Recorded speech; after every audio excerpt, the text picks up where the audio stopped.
My apologies. I need to change something real quick. Hold on.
Hey, it's me, Final Mizu. Alright, we're back to Mary Skelter finale. Man, it's been quite some time. So, I did a little bit of like off-screen grinding. Well, more specifically for blood crystals and gear. I try my best not to do levels because this game does get easy if you like over level at certain points. And I'm playing on like the hardest difficulty, mind you. So like, yeah, I don't want the game to suddenly become super easy. But yeah, we are technically near the end. We just have to like fight the nightmare now. And I'm hoping that I'm able to get to the grave tower as fast as I can. And also do all of the affection events and whatnot. And everything. Like there's a lot of things I need to do in this game now. Oh boy. But like yeah, so yeah, let's get to the game.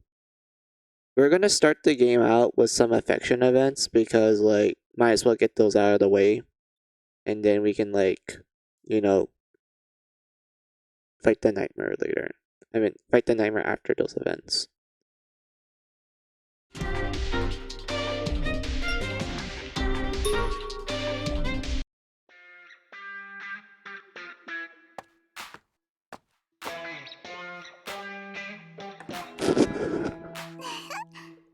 天使の卵も買ってく？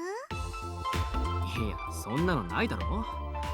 あっても温めて何が生まれてくるか分かったもんじゃないな。でも守はもう天使の卵持ってるよ。相変わらず掴みどころがない人だぜ。何か買うものは決まったか？なんか今日は大盛況ね。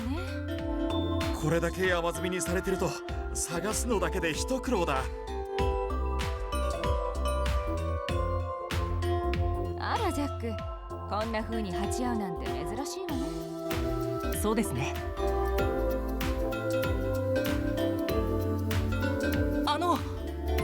どうしたの？急に大きな声出して。すみません。聞きたいことがあって。皆さんはアリスが重傷を負ったのを知ってますか？ああ、それは目の前で見てたしな。ええ、ジャックから聞いたわね。ジャックの目に焼き付いた話を聞いたよ。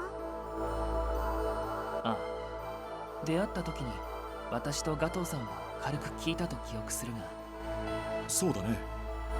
ただそのことで気になることがあって、どうやら自然に治ったのではなく誰かが治療してくれたみたいなんです。それは知らなかったがよかったじゃないか。そいつはどこのドイツなんだ？それが誰かわからないらしくて、アリス、お前は死んではダメなんだとだけ言って去ってしまったらしくて。死んではおいおい、どうして立ち去るって味方ってことか？そうなんだ。僕も助けてくれたから敵ではないのかとも思うけど確証はないよ。悪いやつじゃねえんだろうけど、多分名前を名乗れない理由があるんだろうな。俺なら絶対名乗ってるからな。妖精さんが現れたような不思議なお話ね。でもそもそもがおかしいのではないか。そんな重傷を負っていたなら他に見てた人も近づけばよかっただろう。それはそうなんですけど、どうやらメアリーが遠くから見ていたようなんですが、怖くて近づけなかったらしく。メアリーさんが？監獄島にはまだまだ謎があるからね。そもそも人間かどうかもわからない場合さえもあるというし。いくらでも可能性はありますからね。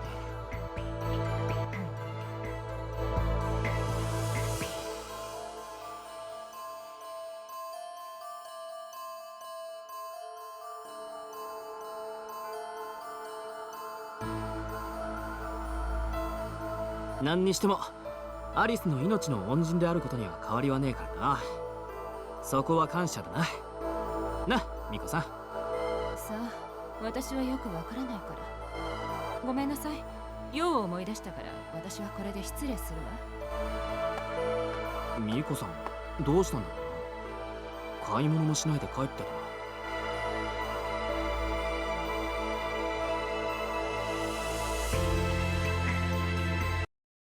来たか。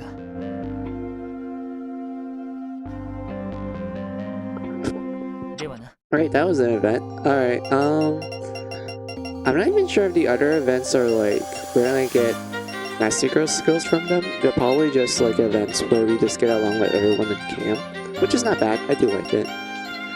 Getting to know everyone and everything. ジャック君、ちょっといいかな。あれ、ガトーさん、どうしたんですか？いや、君たちの今までの話を聞きたくてね。君たちが仲間とはぐれて今はそれどころじゃないっていうのはわかるんだが。いや、大丈夫ですよ。今までの話っていうと？その、君たちは地下から来たって話じゃないか。地下にも監獄島があって生き延びていたって。それで自分も研究していたからジェイルや決式少女というのは知っているが、地下は一体どんな様子だったのかなって。確かに研究者としては違う環境のことは気になりますよね。僕でいいならお話ししますよ。そうかい。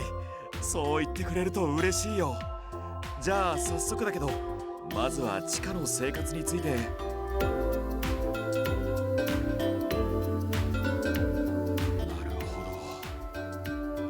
大変な環境で君たちは生き抜いてきたんだね。そうですね。でも今となっては地上の方が何倍も大変な気がします。こんな弱気恥ずかしいですね。そんなことないさ。その諦めのなさもすごいが、何より黎明は組織としての統率力が素晴らしい。形式少女をまとめ上げ、結果ジェイルを脱獄する。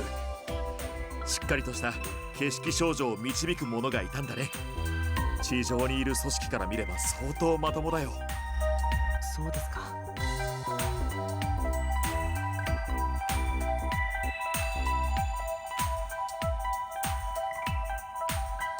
ありがとうジャック君。地下の決式少女たちについては大体分かったよ。それで地上で出会ったシャーロットさんやメアリーさんについては。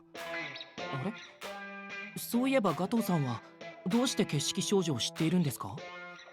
ああ、決式少女は昔からいたからね。だから何も地下だけに存在しているわけじゃないんだよ。確かにジェノサイドピンクなんかも似てますもんね。そうだね。地上にいた決式少女は自分も見たことがあるけど、全てが全て善良な決式少女ではなかった。今のこの世界は悪事記の艦隊島や監獄島がはびこってはいるけれど、荒廃したのは決してそれらだけのせいじゃない。この惨状はエゴにまみれた人間たちや悪い決式少女のせいというところもあるんだよ。確かにウィッチクラフトなんてものがあれば人間の欲望はむき出しになってしまうし、めちゃくちゃになりますよね。ああ、どんな願いをも叶える代物なんて人の手には余るものだよ。そんなものがあるから欲して奪い合って争いが起こるんだ。ウィッチクラフトなんてなくても人類はこれまで自らの力で文明を発展させ続けてきた。そうだ、あんなものに頼らずとも人々は生きていけるんだ。はい、僕もそう思います。それでシャーロットさんたちの話なんだが。ジャックいるかしら？アリス、どうしたんだい？ミコさんが呼んでいるわよ。どうしよう。いや、仕方ない。シャーロットさんたちの話はまた今度聞かせてもらうとしよう。いえ、そのくらいでしたらちょっと待っててもらうんで僕は構いませんよ。いや、申し訳ないし失礼するよ。ありがとうジャック君。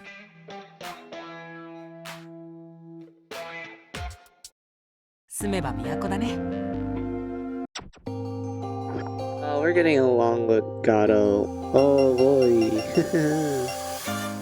I mean, he is the guy who upgrades our equipment, Yeah. so yeah, might as well get along with him. Anyway, Momer. Alright, let's go, Momer. 入るよ。だよな。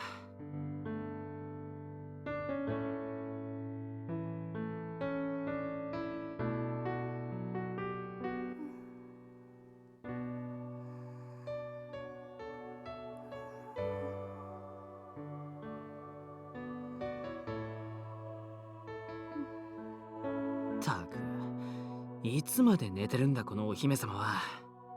ほっぺむにってやるぜ。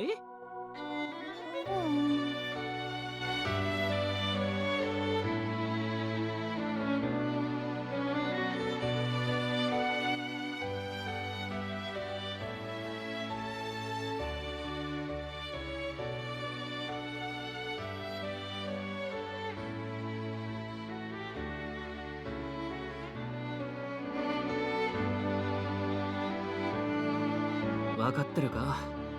光がいなかったらみんな今頃死んでたぞ。お前、さすがだよ。でも、ちょっと頼りすぎだったよな。まあ、だから、お前大義だったよ。すげえ、頑張ったよ。いや、俺が頑張らせすぎたのかな。ごめんな。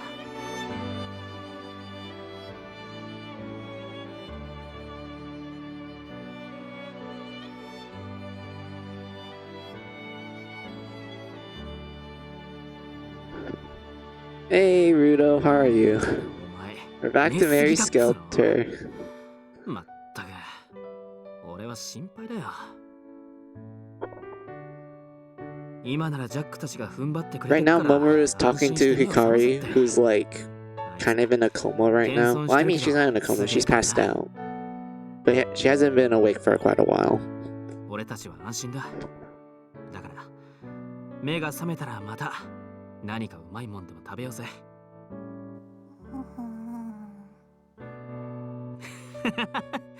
食い意地張ってんな。その息だぜ。早く起きないと枕元で大根食い始めるからね。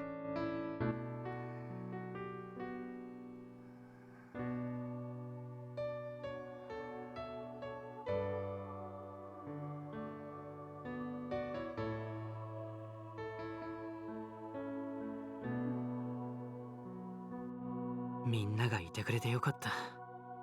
こんな状態、一人じゃどうにかなってたぞ。ああ、情けねえな。しっかりしろ、俺。ああ、ごめん。うるさかったよな。いや、うるさいなら起きるか。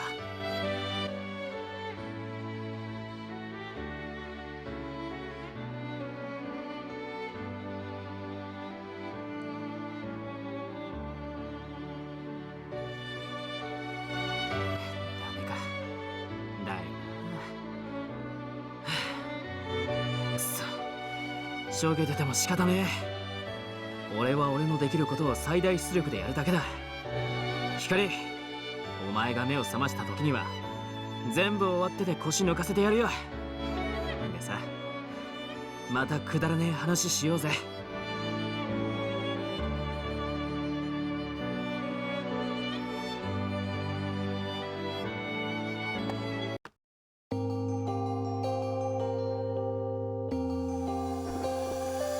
But yeah, I'm just trying to do all the affection events right now, Rudo, so that after that, I'll just like do a little bit of blood farms, and then we're gonna pick the nightmare, and then we're gonna get access to the Great Tower, the next dungeon. アリス、この料理はどうかしら。調理方法ちょっと工夫したんだけど。これ美味しい。ジャックも食べてみて。すごく美味しいね。口に合ってよかったわ。食材はあまり多くないけど、作り方を工夫すれば飽きずに食べられると思って。なるど。シャーロットさんはすごいな。ジャックは料理ができる女の人がいいの？まあ男でも女でもできた方がいいとは思うけど、できなきゃいけないとも思わないよ。曖昧な答えね。アリスだって料理くらいできるようになるわよ。私がいつだって教えてあげるわ。それより今は料理が冷めないうちにどうぞ。おかわりもあるわよ。パンもあるからね。すごいや。パンなんて作ったんですか？ちょっと不格好でパンと呼んでいいのかわからないけどね。作り方を試行錯誤してどうにかパンに近いものを作ったの。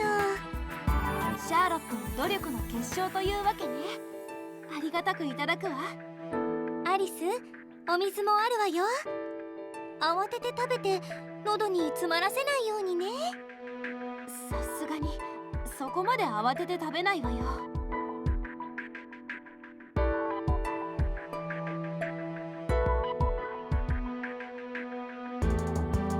あらアリス、口の端が汚れちゃってるわ。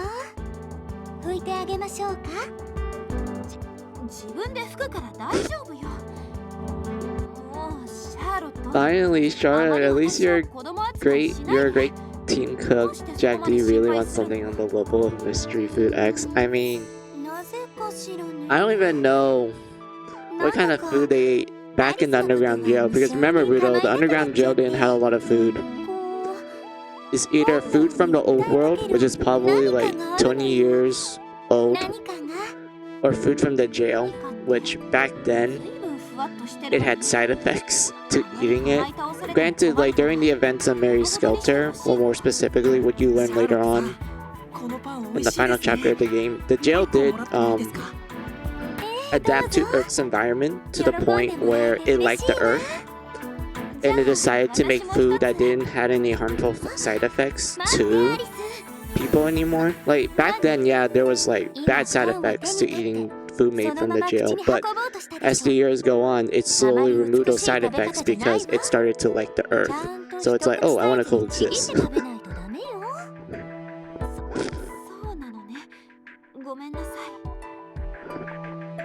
But like, yeah, Rudo. I'm not even sure what kind of food that they ate. Like, would it taste like stale and moldy to the point where they're like, oh, we don't care what kind of food you give us, like we're fine with anything. They don't have any taste buds. Because you know they've been stuck underground for like 20 years to the point where any kid that was born in the jail, they were literally born with all sorts of like birth defects and whatnot because of the lack of like sunlight and also food and everything. I don't know, man. Like the more I think about this video, the more I'm like, wait, what is even considered good food for them? Like, will it be mayhem blood? Because like all the blood maidens explain that mayhem blood tastes like sugar to them, like it's super sugar. So that means they know at least what sweet tastes like the taste of something being sweet. They know what it's like. I'm not sure about anything else though. Oh yeah, they have fruits. Wait, I just remember something. Those avocados. Yeah, I remember. Dude, I forgot about that. I remember in, I think it was 2 or in the remake, they found they revealed that avocados are a thing in the world of Mary Skelter, and apparently it like avocados taste, you know, like avocado, depending on the person, they like it or don't. But for some reason, it got really popular to the point that Snow White kept like eating a bunch of them, and she's like, "Oh, avocados are like healthy and such. Like they're not gonna make me gain any weight." And then, and then Gretel was about to reveal like, "Oh, actually, like avocados have a lot of like, you know, calories in it. So if you eat like a lot of it, you're probably gonna gain a lot of weight if you don't work it out."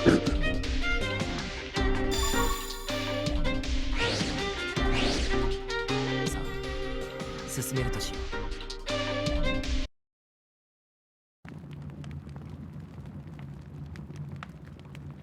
No, no, man, the more I'm talking about this stuff, the more I'm like, wait a minute.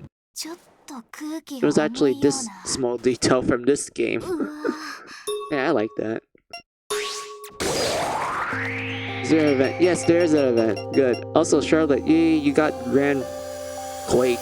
I actually need that Rudo because there will be enemies later in the game that are like weak against Earth, and there's rarely any Earth skills in this game.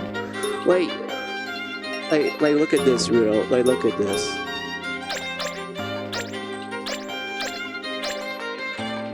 This is like technically one of the only we have volley, which is like, okay, earth damage to an enemy line, that's pretty paw. We don't have something like water attack or wind edge, which is instead of a row, it's like a circle, which is way better if you ask me. And then we have earth roar and like sandstorm, which are like all earth. And that's it. Those are all the earth skills that you could technically get through like normal means. And such. Like the only other earth skills that you can get, Rudo, are like massacre skills, but even then, if you're like a physical character and you're like, oh, I want to use like an earth skill to like, you know, hit the weakness and such, your only option is volley. Or like an earth rig, which is like a equipment skill that you get from the blood farms. But even then, that's like a chance. Like, remember, Rudo, like most of the rig skills are like chance based. So like you could just do countless hours of like blood farming, but there might be a time where you might not even get that skill that you want. You might get something else. つまで放っとく気を So in other words, like, yeah, there's not a lot of earth skills in this game. Same with fire. Like this, like Phoenix Tune, Fire Attack, Fire Lore, and like Rising Flame. Those are like the only fire skills and such. And like, and Phoenix Tune is like exclusive to like DLC class, like the Death End Request Attire 2 one. So because of that, people who don't have access to this class, they're like, oh, I don't have a physical fire skill unless I get fire rig. But that's still like something you need to get from the blood farms, and there's like a chance that you're not gonna get it. いつまで放っとく気を And such, but like, yeah, that's all I have to say, Rudo.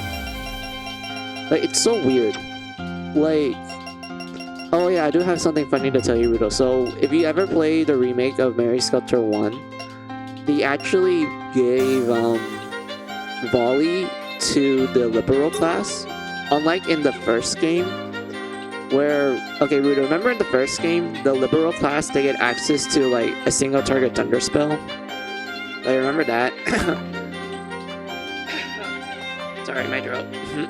どうかしたの But like, yeah, so you remember that, right? So in the remake, since Thunder is no longer an element because they removed it from Mary Sculptor 2 and onwards, they have to replace that skill with something else. So they're like, okay, what skill should we replace it with? So they decided to replace it with volley, where in that game, volley is a single target earth attack spell, which does physical damage, and it's single target どうかしたの and such, which makes me go like, I mean, that works because like liberal has more of a physical attack stat compared to like a magical stat. I know like some people argue that, well, it has access to magic and whatnot, how come it's not good with magic? To which I'm like, when you compare the liberal's tech stat with the other classes, it has one of the lowest techs in the game.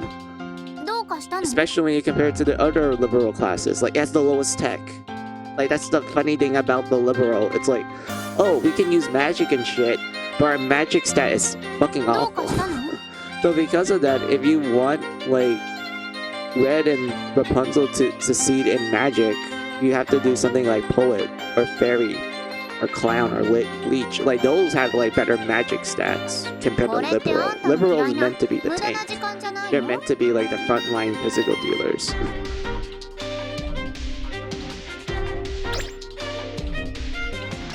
and whatnot. But like, yeah, enough of my gibber jabber. I need to double check on something real quick. Hold on.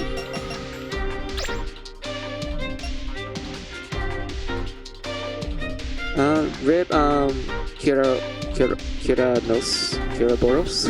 Wait, so, wait, これってあんたの嫌いな無駄 Unos. な時間じゃ We ないの barely knew ye. Anyway, what's up, Mizu? Avocados are actually so juiced in Indonesia. Oh, really? That's awesome. That kind of reminds me of like when my family, they buy a bunch of avocados and then they just mush it in like what do you call it? Not mush it, my bad, not mush it, Rudo. I mean like they take a bunch of avocados, they cut it to like cubes, ど they う put か it した into a の blender, and also add some like other juices and fruits in it, and then just blend it to make like avocado smoothie. I didn't know like you can actually squeeze avocado to make it into juice. I'm used to like, you know, taking the pieces and just chuck into a blender just to make a smoothie out of it. But yeah, that's pretty cool, Rudo. The heavy single target thunder skill. Yep. Honestly, I kind of miss Thunder, Rudo.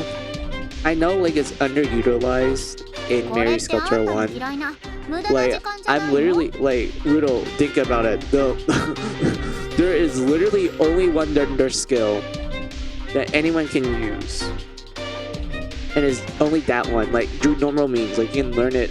Like, you have to spend class points to get it and such. That's like the only Thunder skill everyone can learn. And if you're like, oh, is there really an AoE version of it? Yeah, only for Massacre skills. Like, outside of that, you only have single target Thunder. これってあんたの And 嫌い such. な Like, it's so 無駄な時 weird. 間じゃないの Like the skill diversity of the franchise is like really odd to me, Rudo. And it gets more and more questionable in each game. I'm like, wait, this one does not make sense. Hold on a minute.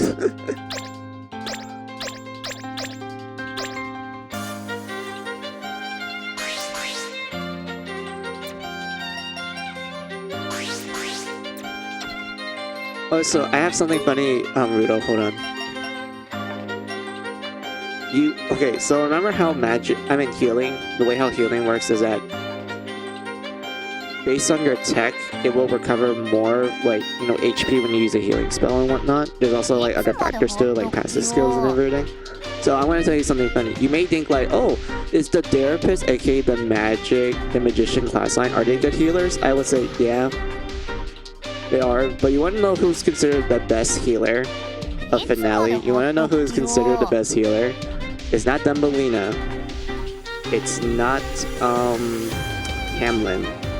And it's not Little Mermaid.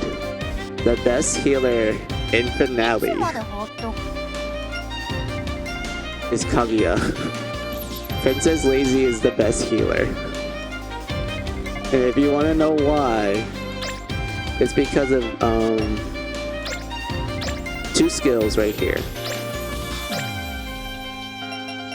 Mateus and T here Exion.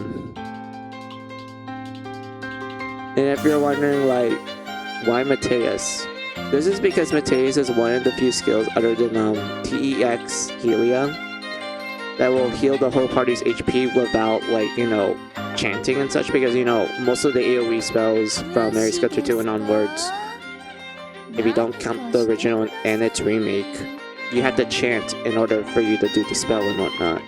But there are some skills that ignores the chanting, and it's the TEX Helia and Mateus. And when you compare the two, like recovery wise, Mateus has the best healing out of all the healing spells. It costs slightly more at like 39, but you can easily like mitigate that by having higher SP, or you use equipment that lowers the SP cost. 退屈ですね 帰っていい And this thing just further increases the healing amount. So because of that, Princess Lazy becomes the best healer since she has access to both Mateus and that passive skill. Which is absolutely hilarious, Rudo. Like, You like imagine like you're thinking like, oh man, who's the best here? I bet it's Little Mermaid because of like, you know, Gentle Soul and shit and whatnot. And then you find out that, oh, it's actually Kaguya. She's the best healer.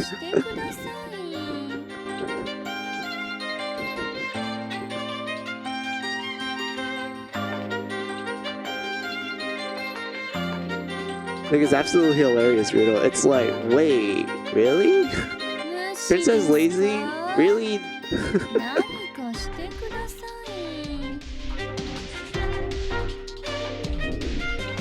And whatnot. Anyway, what you wrote down? Speaking of disco, Cinderella, I don't know why you have a disco ball in your room. The disco is there. This is 2020s, not the 1980s. Yeah. Princess Lazy is the better healer.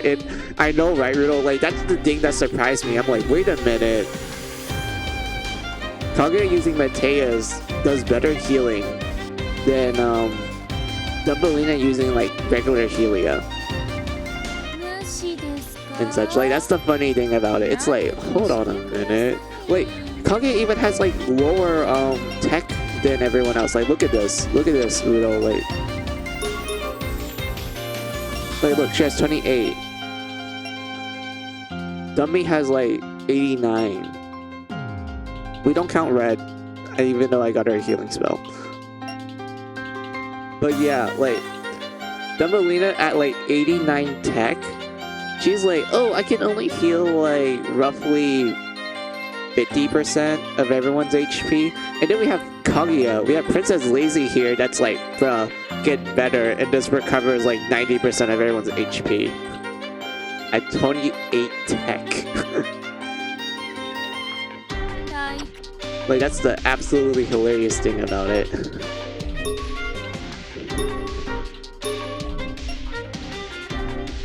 So yeah, we're gonna go grab that. I'm not gonna make her equip it yet because I want to get more like skill slots. Wait, do I even have enough skill slots for it? I do not, so I need to get more.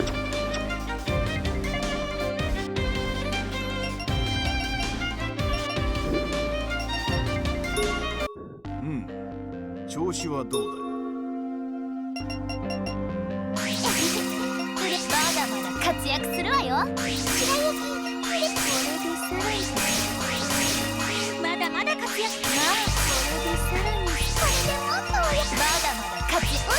張り切っちゃうよ。次は何をす The る？ walking equivalents of Media and it's Princess Lazy of all people. It is. It's absolutely hilarious. I love it. But yeah, I think I have enough space for it now. Yeah, I do. Okay. Let's go equip that real quick.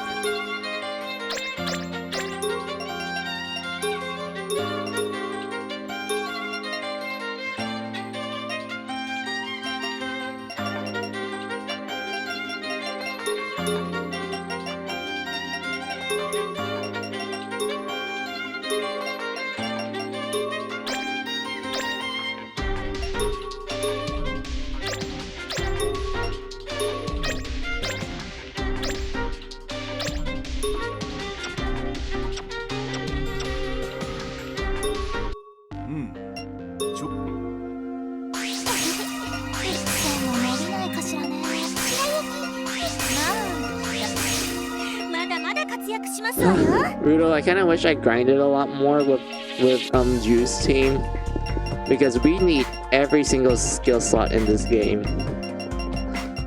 But they barely give you any A- blood. Even with me like turning on the trials and everything, it still takes a while.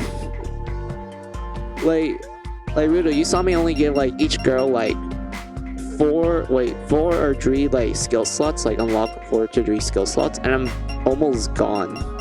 Like, it's almost like disappeared. My entire stock of A- blood crystals are gone. And they like I did the whole like go back to a previous dungeon and like, you know, grind it with the jail trials and shit. Like, I did do that, Rudo, but like they don't give you a lot. Like, everything else they give you like a fuck ton amount, but like A- blood, it's like, hey, here's like Dree per encounter. Like, I'm not even kidding with that statement, Rudo. Like, they just like give you like, here you go. Here's like 3 of them. Good luck. It's like, wow. Just wow.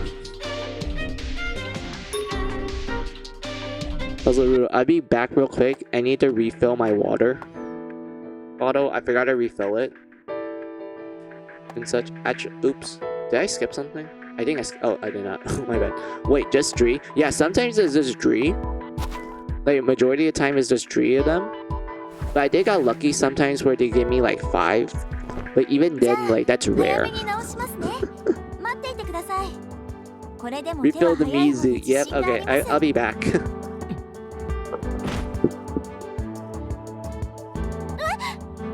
大丈夫か？ジュウさんでしたか。失礼しました。こちらこそ入り口に突っ立っていてすまなかった。ジュウが来てるの？入ってこないでよ。赤ずきんに用があってきたんだ。今は都合が悪いのか？用事？なら後で聞くから。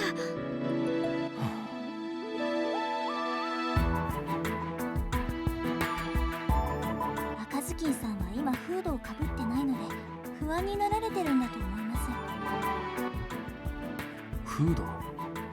あの赤い？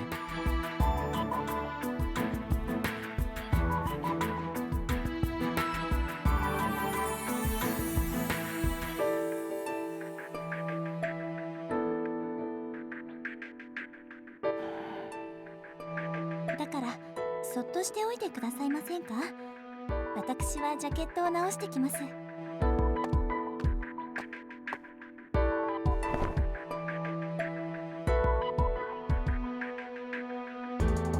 不安なのに会いたくないというのはどういう意味だ？よくわからないが。ちょっと何入ってきてんのよ。あんたには見られたくないって言ってるの。まあ不安ならばしばらく待つまでだ。出てってよ。わかった。よ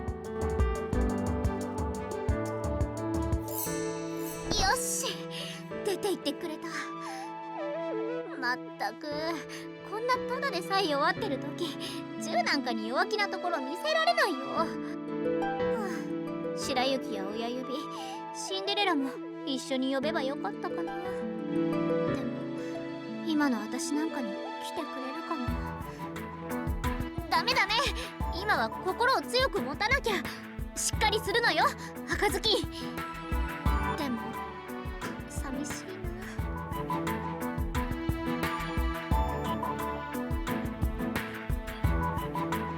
それでも銃に見せる弱気な顔なんてないんだから。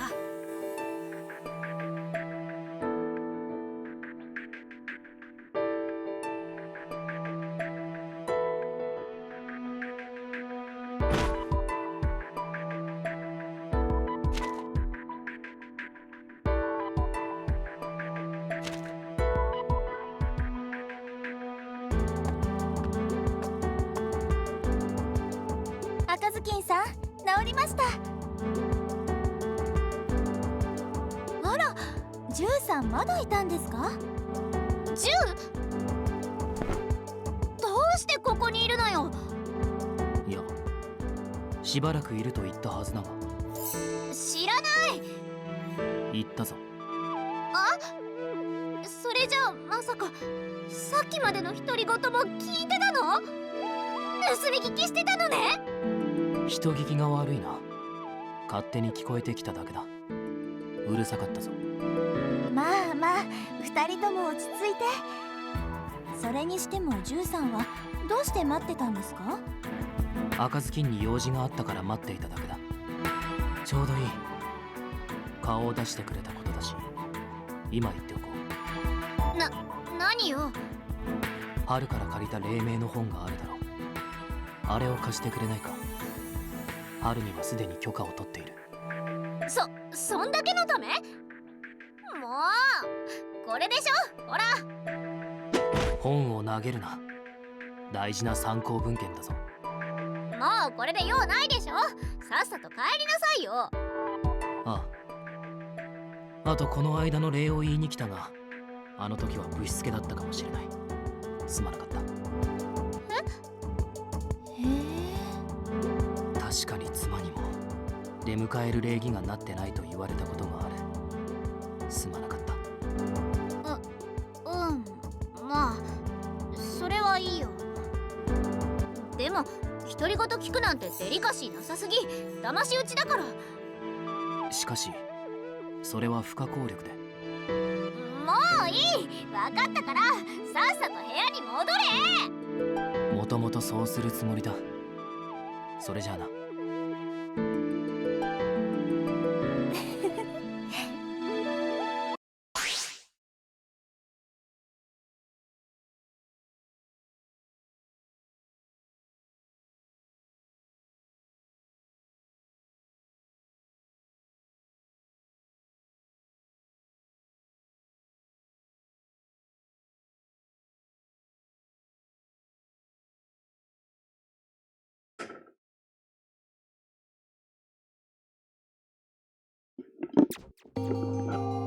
Oh, there's another event. Wow. And also, wow, we got the one of the more useless skills in the series. Good job, Red. Good job. Also, what you wrote down, Rudo. Drew, don't push it. Look, yeah, I honestly remember that event back when I first played Finale. And I was like, yep. Come on, my man. Like, give her some space. Yeah, Massacre Evasion Dance. Temporarily increase evasion rate. I honestly think this is useless. Because there's other better ways to increase your team's evasion. Such as this skill right here.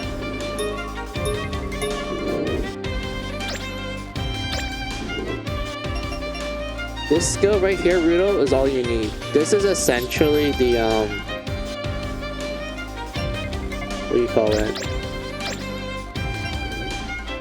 No, it's the, Hollow Vision. Yes, the Hollow Vision of Finale. Hit an evasion boost for all allies. Yep. Music, my beloved. Hey, Gwen, how are ya? We're just doing affection events, and we are getting good massacre skills from it. Also, we're like talking to everyone in camp. They'll be like, you know, let us get to know everyone, you know, further their character development and whatnot.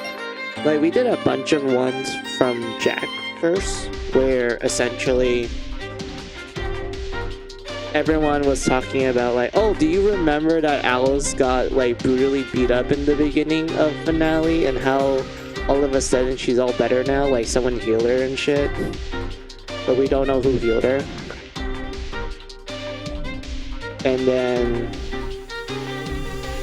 Jack talked to Gato, who is the wait, hold on, let me show you who Gato looks like. Gato is the guy who runs the blood factory for Jack's team. Yeah. This guy right here. The only thing we know about him is that he's from the surface. Like he's not from the underground, he's from the surface. He is a scientist. He has a lot of knowledge of the surface that he passes down to the whole team. Because, you know, he's been there for like 20 years. Of course, he's gonna have a lot of knowledge about it. And Jack and like Gato just hit it off. Like, they're just talking about how shitty humanity is and how terrible like the situation of the surface is and everything. And also how like witchcraft kind of makes humanity show their ugly side and whatnot. Like, you know, they just get along talking shit and everything. Even though Jack is a lot more optimistic about it, Gato's a lot more like realistic but a little nihilist at the same time. And then they after that, Jack and Alice interact with Charlotte, and Charlotte is like cooking food for everyone, and they really like her food a lot. and Charlotte kind of like babies Alice a little bit, kind of like an older sister spoiling their younger sibling. God, my throat is like kind of dying quickly right now. Hold on. Okay, my throat's better. All right. And everything, but yeah, that's what we did with Jack. For not Toe, Jew. For Jew, all we did was him waiting for Red Riding Hood to be done. Wait, what was it again? Wait, no. So Jew wanted to go to Red Riding Hood to get a book, but Red Riding Hood's hood was damaged, so she's waiting for it to get repaired. Because of Jew not being fully aware of her blood libido, he just kind of pestered her and such, and she's like, oh, just leave and such, like, you know, she's not in a good state of mind. And he just decides, like, you know what, I'm just gonna crack open a book and just read it outside her door to wait for her to be done with her, like, you know, blood libido problem, so that he can ask her for the book. And such, like Jew doesn't give a fuck. And such. Also, what do you wrote down? All good, you. I'm doing fine, Gwen. It's like a normal day for me. Nothing much to say. I'm doing good. I got my water. I got my laundry out of my... Yeah, I got my laundry. I probably folded while the cutscene is playing. And that's pretty much it. I'll probably grab a snack too when I finish my laundry, but I won't do that yet. No, we're not. What else do you wrote up? Ah, finally cut your stream early. Yeah. Well, now, good plan. Yep. But yeah, there's still more events.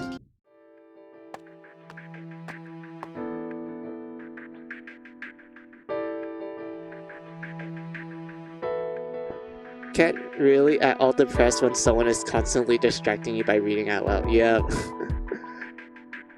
Yep, indeed. But like, yeah, hey look, it's Jew. He's back. He's gonna go interact with someone. I don't know who. Maybe it's Red Riding Hood.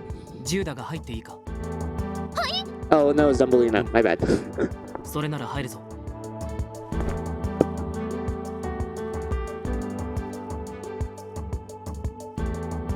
ちょっと今はそのダメよ。ちょっとなんでもういるのよ。はいと言ったから開けたのだが。言葉のイントネーションくらいつかみなさいよ。どう見ても驚いた時のはいでしょ。ともかく見ないで。と言われてもすでに見てしまった。子供サイズのシュラフに入って何をしてるんだ。あまり聞いたことがないが、足用か？違うわよ。ともかくこんなのもう脱ぐから。脱げたわ。で、結局何をしたかったんだ。不可思議な行動だから興味がある。まったく何って見ればわかるでしょ。私は寝ようとしてたの。シュラフは寝るための袋だし。いや、それはにわかには信じられないな。そもそも寝られるサイズのものが隣にある。どうやら触れてほしくないことのようだな。親指姫にもいろいろあるのだろう。もうこれ以上言及するのはやめよう。違うわよ。変な想像膨らませないでくれる？は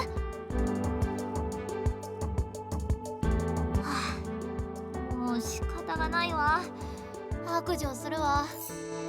この寝袋を見かけた時にこれに包まれたいって思っちゃったの。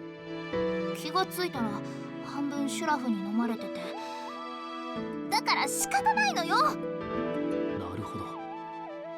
単に親指姫の景色リビドーが発動したという話か。小さく狭い空間であれば何でもいいということか。まあそういうことね。それでわざわざ私のテントを訪ねてきて何の用なの？ああ、そうだ。ここに来た目的を忘れるところだった。先ほどキャンプ地周辺でたまたま見つけたんだ。帰り際だしついでにいいと思い持ってきた。何を？これだ。小さめの段ボール。こういうのが好きと聞き持ってきたが正解だったようだ。小さいシュラフが好きならば小さい箱も好きだろう。わかったから、さっさとそれ置いて出てけ。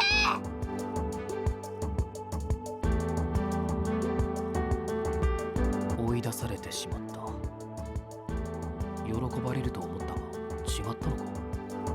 まあいい、さっさと帰ろう。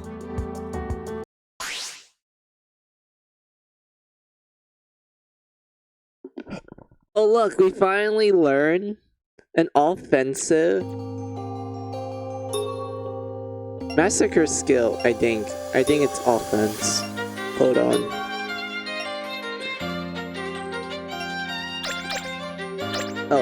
Oh, no, never mind. Spoke too soon. Dumbelina, why? Can't you just learn a massacre skill that can, like, do damage? Like, she starts out with this, which is garble. Like, there's no enemies in the start of the game that does status effects. Like when you first get her and shit. And the second one she learns is mass sleep, which is like, it's good. Like, sleep is good. Like, it's good to, like, stunt the enemy for a little bit before they wake up. And then frostbite is always weird to me. Like, the idea of frostbite is that it's essentially a status effect that makes the enemy slow.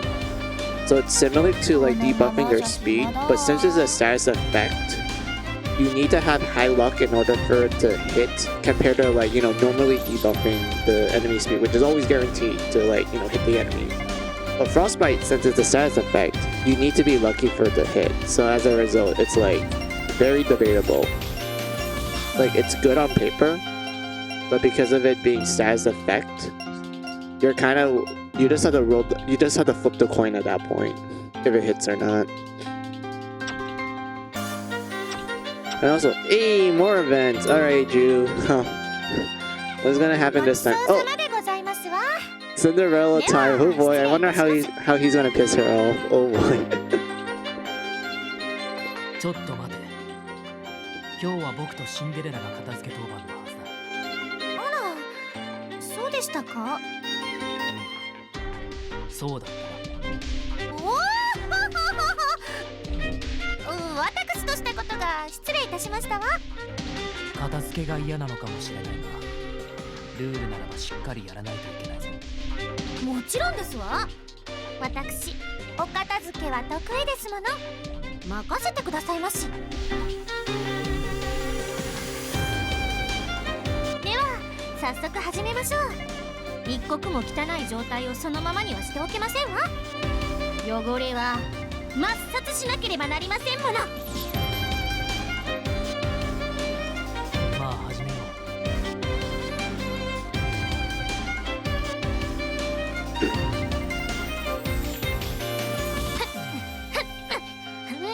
ですわ。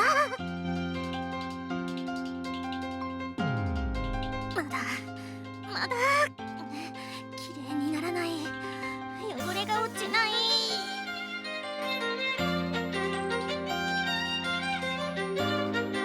シンデレラ、もういいのではないか。いいえ、まだまだですわ。ほら、ここにまだ指紋が。そうか。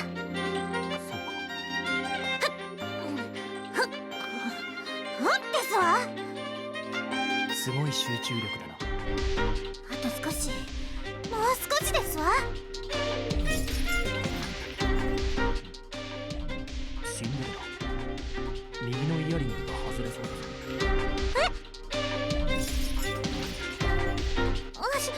失礼いたしましたよ。もうつけ直したので大丈夫ですわ。さあ、洗い物の続きをしなくては。We must eliminate, eradicate, Phil, Cinderella out of context, distant Shin Megami Tensei fans will put you as a LOL character with that line. Oh my god, Rudel, you remind me of like the funny moments of SMT4. More the original one, the original SMT4, not Apocalypse. We will talk about that one later. But yeah, OG4, oh my god. honestly, Rudo, the law alignment makes me laugh a lot for that game.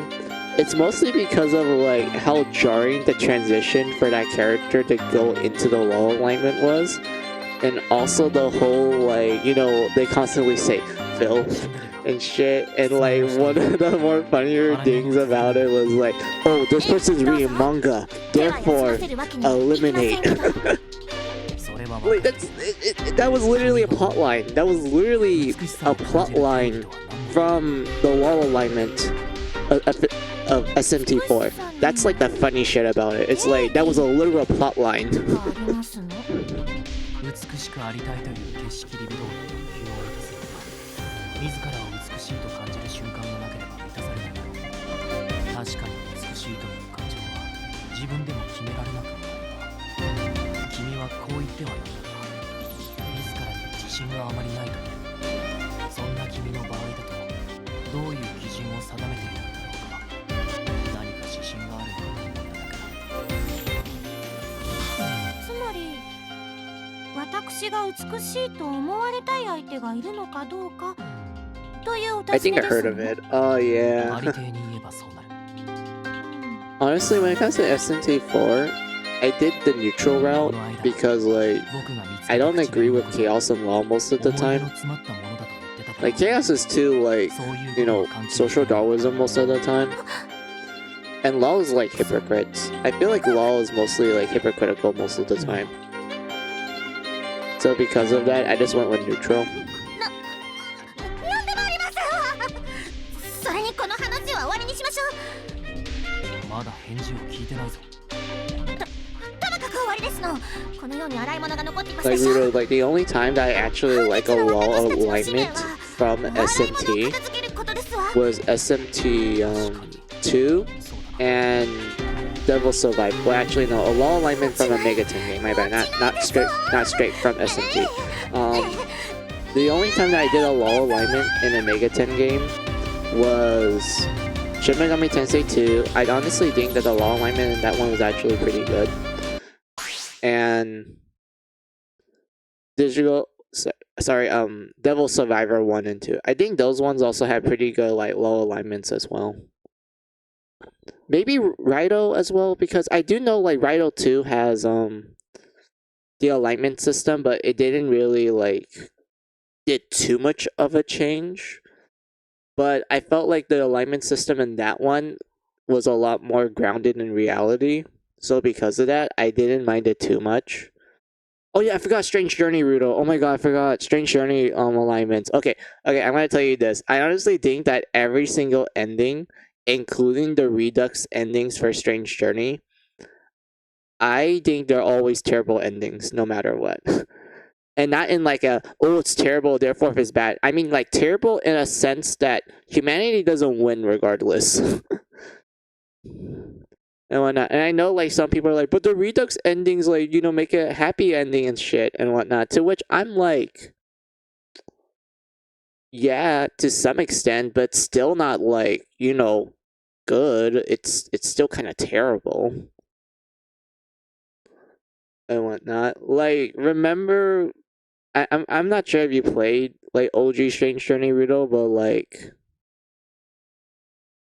I remember like regardless of which alignment you go in, humanity's just fuck either way. Like Chaos 1 is like, you know, typical social Darwinism shit. Like there's not much for me to talk about for that one. We have the law alignment in that one, which was essentially like, hey, do you like being brainwashed all the time? Do you like being brainwashed to the point where you have to constantly praise the Abrahamic mythology god? And that essentially you're forced to praise this guy all the time? And then we learn in Redux that eventually people became immune to it. And that led to like a literal Noah's Ark situation and shit. Like I remember that. I remember that was a terrible thing. And then we have the neutral one, where that one was essentially like, oh, humanity, it has a chance to change and such. It's gonna take a while. And then the ending shows you that no, it didn't. Humanity refused to change, which led to the black hole to appear in in the Antarctica again, and you got to repeat the entire cycle again and shit. And it's like, yep, humanity's fucked either way, and I love it. I love how Strange Journey literally makes the endings like humanity's fucked no matter what. Like, there's no such thing as a good ending or a bad ending in Strange Journey. It's just, it's an ending, and this is what happens. And I love it a lot. I love Strange Journey. And also, what you wrote down? I never played Devil Survivor 1. Oh man, Rudo, you need to try it out. Devil Survivor 1 is like one of my favorite DS games, and also 3DS games. And whatnot. Like, if you ever ask me, like, oh, what's a good, like, Mega 10 game other than, like, you know, SMT and Persona and Digital Devil Saga, like, which one's, like, considered a good one? Devil Survivor. Both games. They're both equally great. I don't think one game is better than the other. They both have their strengths and flaws, but regardless, they're both really great. And such.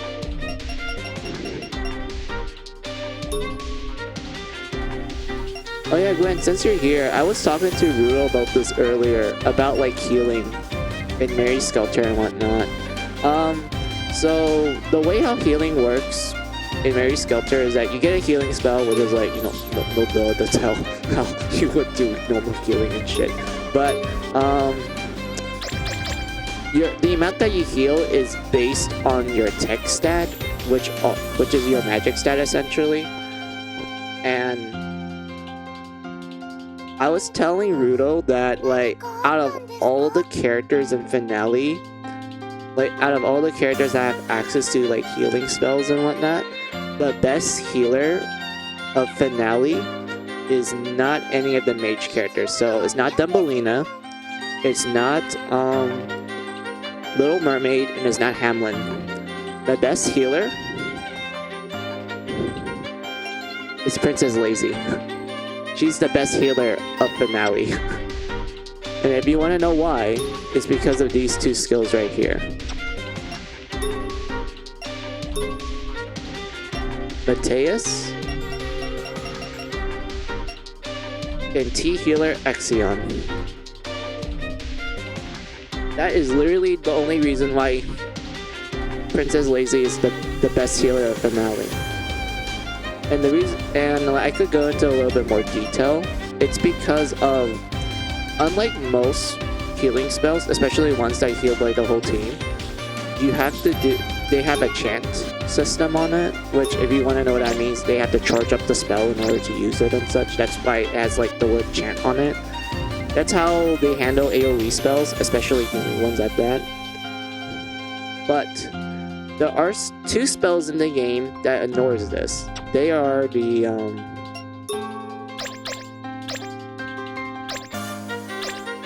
there's Mateus, which does not have chant and it recovers the party's HP. And there is TEX Helia, which also does the same thing. But when you compare the two, like, you know, TX Helia and Mateus recovers the most. And it only costs like 2 more SP. And when you pair it with the T-Healer Exion, which increases the healing recovery more, Kaguya can pretty much heal like 90% of everyone's HP. Which makes it funny, because if you compare her tech stat to like Thumbelina has like 89 tech. So you'd be like, oh, that's like a good amount for healing, right? And such. I'm like, yeah, like she healed like 50% of everyone's HP, which is pretty good. Like 50% is good. Nothing to sneeze about. Like 50% of everyone's HP is pretty good. But Kaguya, Princess Lazy, of all people, she has 28. But because of the skills that I showed you, Gwen, she can heal up to 90% of everyone's HP. That's like a big, like, difference, right? That's like a huge difference between, like, someone with 89 that can heal 50% and then someone with 28 and they can heal 90% of everyone's HP.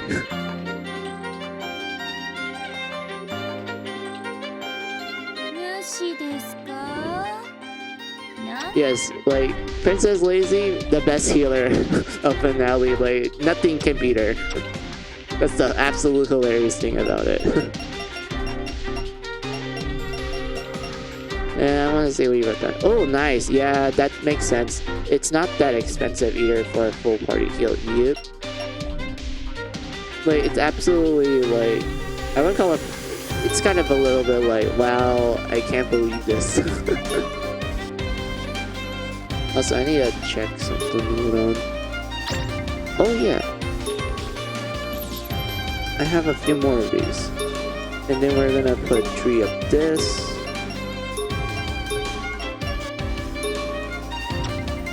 Do I have enough to make my scientist character learn skills? But I need to double check this. Okay, they already have it. Is it equipped though? Oh, it's not equipped. Hell yeah, okay, let's go. We're gonna... Yay, we did it. We got the gel blessing skills. That's wonderful. Alright. Oh yeah, Gwen. I'm gonna do a little bit of blood farming. Well, Gwen and Rudo. I'm gonna do a little bit of blood farming first, because I do want to get new armor for everyone real quick, and then once also new weapons, because I feel like I need to get them some new weapons real fast. So like once we do that, we're gonna fight the nightmare, and we're gonna fight it 3 times, 1 time with each team and such. And I'm hoping that we can get to the next dungeon and like, you know, explore it a little bit, and then maybe do 1 or 2 affection events, and I will call stream there. So that's like the grand plan.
Oh, I got lucky here. Wow, this is a good spot actually. Hold on.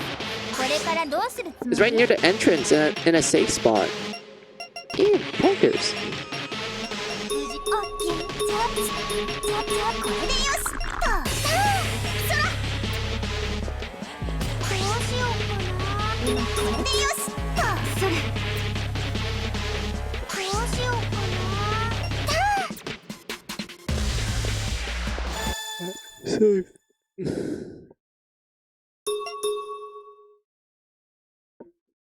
Wait, why am I pressing that again? Hold on. Wrong button. Alright. Jack, I think you have the key that told me to open a certain part. So let's go to Jack.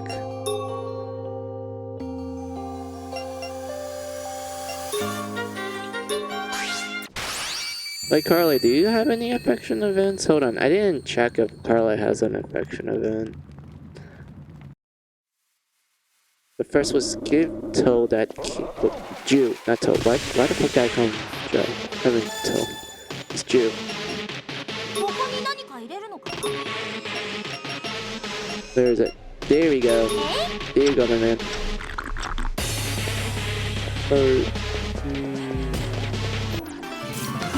Then where to go? さあ行くよ。力をどうぞ。手を貸すわ。行くぞ行くぞ。任せて。覚悟がいいかい？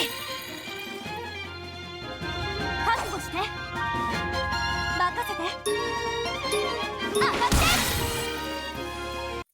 みんなのおかげだね。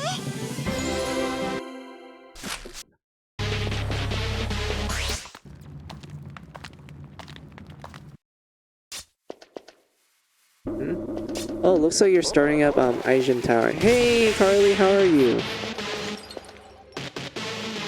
I'm actually near the end because like we did the core guardian battles and essentially reached the doors that will lead to like, you know, fighting the nightmare and everything. I just need to unlock a door. Where was it? Where is it? Oh, found it. So we need to unlock this door for June.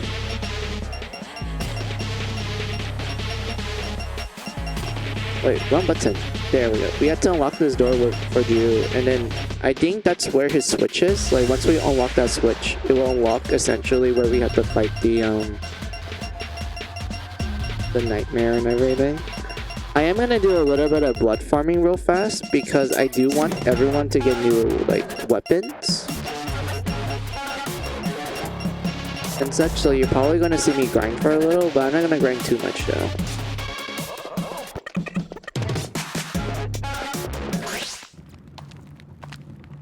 So you basically killed the skin shake from Death End Request 2. Yeah, pretty much. That's honestly how you would describe like I think it was the nurse like enemies in this place. Yeah. Yeah, so I do need to like wait for June.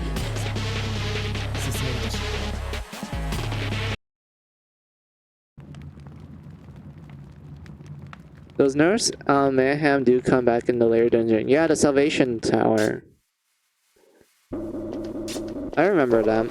I remember like one-shotting them because at that point I already know how to do a lot of damage. Back when I first played this game. I think I'm probably able to like kill them quickly too. Right now because oh shit, wrong button. I did not mean to like slam myself into the door. I meant to like click the A button near it. Alright, hold on. Yay, we hit it multiple times. Good job. AKA the dungeon that will kill your retinas in the Switch version. Yeah, pretty much. I am playing the Switch version, Carly, so like when we get to that dungeon, you guys are just gonna like have your eyes bleed, and I do apologize in advance. It's one of the few dungeons that I feel like it really did suffer from being on the Switch version. Like on like PS4, it looks good. Like it doesn't hurt your eyes. There isn't like a lot of issues with it if you play on the PS4 version. But like playing on the Switch, it's like it's a really bright red and white.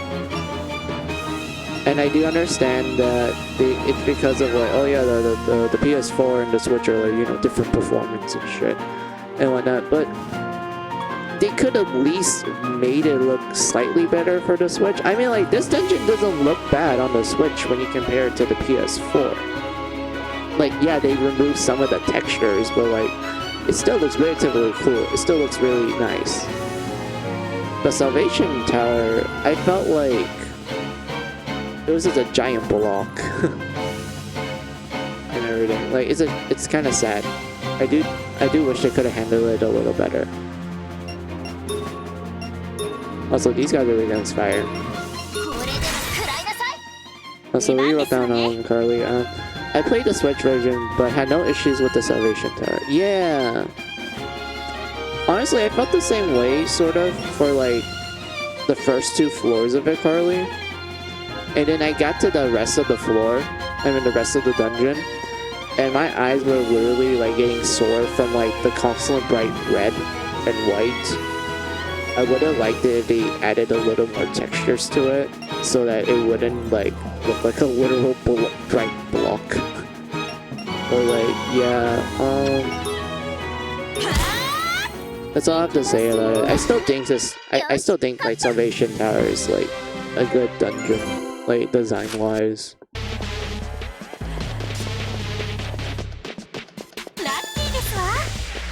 So we wrote down currently playing through Under Knott's Labyrinth of Yomi. Ooh, I think I know what that is. That was the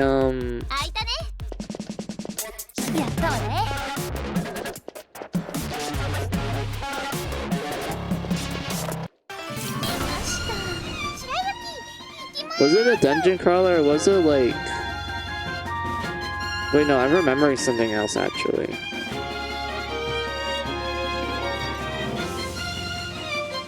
But what was I thinking actually? Under Knott's is a dungeon crawler. Okay, so I was right. Because like, at first, I was thinking that it was that one trilogy of games where you play as like a cute anime girl and you're like traveling through the dark of like modern Japan. I think one of the plots of the games that you were looking for your dog, another one was like you're looking for your sister, and there's like creepy yokai and such, and you had to like, the only thing you had was like a flashlight. At first I thought it was that, but then I kind of like thought about it a bit more. I'm like, wait a minute, I think this was a dungeon crawler game. It's not that game.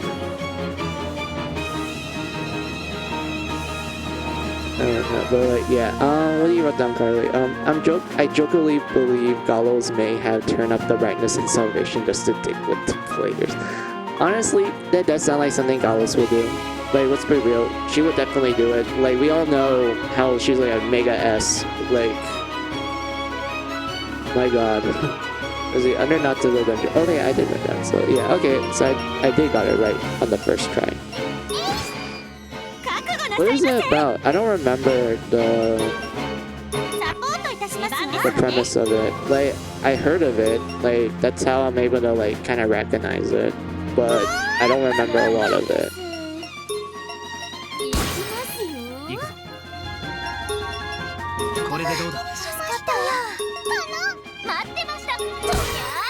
There you go. Good job, Red.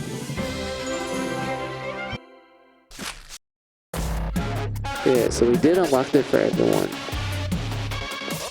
That's good. So what I want to do instead is to do a little bit of blood farms.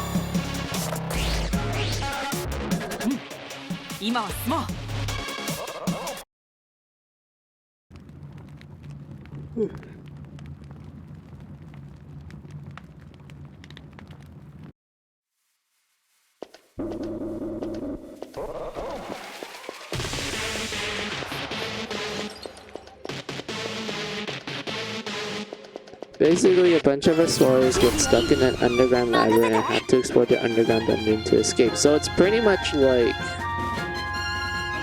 a majority of dungeon crawler lots. Alright, that's good. Alright, I can get around that premise. That sounds like something I will actually play. 力をどうぞ任せて手を貸すわ調子いいぞ任せて I do apologize that I'm yawning a lot. 全力で行くよ I kind of slept a little late. So because of that, you're just gonna hear me yawn.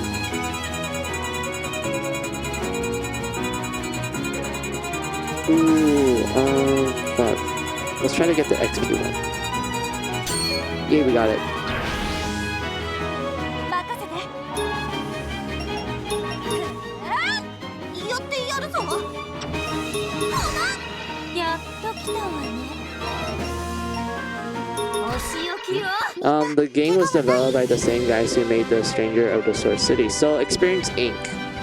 That's cool. I like their games. I love Demon Gaze. I love the Stranger of the Sword City and also their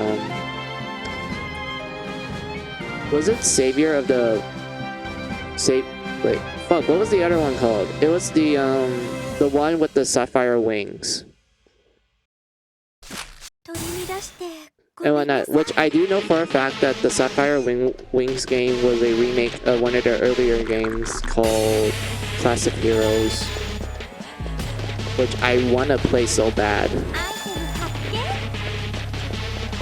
because like I learned later on when I read the wiki of like Demon Gaze that it was a direct sequel. Well, not direct sequel. It takes place in the same world as Class of Heroes.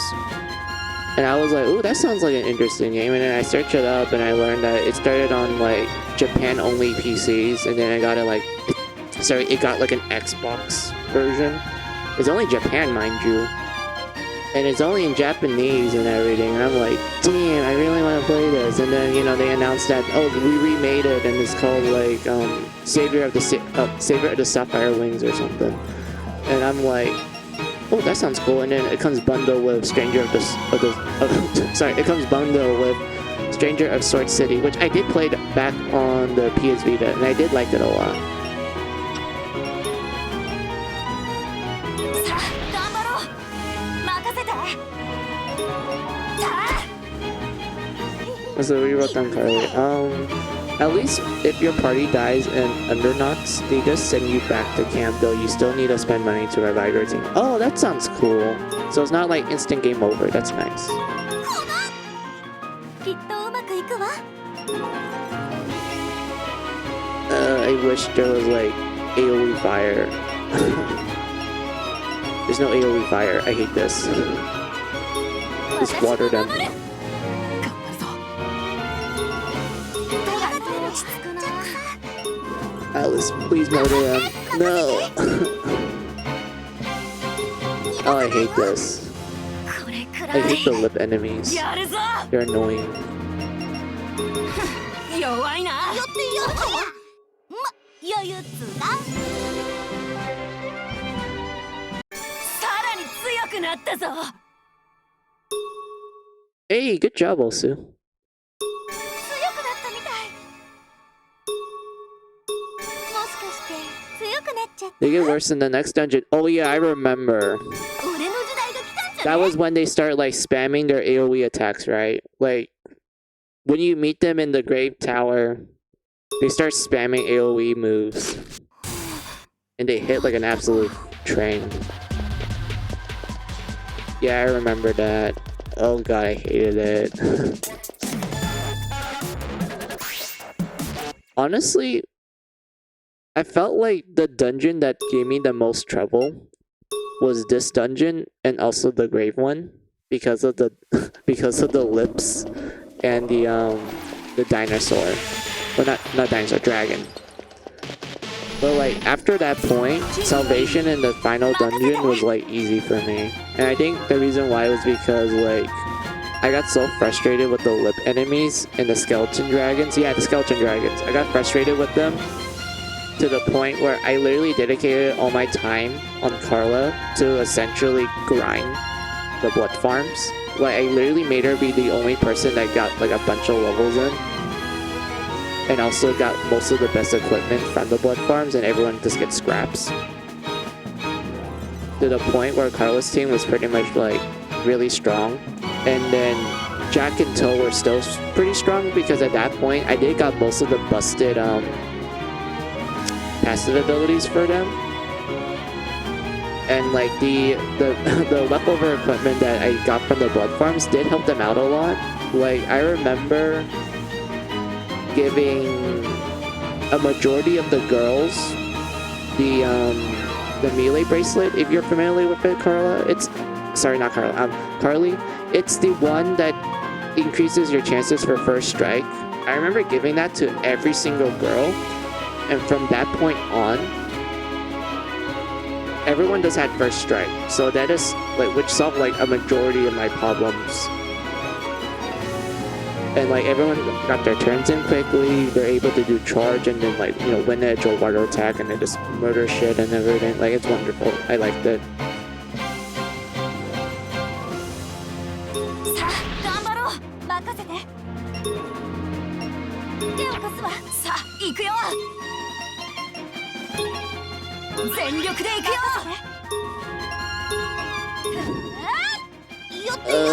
Just die. I don't give a fuck that you live. Oh, you chanted. Charlotte, please kill it. This guy's dumb. He was like, I'd rather just stay and fight than run away. Alright, we're gonna kill you for some XP.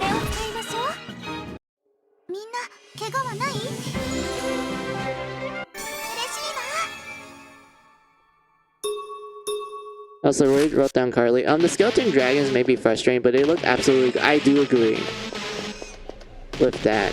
The dragon enemies look really cool. And I do know, like, you fight them in Linhard Island as like the core battles and core boss battles and such. I thought they looked cool there too. And then they appeared in like the Grave Tower, and I'm like, oh, these look cool. And then, you know, they just annihilate you. But they still look cool. Ooh, good job, Wilson. Alright. Charge up. Auto attack. Sorry for the yawning.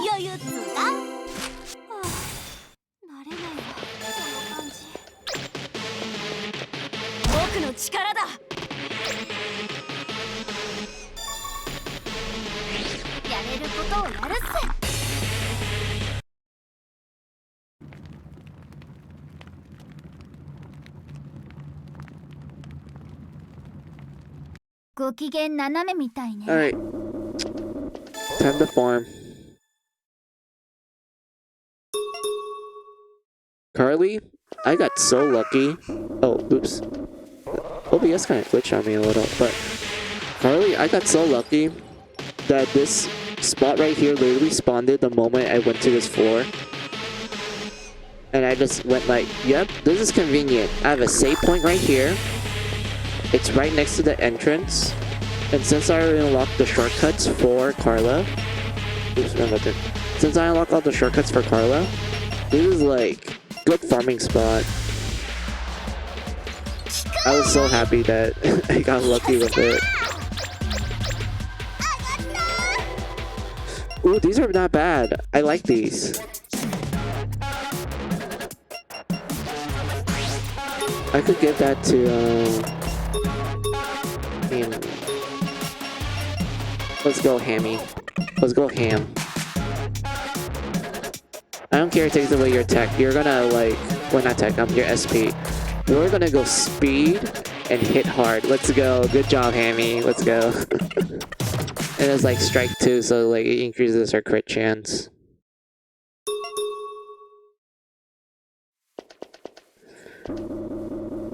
Oh yeah, Carly, I'm hoping that when we get to the Grave Tower, we will find like a good farming spot for Carla.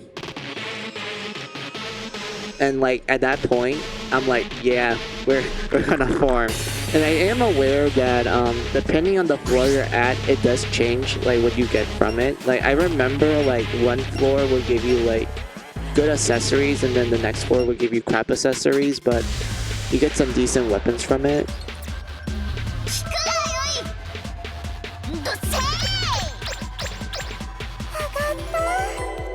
Wait, there's a good musket.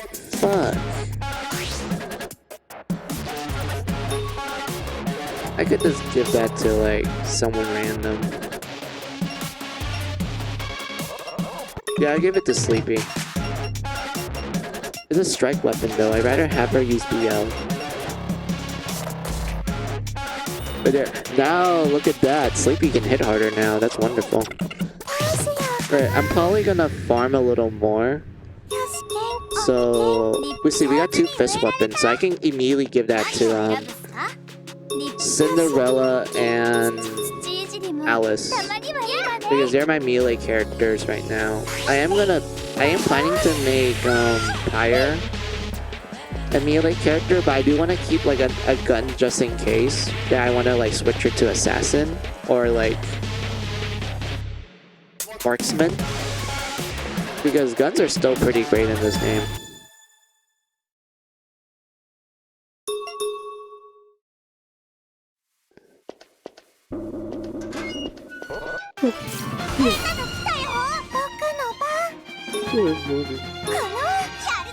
Good job.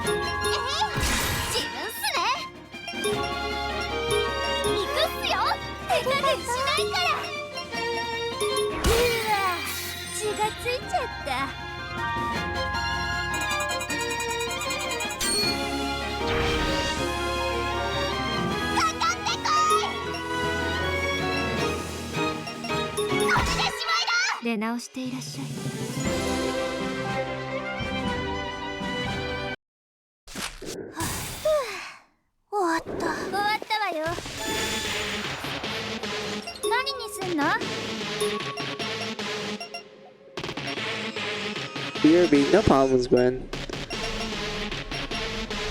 Where is it? Yeah, found it. Alright. We're gonna compare these two, and if it's good, then like, you know, Alice will be like living the life.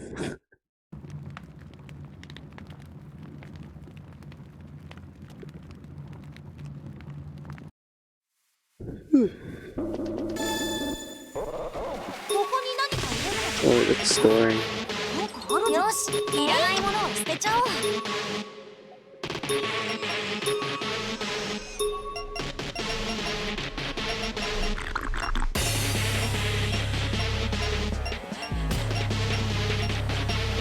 Yeah, these are not bad.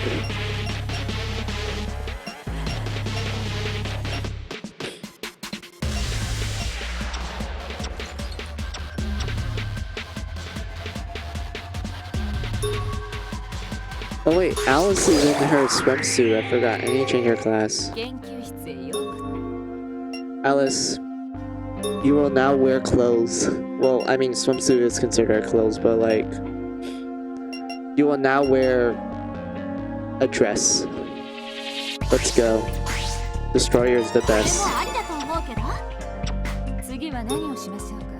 And then let's give you some fisticuffs.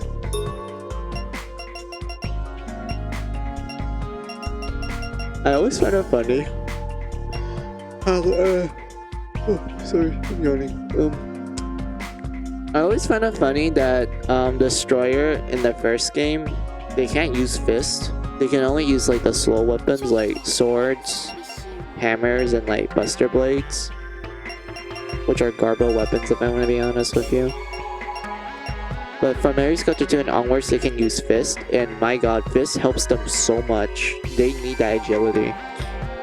Like, the amount of agility you get from it helps so much. I love it.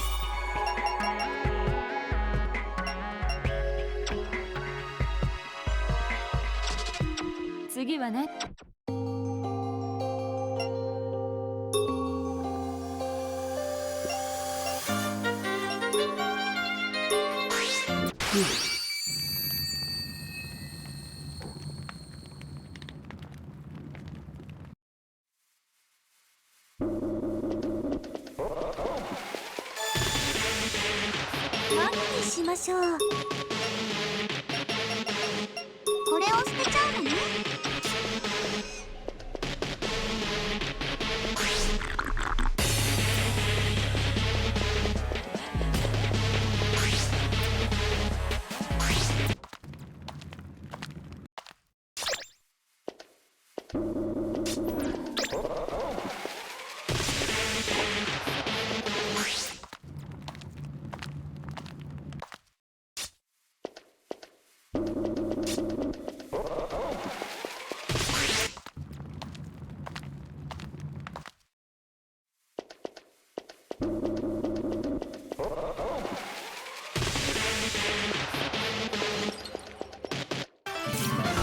しかないのかな。任せて。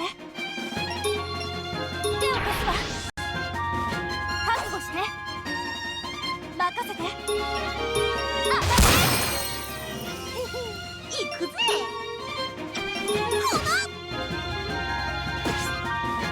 さあ行くよ。受けてみろ。任せてちょうだい。私が守る。みんな無事かしら。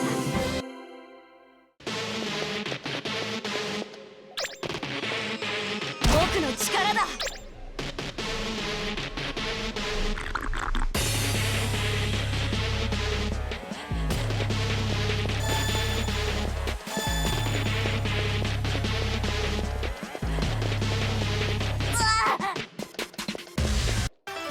来たぞ。出番だね。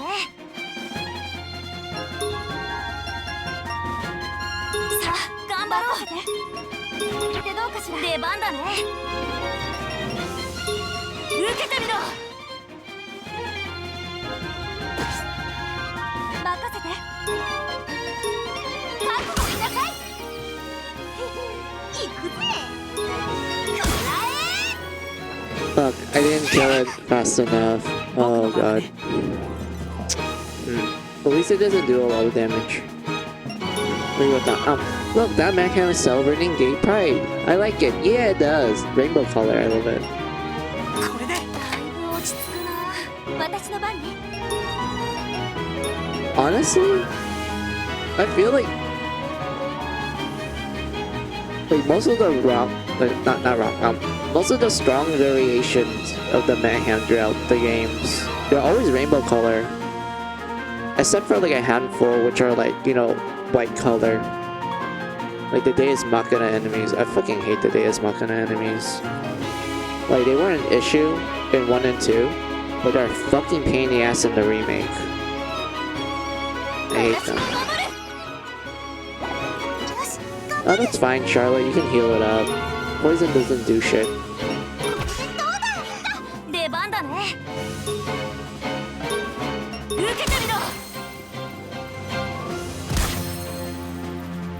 ぶちのめす。 Well, you know, die. Why you take so much punishment? What the fuck? やってやるぞ。こらえ。行くよ。 This guy takes too much punishment. What the fuck?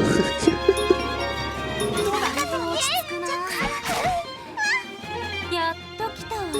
Do I have a single target fire? No, I do not. When wait, does Charlotte even learn single target fire? I don't think she does. She only knows like fire attack. 取り乱してごめんなさ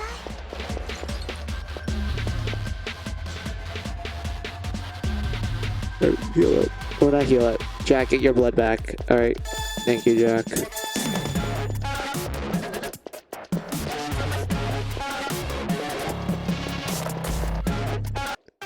戦闘が始まるよ。出番だね。 Oh, it's more than... Alright. さあ頑張ろう。 I don't even know. でどうかしら。出番だね。 Single target AoE. I feel like AoE might be better here. 全力で行くよ。 Yeah, that's the better 頑 choice. 張るわ。 This one's single target for sure. Actually, no. Let's try this. Yeah, that seems better. 行くぜ。こらえ。 Hold it, please. Yes, thank you, Mary.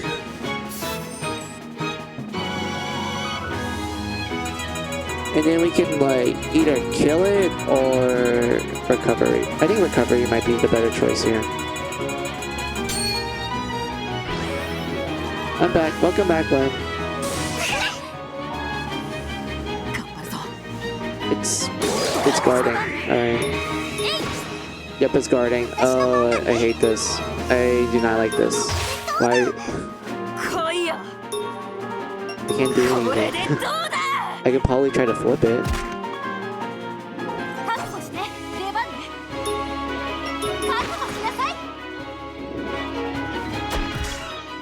Oh, we killed it. Good job, Elsie.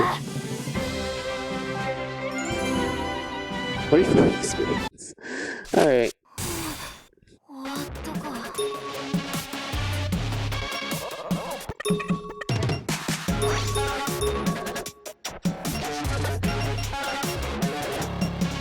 Wait, why do I have so much of this? Oh yeah, I remembered it. That was from the treasure boxes.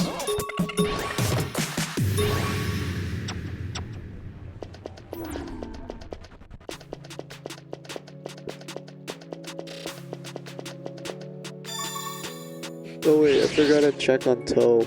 My bad. Sorry about that, Toe. No, Jew. Why did I call you Toe?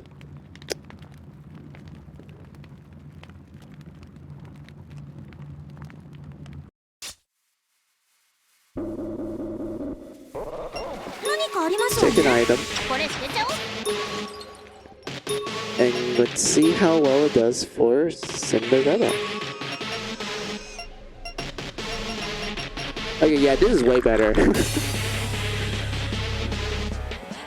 Like, this is an item that I got from the blood farms when I did it with, Carla. This is way better. This fist right here is way better. Oh, look at that. 64 speed, more SP. Now for armor. Actually, no, everyone else also needs new, gear as well. I want new muskets. And new armor. And also new, like, accessories as well. Should I just call this the grinding stream? Because at this point, I'm literally just grinding the blood farms.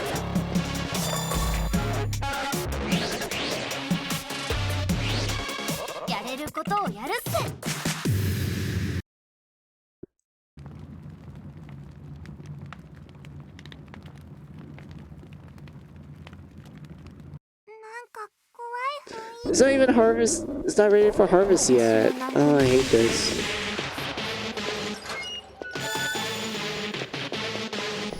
It's not even. It's not ready yet. Oh.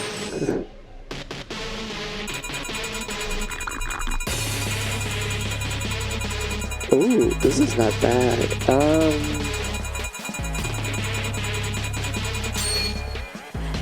But yeah, like, you didn't miss much. All I did was like grind so that the blood farms can grow.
Alright, yeah, he's ready.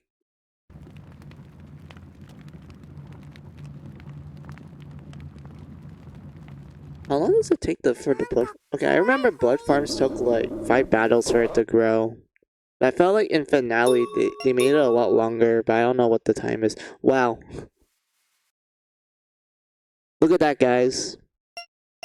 4444. That totally does not spell bad luck for me, right? シラもそう思う。聞くがよい。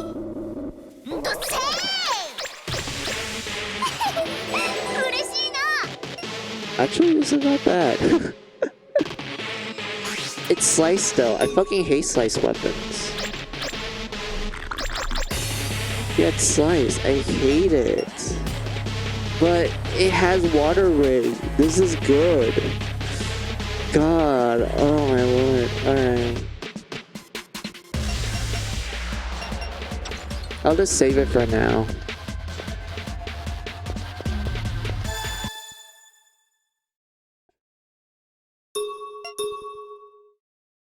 Alright, no longer 4. But still 444.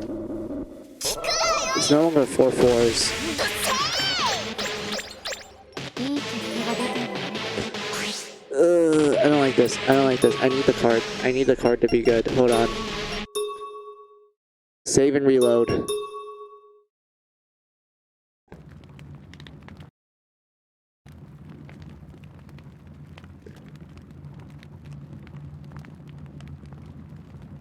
なんだか空気が重いわ。聞くがよい。よっしゃー。上がったー。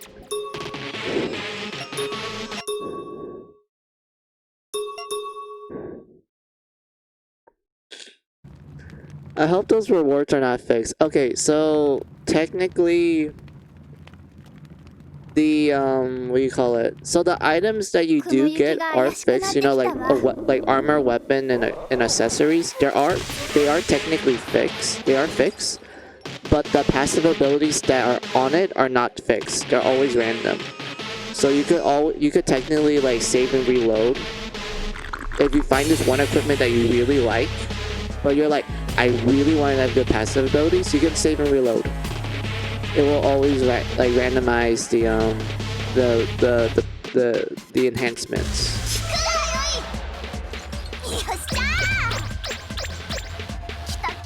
Like you see how it's like different every time, right? Like this used to be like, you know, plus 50 and whatnot, and this used to be like plus 10, but now it's like, you know, plus 8 and like plus 35 and like plus 44. The one I'm focusing on is the Oracle card. This is the one that I am focusing on.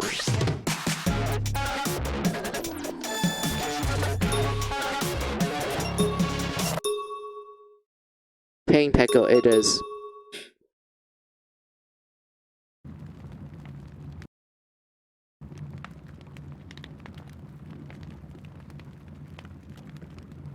Wait, now you guys mention it.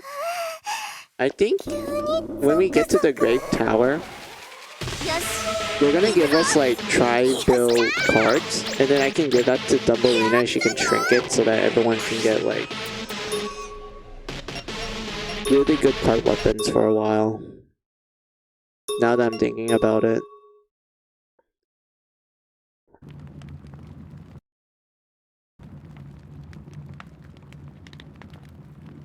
But I need to get the merchant though. So at the moment we're doing blue forms. So yeah, I'm gonna try to get like at least good 3 cards. Well, this is not bad actually. But I don't care that it doesn't get like a skill from it.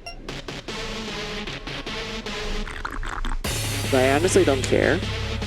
But I do like the attribute on it though. So we're gonna give that to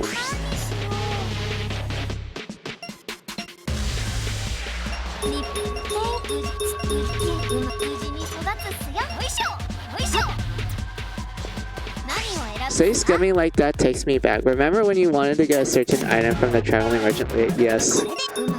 I really wanted the long blade. And I was like saving and reloading when you were there with me. We were just both saving and reloading. I really wanted that long sword. And I just gave up. I was like, fuck it. I'm gonna see which random encounter drops it. I went to the first floor of the graveyard. And we immediately got into the battle with the enemy that drops it. And I immediately got it. Like it was the yes, it was. It was literally the first enemy. Like the first enemy that I fought, and I just smack it, and like it died in one hit. It gave me that. It gave me the long sword, the thing that I was looking for, and it's like, yep, this is my luck, isn't it? This is just my luck. But yeah, we did got a good card. So let's see the stat. Ooh, this is not bad. We're gonna give this card to Mermaid. I feel like Mermaid is suffering from a case of ooh, I'm dying often. Also, we're gonna give this to Elsu because I'm making her my bully unit.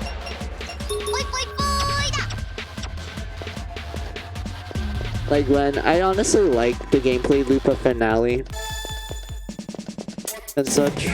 Wait a minute. There's another good one here. Hey, Merchant, my man. Hold on, hold on. Ooh. Ooh. This is not bad. There's a good reason why. Wait. Where did I left my phone? Hold on. Wait, hold on, guys. Let me... I want to grab my phone real quick.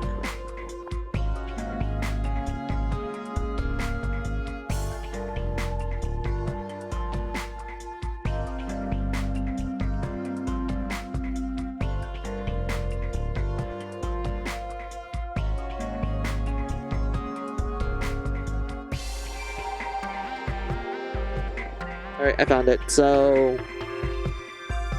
I know for a fact that there is a whip in the game. Yes, a whip. That if we were to shrink it, it'll make a pretty good whip. Actually, there's like 2 whips in the game that I remember were pretty good when you shrink it. And I think it was the white whip. I'm not 100% sure, and I'm trying to remember. Is it? Yes, it is. It was the white whip. And then the next one is the Desire whip, which you get like, I think in the Salvation Tower and such. But like, yeah, we're gonna buy this.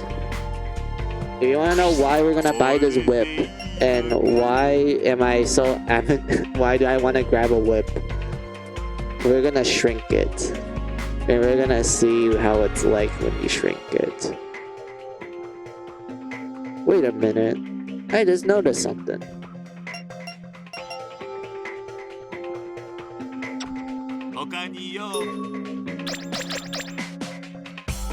Alright, we already have a ton of these. Never mind. Yes, this was the thing I was like, I wanted to grab. This thing. But we're gonna ignore that for now.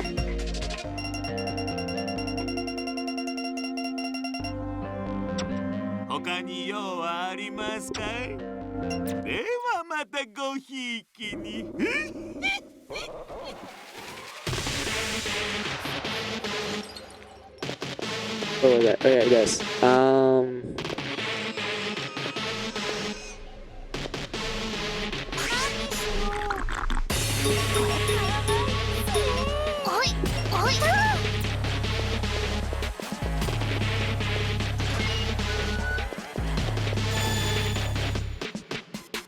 Store, toe, Jew, not toe, Jew.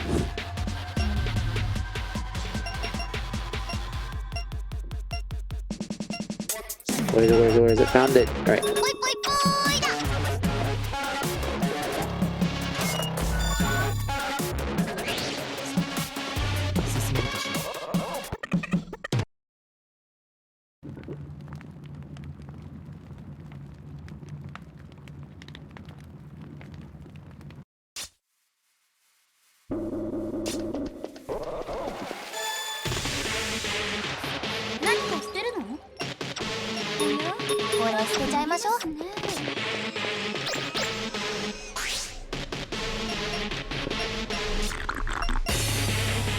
Alright, we're gonna shrink the oh yeah, the Oracle card and the whip. Alright, so are you guys ready to see what happens when you shrink a white whip?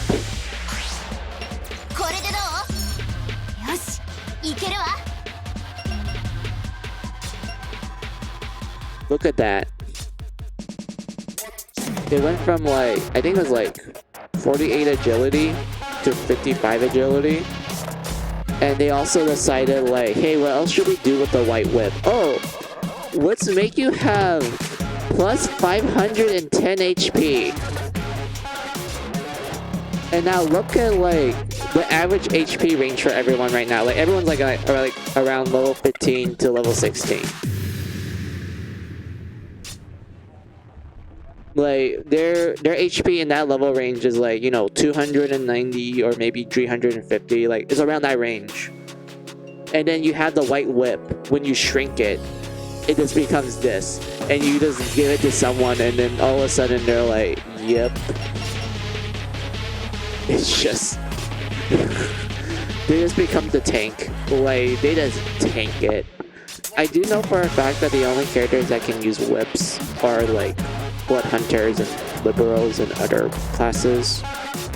So right now the only people that can use it is Red Riding Hood and Kaguya, but guns are busted, so I'm gonna let them keep their guns for now.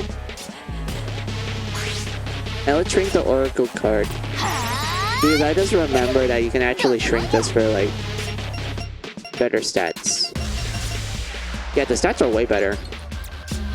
I didn't need to like, what do you call it? Yeah, these are way better. I should have just shrunk it. I didn't need to like get it from what do you call it?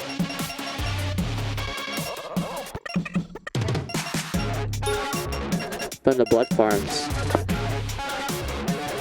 Yeah, oh my lord.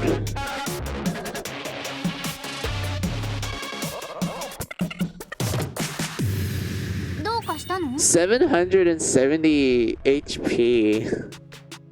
100 luck. I mean, her attack is like still in the 100 range. It's not that bad. But I love my guns too much. Guns are like the busted weapon types of this game.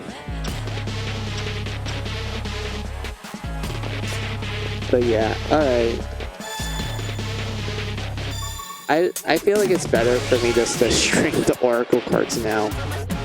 Because that was way better than the ones that I was getting from the blood farms. So I need to like grab a couple more copies of them and then shrink it. I could like just de-equip it and like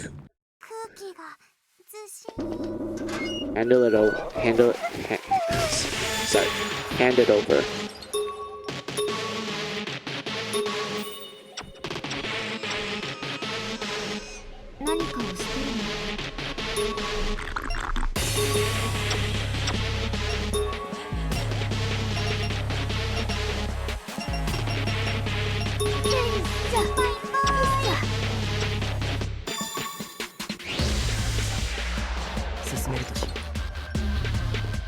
But yeah, what I wanted to say earlier is that I really like the gameplay loop of Finale. Like, you have all these three teams like working together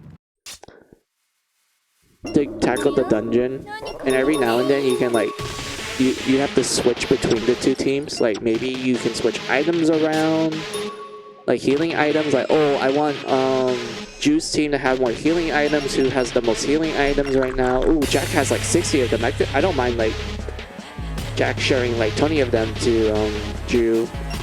Or like, ooh, I got this good equipment. I think Carla's team is a little lacking, so I'll give this to Carla and such. And who knows, maybe like the equipment I had on her team earlier could benefit another team and such. And like, of course, there's like the puzzle solving aspect of it, which is like the whole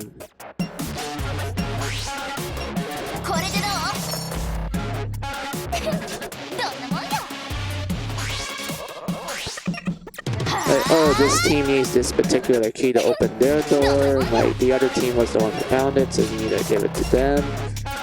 And whatnot, like, and everything. Like, just overall, I do enjoy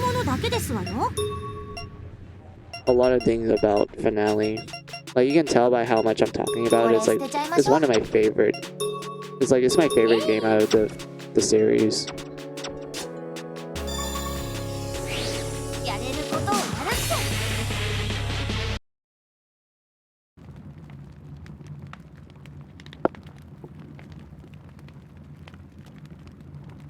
空気が重くなったよ。選ぶがよい。これは何かしら。ぽいぽいぽいだ。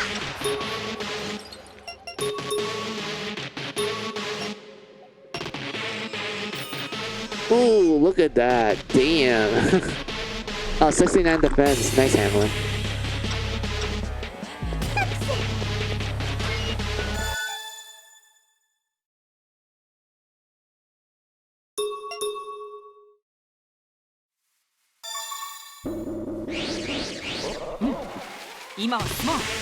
Is that what the HP increase? Holy shit. Oh yeah, I did read that. My bad, Glenn. こ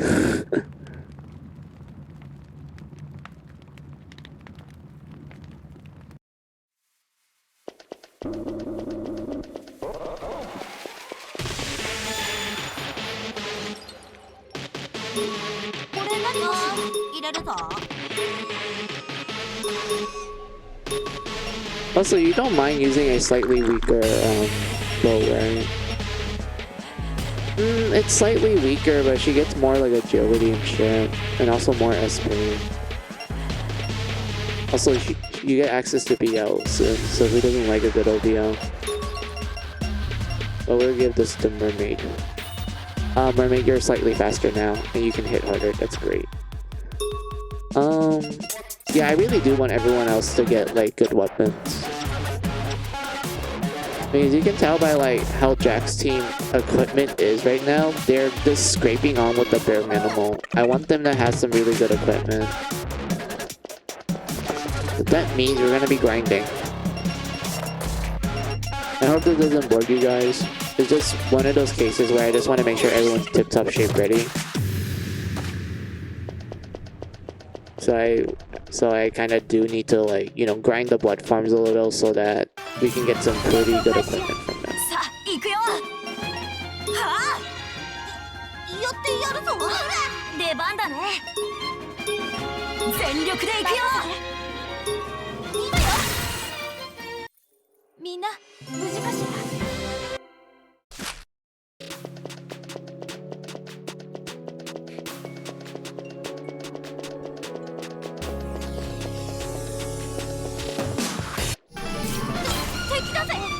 俺の番だな。任せて。力をどうぞ。任せて。当たって。僕の番だね。これで落ち着くな。これで決める。私の番だね。終わりにする。暗い。打ちのめ。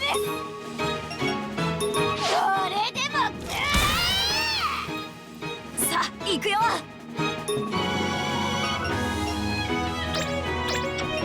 そこだ。早くほっといてもらいたい。やがれ。圧倒的勝利よ。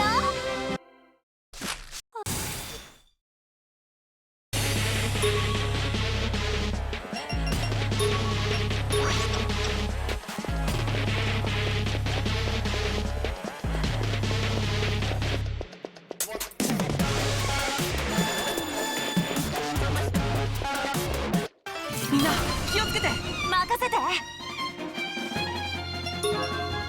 さあ頑張ろう。手を貸すわ。任せて。覚悟はいいかい。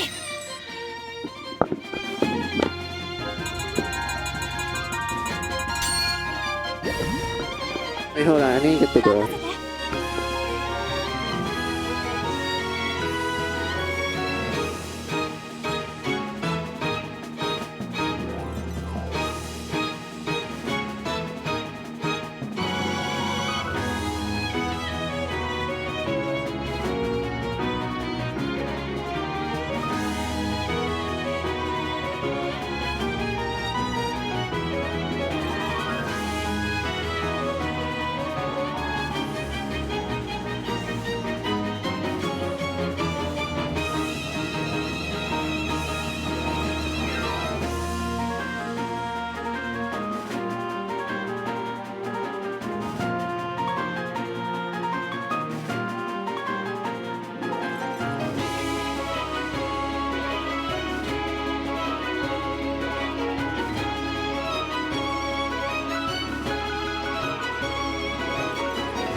Alright, I'm back. So I just opened my door.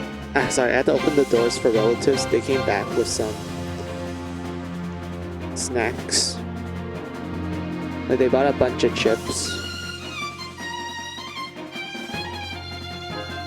And I also got myself like a small bag of chips. I grabbed a small bag of Doritos. Those the normal flavor.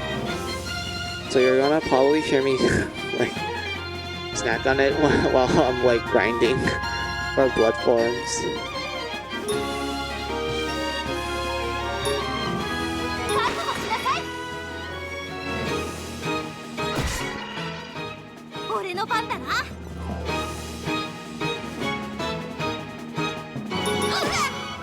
僕の番だね。やっと来たわね。おやすみなさい。勝った。嬉しいな。取り乱してごめんなさい。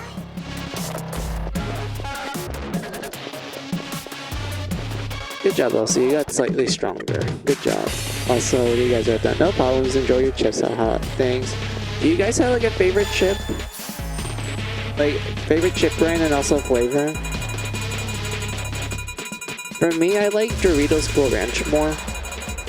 Better than like the Nacho Cheese default one. I like Cool Ranch.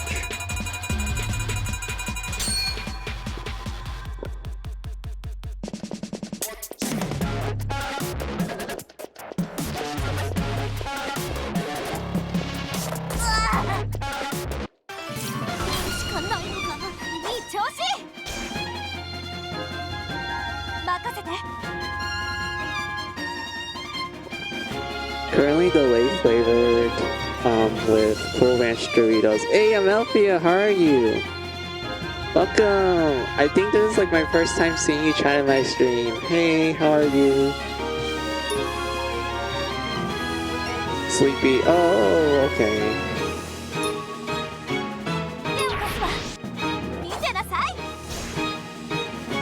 I'll lurk. Alright, no problems. Liquors are always welcome here. やってやるぞ。おりゃ。出番だね。覚悟はいいかい。 Of course it doesn't die. Of course it doesn't. 暗い。 Good job, Little Mermaid. You can tank.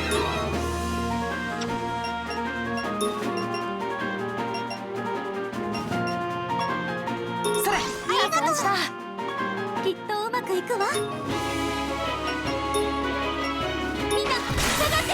Wait, I'll go for some Doritos, but you can't even get them in my country anymore. Oh, that sucks to hear. これでどう？任せて。私たちの勝ちね。強くなったみたい。 Oh, good job, Alice. もしかして強くなっちゃった？レベルアップしたんだけどな。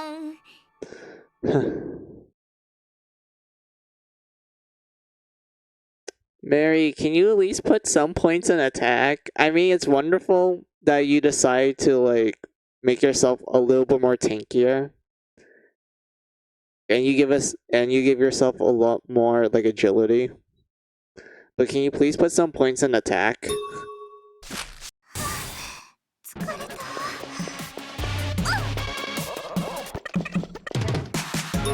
So I need to go heal up Mermaid. That sucks. Doritos are legit amazing. I now have 2 cast devils steal them from you. Oh, that's cute to hear, Amelphia. 頑張るわ。でどうかしら。出番ね。覚悟しなさい。やるぞ。 Well, that's like cool. Oh, we killed it. Oh, wonderful. 余裕っつうか。 Then we're gonna get more experience. 嬉しいな。深刻に怒ってはいない。 Yay! Okay, we can harvest it. Yay, yippee! Huzzah!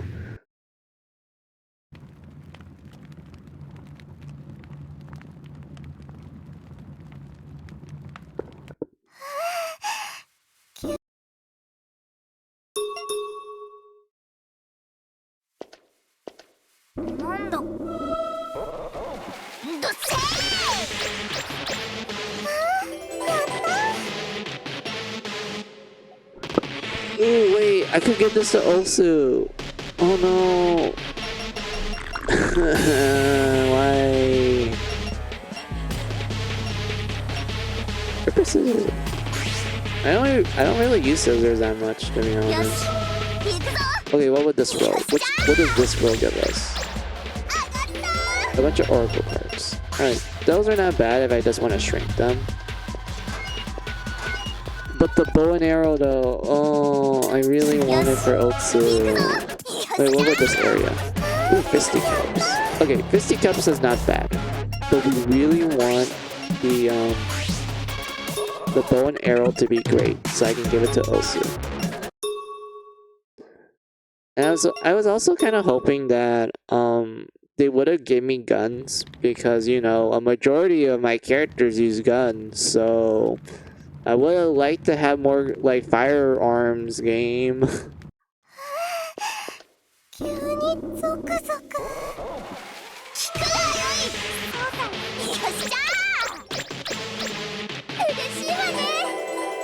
Yes! Oh my god, thank you game. It heard my prayers. It even has a water rig. That's nice. I honestly feel like getting rig skills in this game is a lot more tougher. Like they're a lot more rare. But I got lucky. I got lucky today. Thank you game. Oh my god.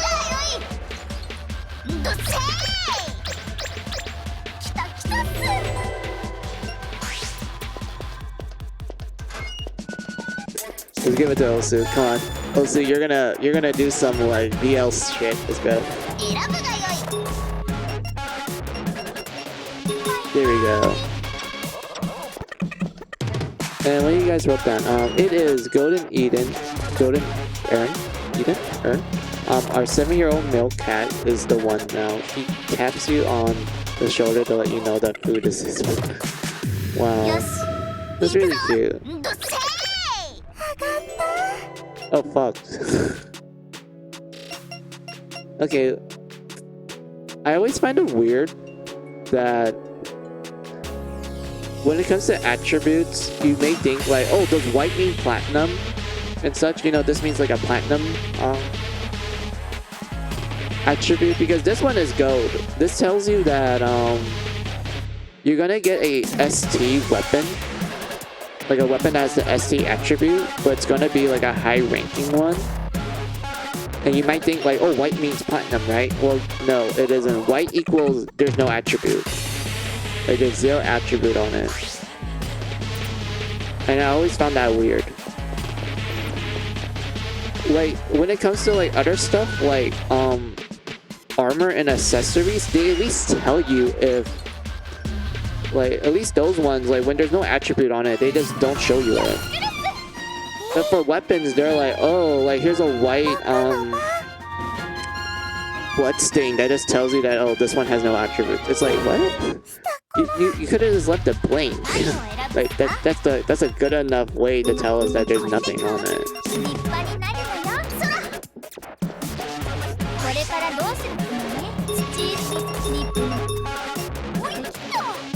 So what you guys wrote down? At least he warns you. Very polite cat. Yeah, that's a really polite cat. Nokia.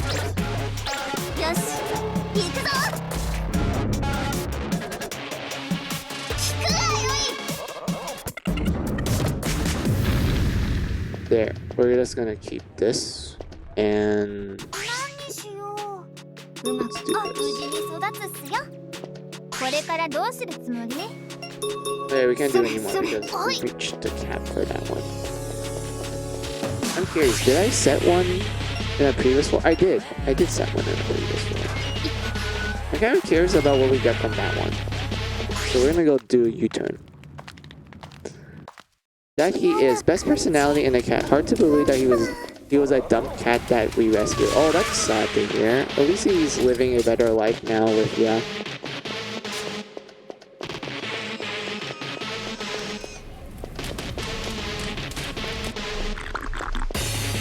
It kind of reminds me of how... Oh, that's an interesting thing. But yeah, that kind of reminds me of one of my dogs. I wouldn't really call her a a dump dog or something, but she was a dog that was like wandering around wandering around the neighborhood for quite some time. No one knew where she came from. She just appeared out of nowhere. And my dog, their name is Mocha. They are really aggressive towards other dogs. They like humans, but when it comes to other dogs, they're extremely aggressive and whatnot. But the other dog, I guess I can kind of tell you their name. Their name is Fauna, but so yeah, Fauna was just a wandering dog. We just don't know where she came from and such. And Mocha actually got along with Fauna. Fauna was like literally one of the few dogs that Mocha like got along from like the first time that they met and saw each other. And they kind of had like this routine where we kind of like fed her for a while until eventually we just decided to adopt her. And since then she's been with us.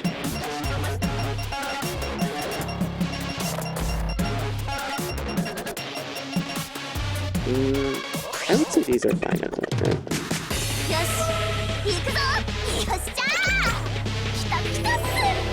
Ooh, that's not bad. That's a fucking no attribute weapon. I guess we can make this down part the accessory.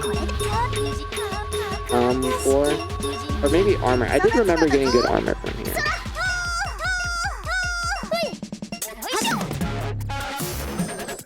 They were meant to be first siblings. I mean...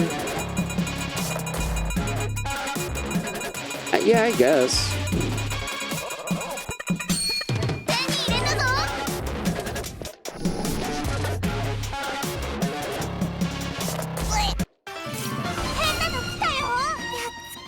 Actually, the more that I think about the ML field, I think Mocha and Fauna are less siblings. They're more like an old elderly couple. Because that's literally how they act with each other nowadays.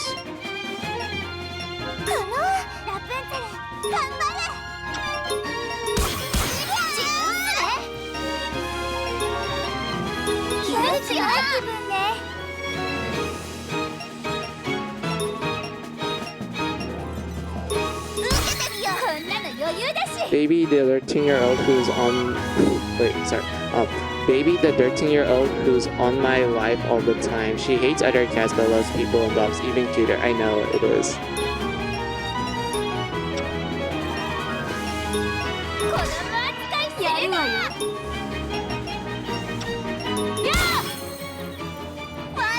Can't do shit, heart, because I flipped ya and you did not notice me whatsoever.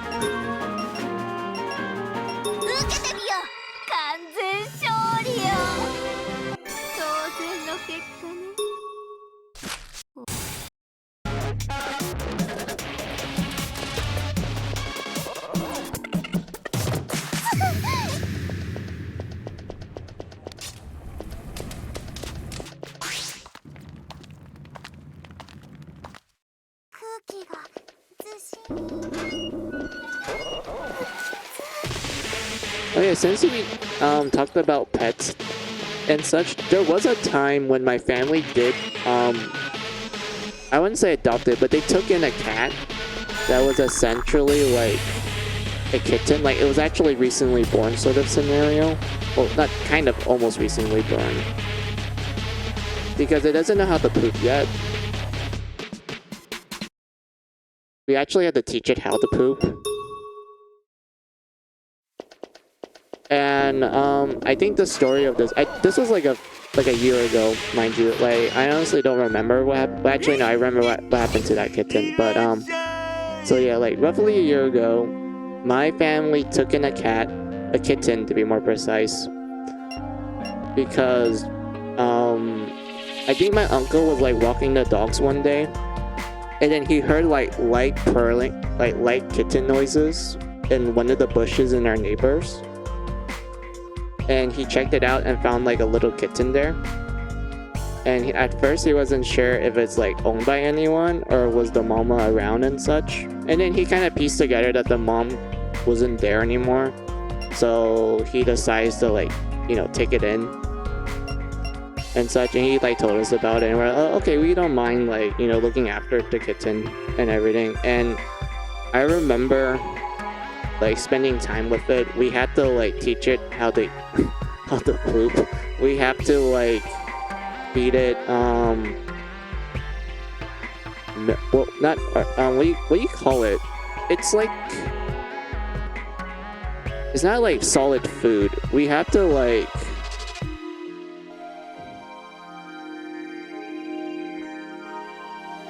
yeah, cat formula. Yeah, we have to like buy a bunch of cat formula for it and like feed it through like a baby bottle and whatnot. It would always like purr and whatnot. Eventually, the kitten did got healthier. You know, it doesn't look too skinny anymore. And we kind of let it like play around indoors for a bit. That kitten is so fast. Like it managed to like get behind the couches. It managed to like almost like, wait, actually no. There was times when we actually find it in like the garbage cans. Well, I have to point this out. The garbage cans that we have, they're just like a bucket, and we just put like a shopping bag on top of it and such. And most of the time, there's not like a lot of stuff in there that's like, you know, wet food or like anything dirty. We mostly put like Q-tips or like towels and stuff. Well, not paper towels and everything. But it's not like, you know, super filthy and whatnot. It's relatively clean. So every now and then we will just find it like hanging there, just playing with the paper and whatnot. And we even got it like toys and everything. And its favorite toy was a ribbon that we just decided to tie like near a door. And then that kitten does like playing with it. We just don't know why.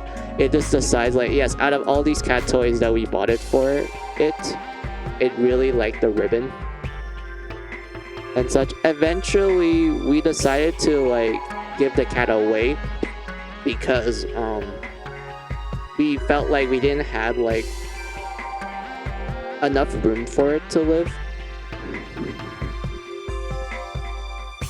and everything. And also our dogs were like fine with it, except for that one time when Fauna like tried to bite the cat because the cat was like sniffing her butt. But outside of that, they did get along pretty well. But like, yeah, we do have to give away the cat. And if I remember correctly, we like talked to our friends and relatives like, hey, do you want to adopt a cat and whatnot? And then eventually we found someone who was willing to adopt it, and it was my sister's friend. And they still have the cat. They really love the cat. Every now and then my sister will actually visit my friend to see the cat and such. And we didn't give the cat a name because, like, you know, when you name something, you become really attached to it. But the funny thing about that was that but prior to like the cat getting adopted, we will always call the cat the male, which it's a Vietnamese word, and if you want to know what male means, it means cat. So we just constantly call this kitten this cat. The Vietnamese word for cat.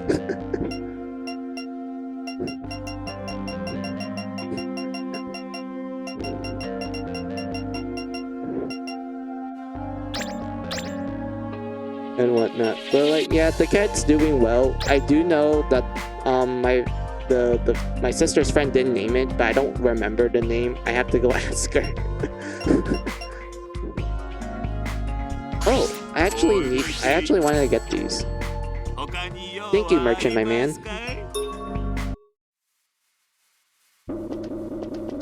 Oh yeah, we name all we name all the feral cats. Well, that's why I ended up as a kid with a cat named Kitty. Yeah. Yeah, except it's not like a case of like, oh, the kid named the cat because it's cute and shit. It's more like my family is like, oh, it's just called cat. We just call it, we just use the Vietnamese word for cat just to call it that. Because like, you can kind of tell by like me talking about like certain Vietnamese words and phrases. My family is from Vietnam. I did grow up in a family household. I mean, a Vietnamese household. But I would never really consider myself Vietnamese because I barely know the language. And the story for that is because my family, when they moved to America and such, they were like, oh, we need to make sure we learn English and everything. They wanted us to know English and such because, you know, we're in America and everyone speaks English there. And well, not also Canada. We also did move to Canada one time, but ignore that. But yeah, they wanted like the future generations to at least know English, so that we're able to communicate with like practically almost the entire world and such. So when I was born, they decided like, hey, this Mizu right here is gonna learn like English all the time, like no Vietnamese. And the funny thing about this is that they always talk to me in Vietnamese, but because of them not like teaching me like the proper grammar structure and like the meaning of certain words, my knowledge of the Vietnamese language is like barely existent. I am mostly an English speaker, even though I did take like other language classes back when I attended school, but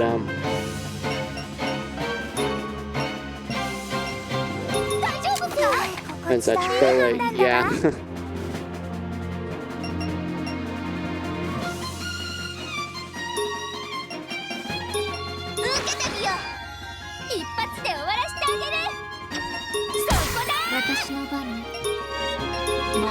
They killed, well, I mean, it killed the Ivy lady, so that's fine.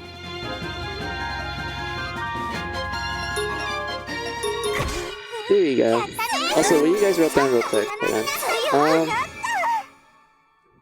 Kitty started out with some odd name that they couldn't decide between Snowball, it was white, and some other name, so it settled on Kitty. Oh, my nieces and nephews were taught English, but not their moms. Tag along from the Philippines. Oh, that's pretty cool. Man, these breath gores are looking a bit ugly. Here, I mean, yeah, they look kind of ugly, Rudo, but they are still quite well, and they still have quite the hourglass figure and such. I don't even know why they made them an hourglass figure. It's so weird.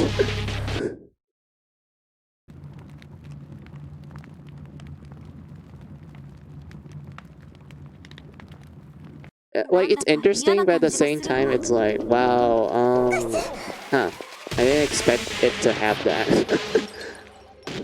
Alright, oh, you wrote down some name, okay, hold on, okay, I'm gonna lurk to get prep for some YS9 streaming soon. Also, this game is on my wishlist now. You were right, I'll love it. Yeah, I do love the Mary Skelter games a lot. I'm glad that you wishlist, like, the Mary Skelter games, because I do think, like, out of every Compile Heart franchise, I think Mary Skelter is quite well polished. Because, like, another series I can think of that's well polished is, like, Death and Request. Like, Rudo, you can vouch for me for that. Like, Death and Request is quite polished compared to, like, most games from Compile Heart. But, like, I would say Mary Skelter is also a really polished series from them. And everything. But yeah, I do think you might enjoy Amalthea because the story of Mary Sculptor is pretty solid, especially when you start from the first game, and then you play the second game, and then you play the remake, and then you get to finale. Like, and also you read the prequel novels on the side if you want. Like, yes, this franchise has prequel novels. Like, I'm not even kidding with that statement, Amalthea. Like, this series has prequel novels, and the way how it worked was that if you were to buy these games physically back when they were released, the limited editions will actually come with these hardcover prequel novel books that essentially goes into more backstory of, like, the world of Mary Skelter and everything, and it's absolutely wonderful. Like, the prequel novels don't feel like they contradict like the information you learn from the games, they actually complement each other pretty well, and it feels like they knew what they're doing when they were creating the world of Mary Sculptor when you read the prequel novels and everything. And like like a majority of the time, when it comes to the prequel novels, it is recommended to read them after you beat the game, because if you were to read the prequel novel and then you play the game, you pretty much spoil like specific plot twists that the game wants to show. The only time I would say it's fine to read the prequel novel is with Mary Sculptor 2, because a lot of the early prints of the prequel novel for the second game, they only cover the events that happen in the first half of the game. So once you finish the first half of the game, it's completely fine to read that game's prequel novel and everything. But like for every other game, you need to finish the game in order to read it. But yeah, I think you might enjoy Amalfia. There's like quite lovable characters. Like you can tell by the names of the characters, it's fairy tale people and whatnot. And if you ask me like who's my favorite character in Amalfia, has to be Red Riding Hood, which you probably already seen through like my banner and also my profile picture. Like she's like my absolute favorite character because she plays a somewhat of an important role in all of the games. I would say she appears. I would say her role is more apparent in the first game, the remake, and finale. I feel like those games is where she gets like the most screen time. Because in 2, she's kind of absent for the most part. She does appear in it, mind you, but it's quite lacking compared to the other games.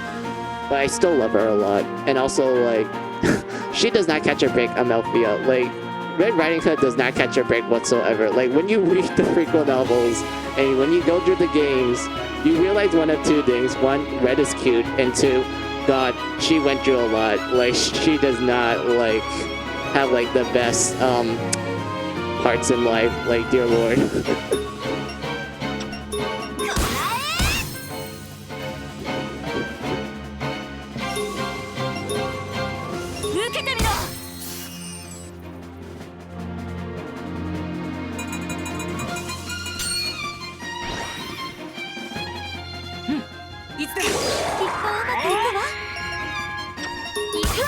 Also, what you guys wrote down real quick, I do apologize. I realized that I was talking a lot to the point that I didn't notice what you guys wrote down. Wait, hold on. So, Compile Heart has so many good games, thank you. Yeah, it is. Like, I do love a majority of Compile Heart games, even though I do feel like some of them are not that well, polished in a sense, but I do enjoy them a lot. And what else is you guys wrote down? Having someone come to hear the gospel related to the best girls, that is Al Ostra, Celica, Clayton, and Clea Glaze out. Anyway, yeah, Mary Sculptor and Deathman are great. It is. Okay, read after game 1, then enjoy. I should do a holiday of Compile Heart games. That makes a deep character. Have you checked out Monster Menu? It is from Nippon Ichi Software and is oddly a great. I have. I played the demo of Amalfia and I was actually so excited about it that I actually bought I actually pre-ordered the game and such. I didn't like do a full playthrough of it yet because I was thinking about either doing it for streaming or I'll just do it in my off time when I clear out some of my backlog. Like we can all relate, like as gamers and also streamers, that we have a lot of games in our backlog. Like we kind of want to like take down the backlog a little bit so we can play certain ones and everything. Shh, that's our secret. Yep. But yeah, I have played it. I really enjoyed it, Amalfia. I remember, what did I remember from the demo? I remember spending so much time cooking in the demo, Amalfia, to the point that I forgot that, oh yeah, it's an RPG. And I should be like, killing monsters and shit. But I got so addicted to the cooking.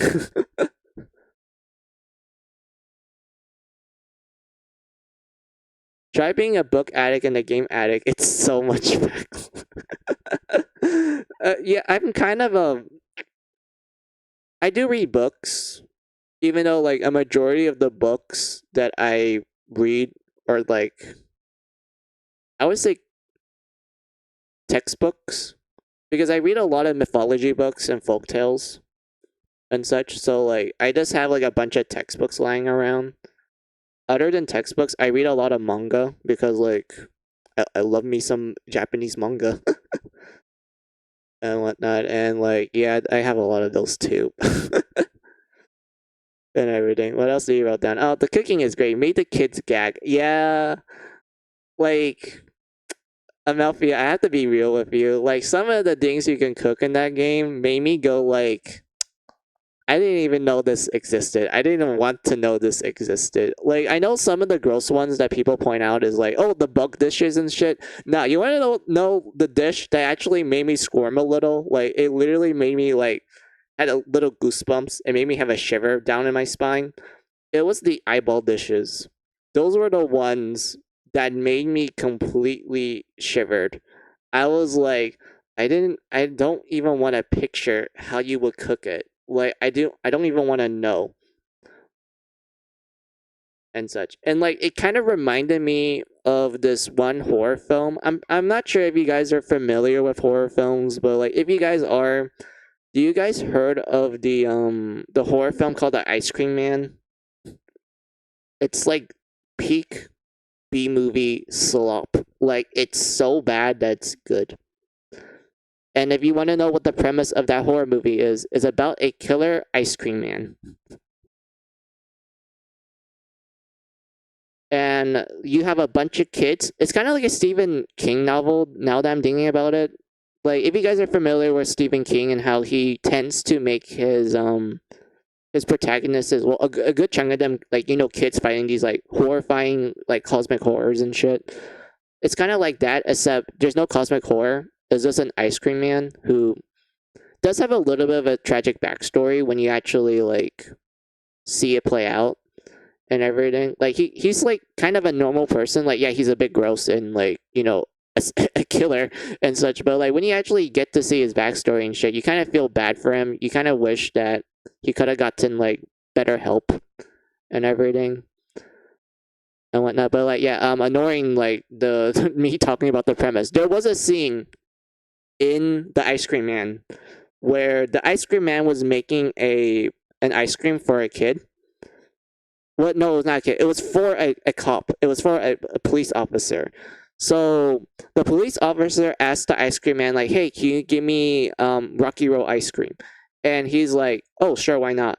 And he makes grabs the cone. He starts making the ice cream, but he replaces one of the marshmallows with an eyeball. More specifically, he gets the eyeball and uses like some kind of tool to cut the eyeball to make it into the shape of a marshmallow and to stick it right into the ice cream. And then you see he gives it to the police officer. He eats it. He's like, this is really crunchy and good. What kind of marshmallow is it? And then he tells the police officer that, oh, that's classified information, officer. And the scene just ends there. Like, I remember seeing that. I felt really squirmish. I did not like when eyeballs get hurt and whatnot. I apologize if I like not explain it too well, and it sounds kind of horrifying. But like, yeah, it's like it's just wow. It's like oh my lord.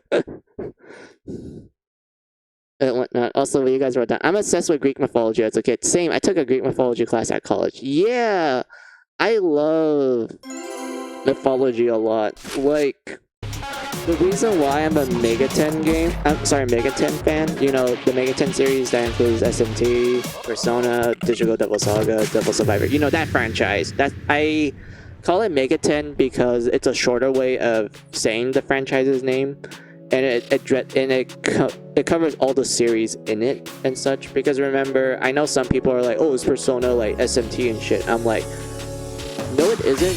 It's a spin-off series, but it's not its own franchise. It's part of a greater franchise called Megaten, and that franchise started from a from a light novel.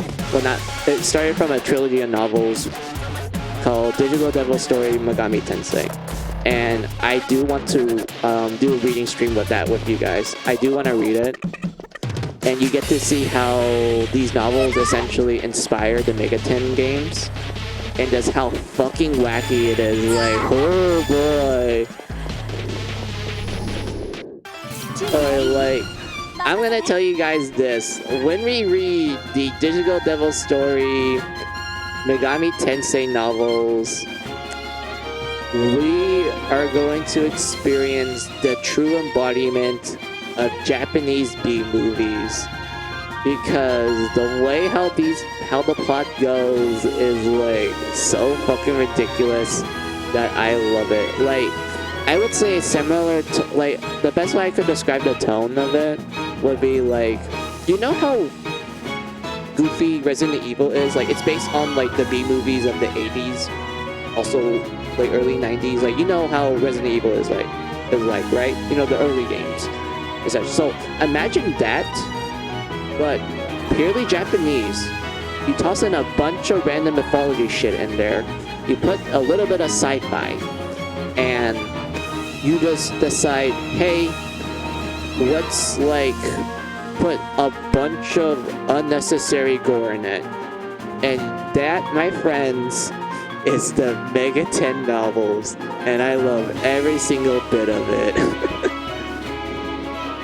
And whatnot. But like, yeah, I will read it to you guys. I'll probably read it after I play Kuryoku Megami Tensei on the Super Nintendo. I'll do that. And whatnot. I'm not even sure how long the reading stream will be.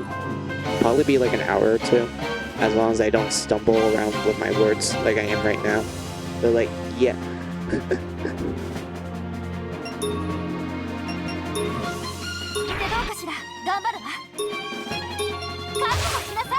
Also, what you guys wrote down real quick. Well, now I need to check it out. You're in for a treat from Mafia. Like, Ice Cream Man, pretty solid, like, goofy film. I love it a lot. I wouldn't say it's like super gory on Mafia. Like, despite the fact that I explained the whole like eyeball scene, it's not like gory to the point that it's like blood everywhere and shit. It's more like, it's a little bit on the what would you call it? It's a little bit on the less gory stuff. Like, yeah, I just described something gory, but it's not like super explicit. It's not realistic. It's like really cartoonish, which I think it's like a big, like, you know, charm to the Ice Cream Man. It's really cartoonish, and I think it's really good. But like, yeah, when you wrote down Rudo, ew, just music, excuse me. I think you talking about something even worse than anything I could ever think of regarding that Ice Cream Man.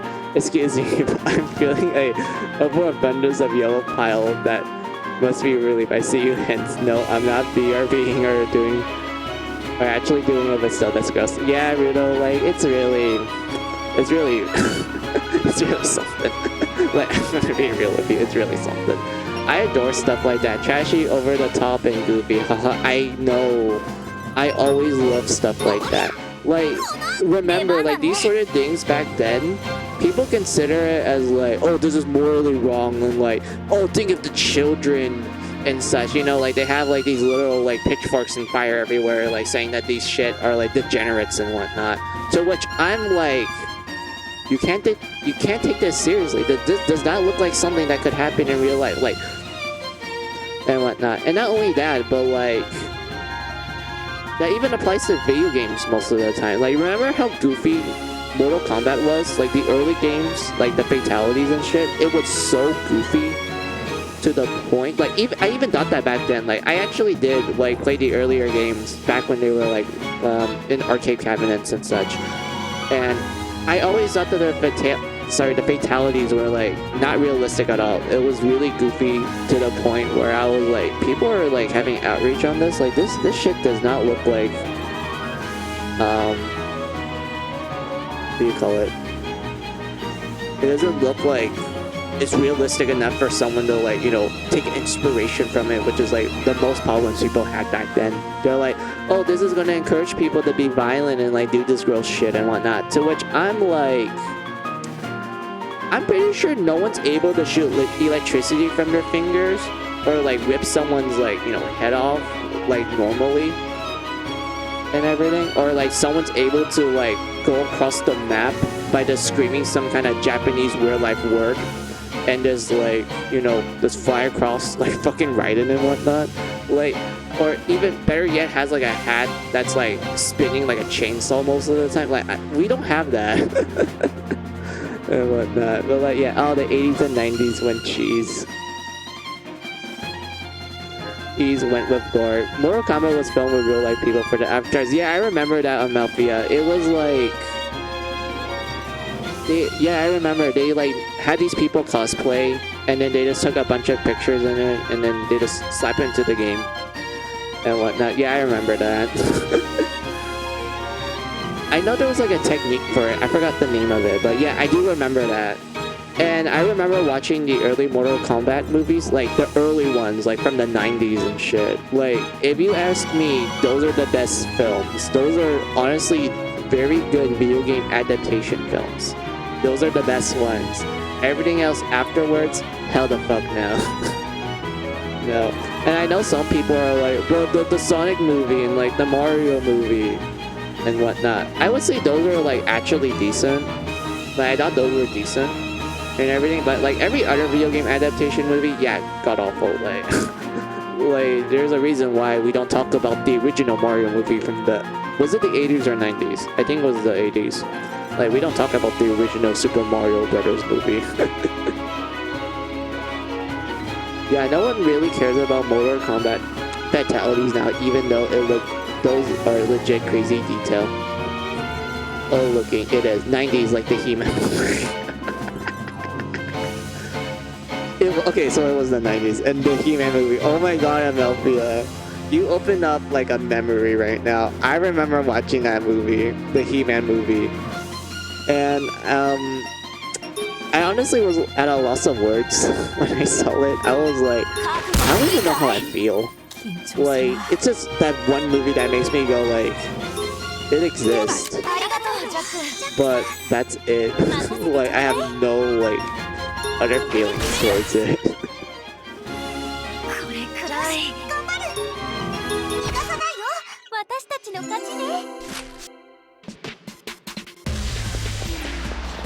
Oh yeah, speaking of He-Man, I remember watching He-Man on Cable a lot recently. Well, back when, in the early 2000s, because that's like how I was able to like catch up on like certain old episodes from the original He-Man cartoons. Like, I do have a bit of a history with it. So my mom actually grew up watching He-Man and such, and she would like, when I like actually saw the cartoon, like the original cartoons on Cubo back when it was a thing. Rest in peace, Cubo, I miss you a lot. But back when Cubo was a thing, there was this like nightly program for it called the Night Owl, which essentially they play a bunch of old cartoons from, I think it was like from the 70s, maybe the 80s. I remember watching the He-Man original He-Man cartoons from that, and that's how I was able to watch like a majority of the episodes there and whatnot. And I remember enjoying it quite a lot. I remember actually like staying up with my mom to watch some of her like watch He-Man with her and such. It was like a good time. I liked it. And I remember laughing a lot because of like, how does no one notice that the prince looks exactly like He-Man? The only difference that they did was that he just removed his shirt. Like, he's almost naked. And whatnot. Like, how can you not recognize that's the prince? Like, all you have to do is remove his shirt and then boom, you got yourself He-Man. And I know like the tiger thing, that one is like, he's wearing like, you know, an actual outfit that hides his face and shit. Like, that one made sense to me. Like, that one made me go like, okay, like, that's fine. But like, He-Man, our prince right here, heck the fuck no. That made no sense. It's not like Superman glasses, like I said, MLP. Like, at least that one made sense to me. I'm like, okay, he's not wearing glasses anymore. Like, and why not? Like, at least he's like covering his face to some extent. But He-Man, he just took away his shirt. That's it. It does exist, along with also the American Godzilla. God, don't remind me of Malphia about the Godzilla film. Also, I noticed that you wrote down like, oh, okay, I gotta start dinner, then stream at 30 minutes later. Alright, see ya, Malphia. I'll probably like drop by in your stream and say hi and like hang out after I finish streaming, of course. Who knows, maybe I'll rate you I rarely do raids, but like, yeah, if I do feel like doing a raid, I'll raid you. 手を貸すわ。任せて。当たって。やってやるわ。出番だね。覚悟はいいかい。ありがとう、ジャック。待ちくたびれた。言うこと聞きなさい。怪我はない？ Let's see, what else was there written down? I'm back for reals. I had to wipe the top of the table. Oh, I hope it's not what I'm thinking, Rudo. Or maybe it's just you spill food and you have to wipe it.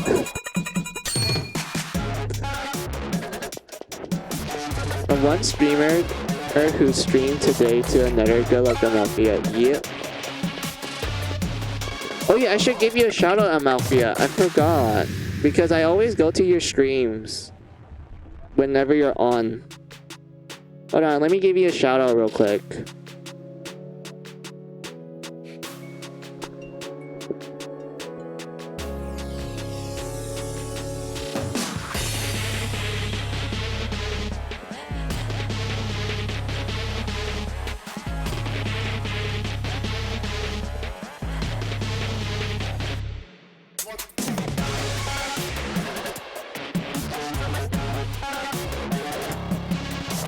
Alright, there you go. Here's your shout out. When the cooldown is done, I'll do like Rudo next and then Gwen.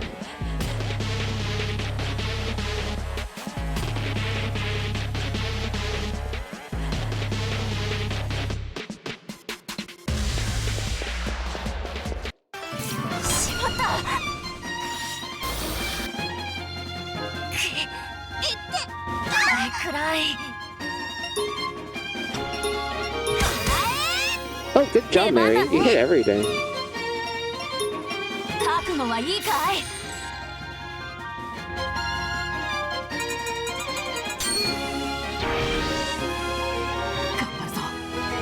feel like I'm forgetting something. Oh yeah, I forgot. This entire time I was going to do blood farms. Oops. I completely forgot. I got a little bit distracted, but I don't mind the distraction though. I like talking to you guys, but oh my god, I just remember like, oh yeah, I was doing the blood farms. Hold on.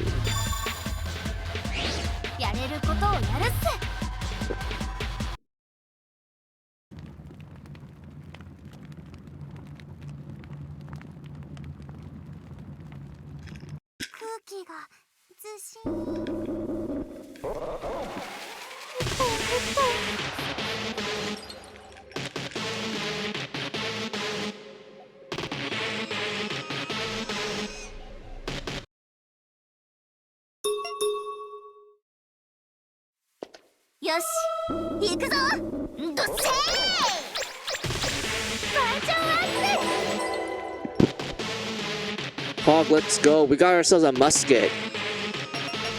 We finally did it, guys. We got a gun. It's time to go America.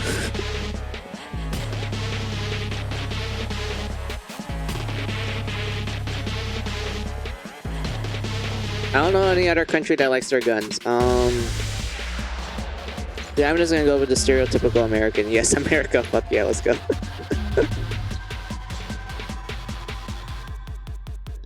I'm kind of hoping that the next dungeon will give us sharpshooter guns, because those guns actually get better if we shrink it. But at the moment, we're gonna focus on the musket.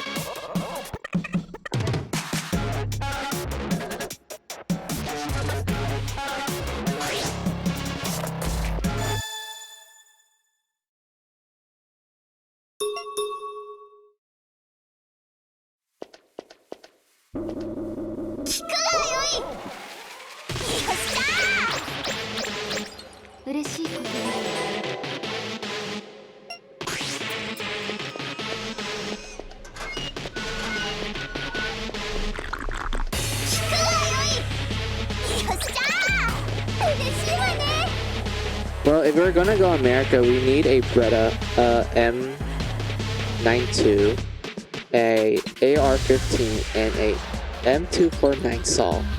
Then give someone the M249 saw in front of the mayhem and watch them decide to act like Rambo. I mean, it is confirmed in the prequel novel, Rudo, that like in the early years of the jail, they did have guns, and the guns literally melt through the mayhem like butter.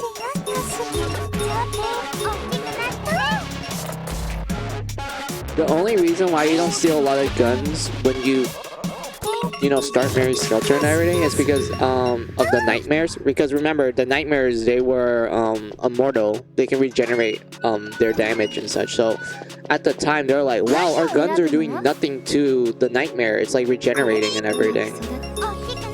And whatnot. But for normal mayhem, yeah, it just rips through them. And such. And everything. And also, like, we learned that it was hard for them to maintain their weapons because they don't have all the, equipment and material to maintain guns. So because of that, they don't have actual, like, real guns. Like, I know we have guns right now, but those were made from the body parts of the Manhammer. Because remember, like, the weapons that the girls use, they're blood weapons. They're made from the body parts of the Mayhem. I wouldn't really call them, like, the traditional gun in a sense. Because you can tell by, like, the sniper gun that Sleepy has, like, it doesn't look like it uses, like, what we associate with the gun and whatnot. Or just gunpowder. I don't even think there's gunpowder here. Wait, we can do explosions. So that means there is gunpowder. But I guess it's not enough to make, like, a lot of bullets.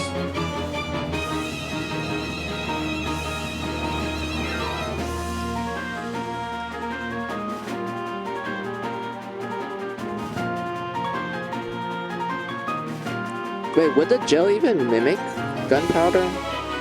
Like, would it actually properly mimic gunpowder, or would it just mimic a mayhem that's literally made from gunpowder?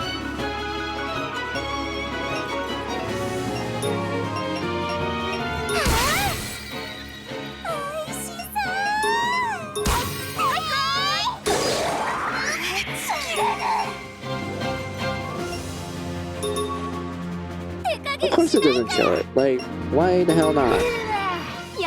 Oh, never mind, it did.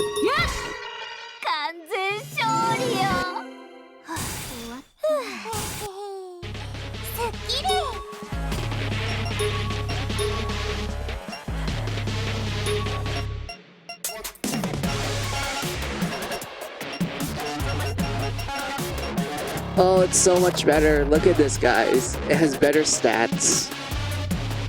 But yeah, I know my magic defense, like, takes a big hit, but, like, who doesn't give a fuck at this point? More damage, the better.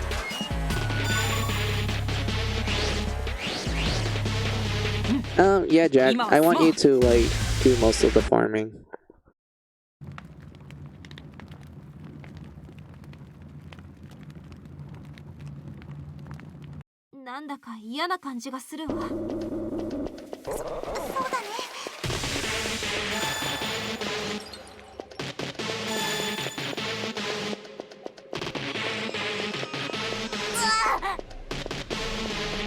Oh yeah, I have a question for you guys. Do you guys watch Godzilla films?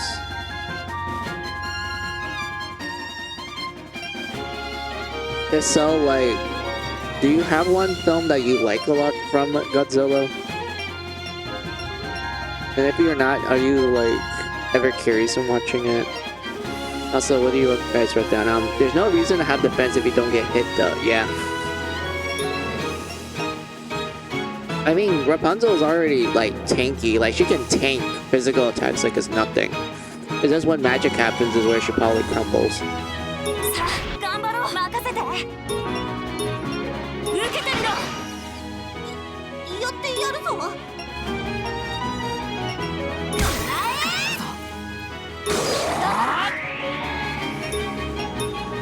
Never seen those, but I'm kind of curious. Oh, you're in for a treat, Gwen, if you like your Japanese humor. how would I describe the Godzilla films? I would say the Godzilla films are so weird, but like it really depends on like which era and which film you're talking about. Because if you're talking about like the very first Godzilla film, which was like in the 1950s, question mark, yeah, it was in the 1950s. That one was actually kind of like poetic. It's like a weird film because it's not because it's black and white, mind you. It's because like the first Godzilla film was actually, you know, what everyone remembers. It was an allegory for nuclear power. Because, you know, Japan got the brunt end of the stick when it comes to nuclear shit. So when Godzilla was made, there was a lot of imagery of like nuclear power going wrong and everything. And Godzilla is actually a victim of it because we learned from, I think we learned from the director, from like behind the scenes and such, we learned that Godzilla came from a family of like these reptiles that lived underwater. And they kind of stayed there for a while until us Americans decided to test nuclear weapons in the ocean, which eventually led to his family getting killed, and he was the only one left. And he ends up like, you know, getting mutated by the radiation, which caused him to be essentially this giant nuclear dinosaur creature thingy, and that's able to shoot like atomic breath and whatnot. And how his skin looks like, you know, a bit burnt and everything. And like the whole film was just like, you know, these people are like talking about this monster, and then when you actually get to see the monster, the way how the destruction is handled, it's like very somber. And there were scenes where there would be these people like praying, like they're actually praying that, oh my god, please, I don't want to die and whatnot. And like there's this one scene where this child was like talking to their mother about like, oh, are we gonna live in the end? Like, I'm scared, I think we're gonna die and shit. And then the mother tries to reassure that to the child that we're probably gonna die and we're gonna meet your father soon. And like, you know, holds the child and whatnot because they know for a fact that they're gonna die soon. Like, she's trying her very best to like make death not seem too bad and whatnot. And like, it's really something. Like, remember, this film came out in the 1950s and it's black and white and shit, but it's really impactful when it came to the message and themes of it and whatnot. And the way how the acting is handled is quite realistic. And there's like, you know, the occasional Japanese joke into and whatnot, but like a majority of the film, it is quite what would one call it? It's quite something. And also, we get to the ending. The ending, like, honestly made me go like, this is really sad. Like, it's a happy ending, mind you, but it's like, it's a bittersweet one.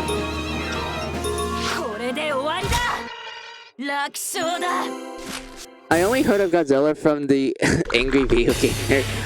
You're talking about the NES? The NES Godzilla? I unironically like that game. Like, if you ask me what's like my favorite Godzilla game, it has to be the NES Godzilla and the Super Godzilla from the Super Nintendo, and also Godzilla Unleashed for like, you know, PS2 and Wii. I like those games a lot.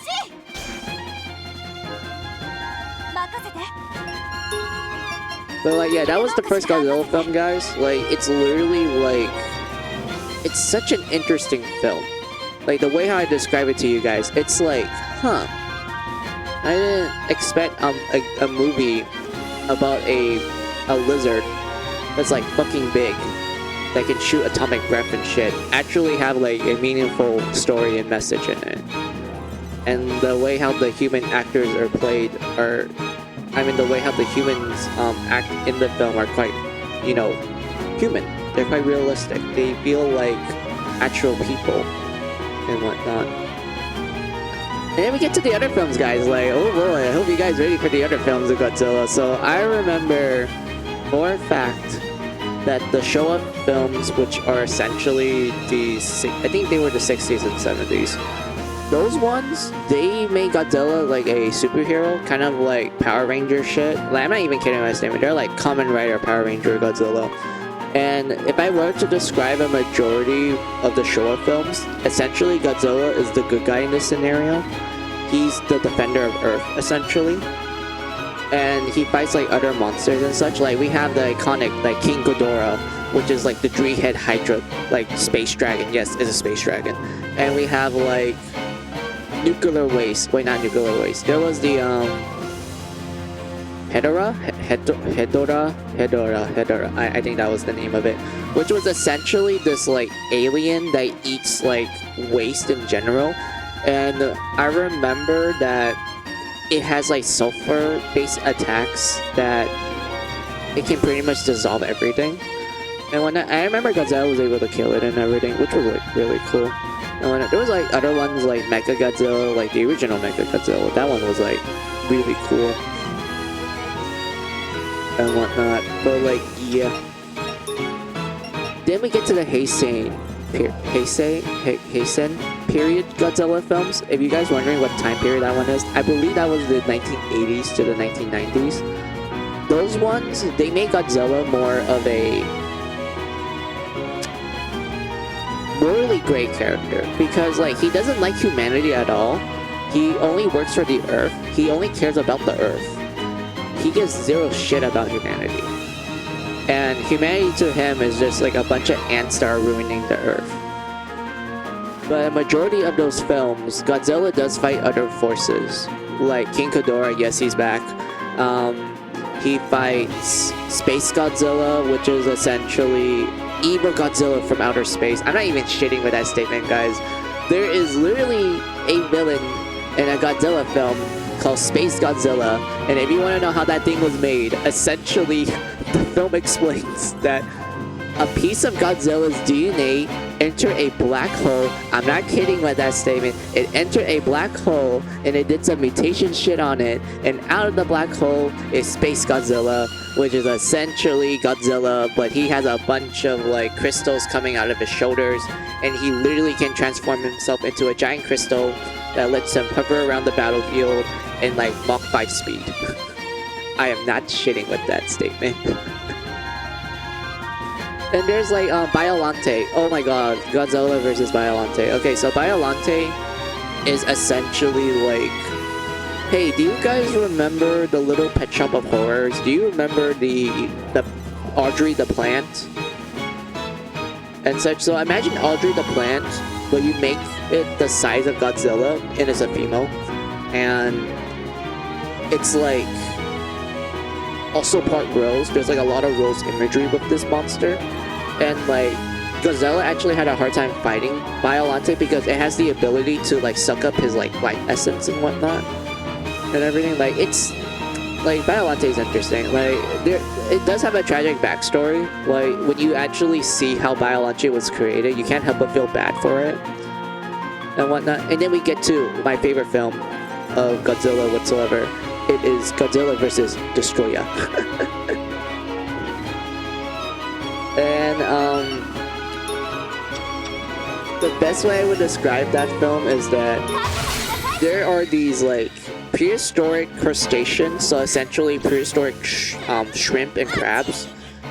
It ended up getting mutated by a chemical weapon called the Oxygen Destroyer. And what happened is that it mutated the crustaceans to the point where they start merging together to form like these giant like crab-like creatures and whatnot.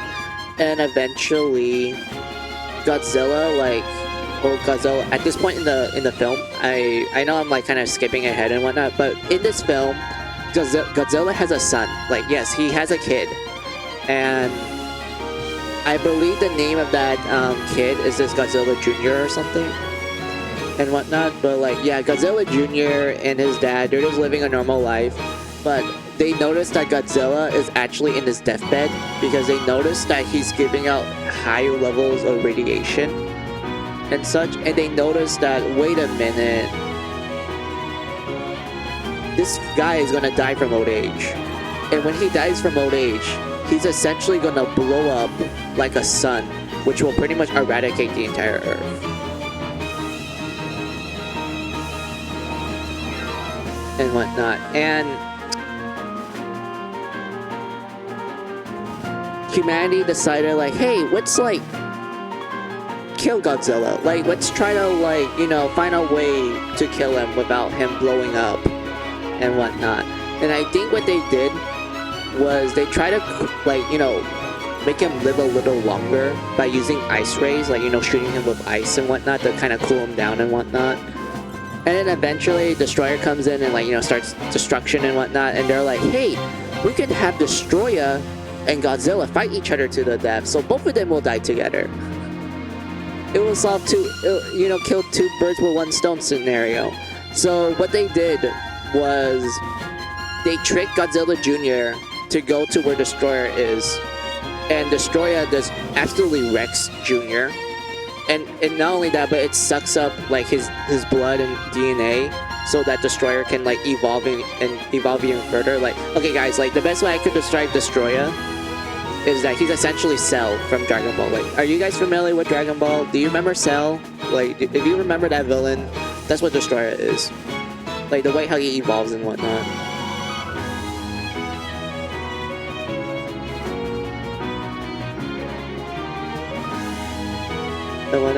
That is just straight up sounds like a Dragon Ball Z story. Yes, exactly it is. So yeah. So Destroyer starts to evolve more and more while sucking on Junior's blood and shit. Godzilla comes in, saves his son, and you know, beats up Destroyer for a little bit, thinking that he kills Destroyer. He goes to his son, and he's like, "Oh my God, my son is about to die. I want to give him some of my life energy," and it fails, and his son dies right in front of him. Yes. There is a kid Godzilla dying in a film, and it's really sad and tragic. Like hell, even Godzilla was sad. He even like roars and like in a sad manner and whatnot. He's like, why my son? I'm the one that's supposed to die. I'm getting old. Why my son?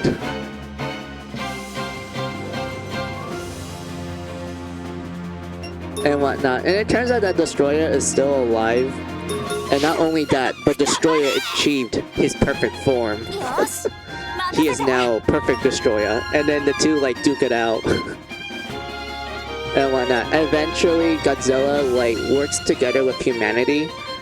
And humanity is trying to figure out like, okay, what is Destroyer weak against? We need to find a way to destroy this guy.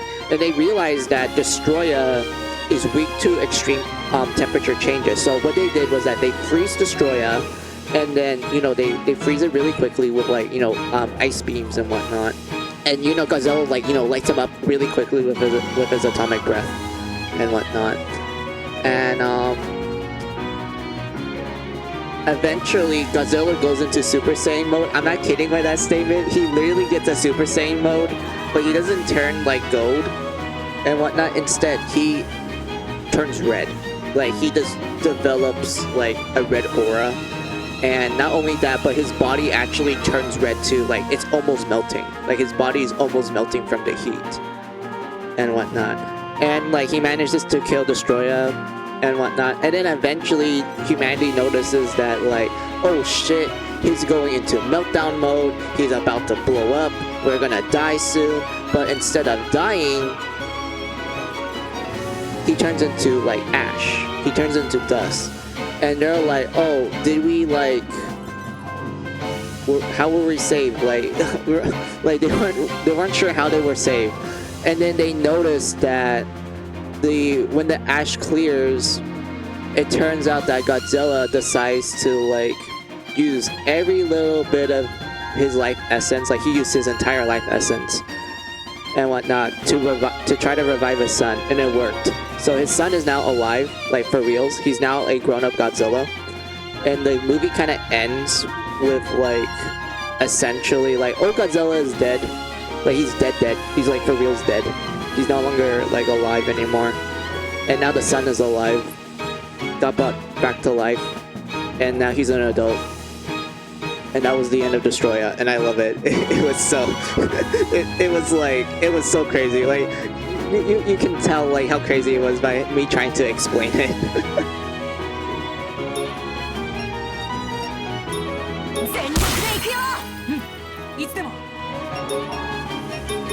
And whatnot, but also I noticed that you wrote down something, Glenn, real quick, so let me go address that real quick. I wanted to watch the 2016 movie about him. Let me find how is it called? Shin Godzilla. Oh my gosh, Shin Godzilla. That's honestly a good one, Gwen. Shin Godzilla is pretty good. So the best way I would describe Shin Godzilla is that it's essentially the original Godzilla, like the first one back in the 1950s. It's essentially that, but in a modern setting.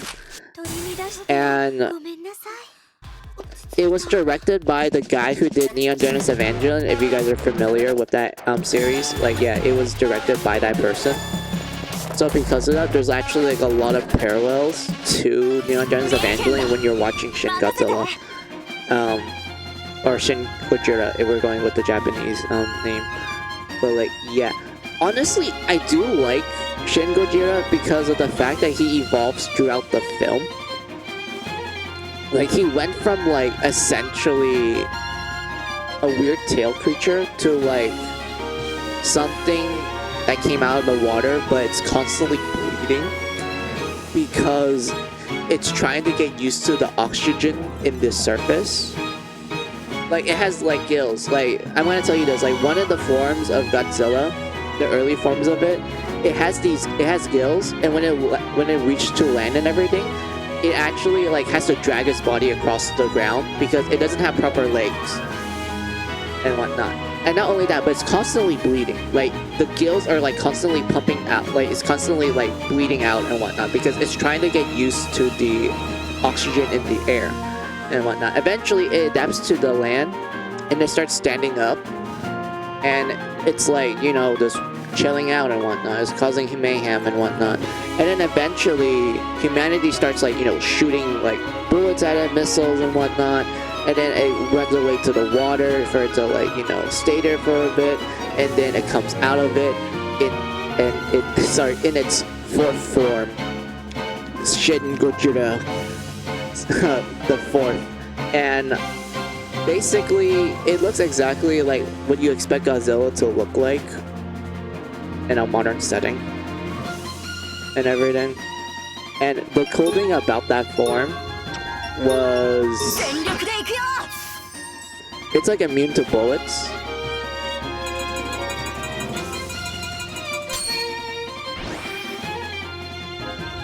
And whatnot.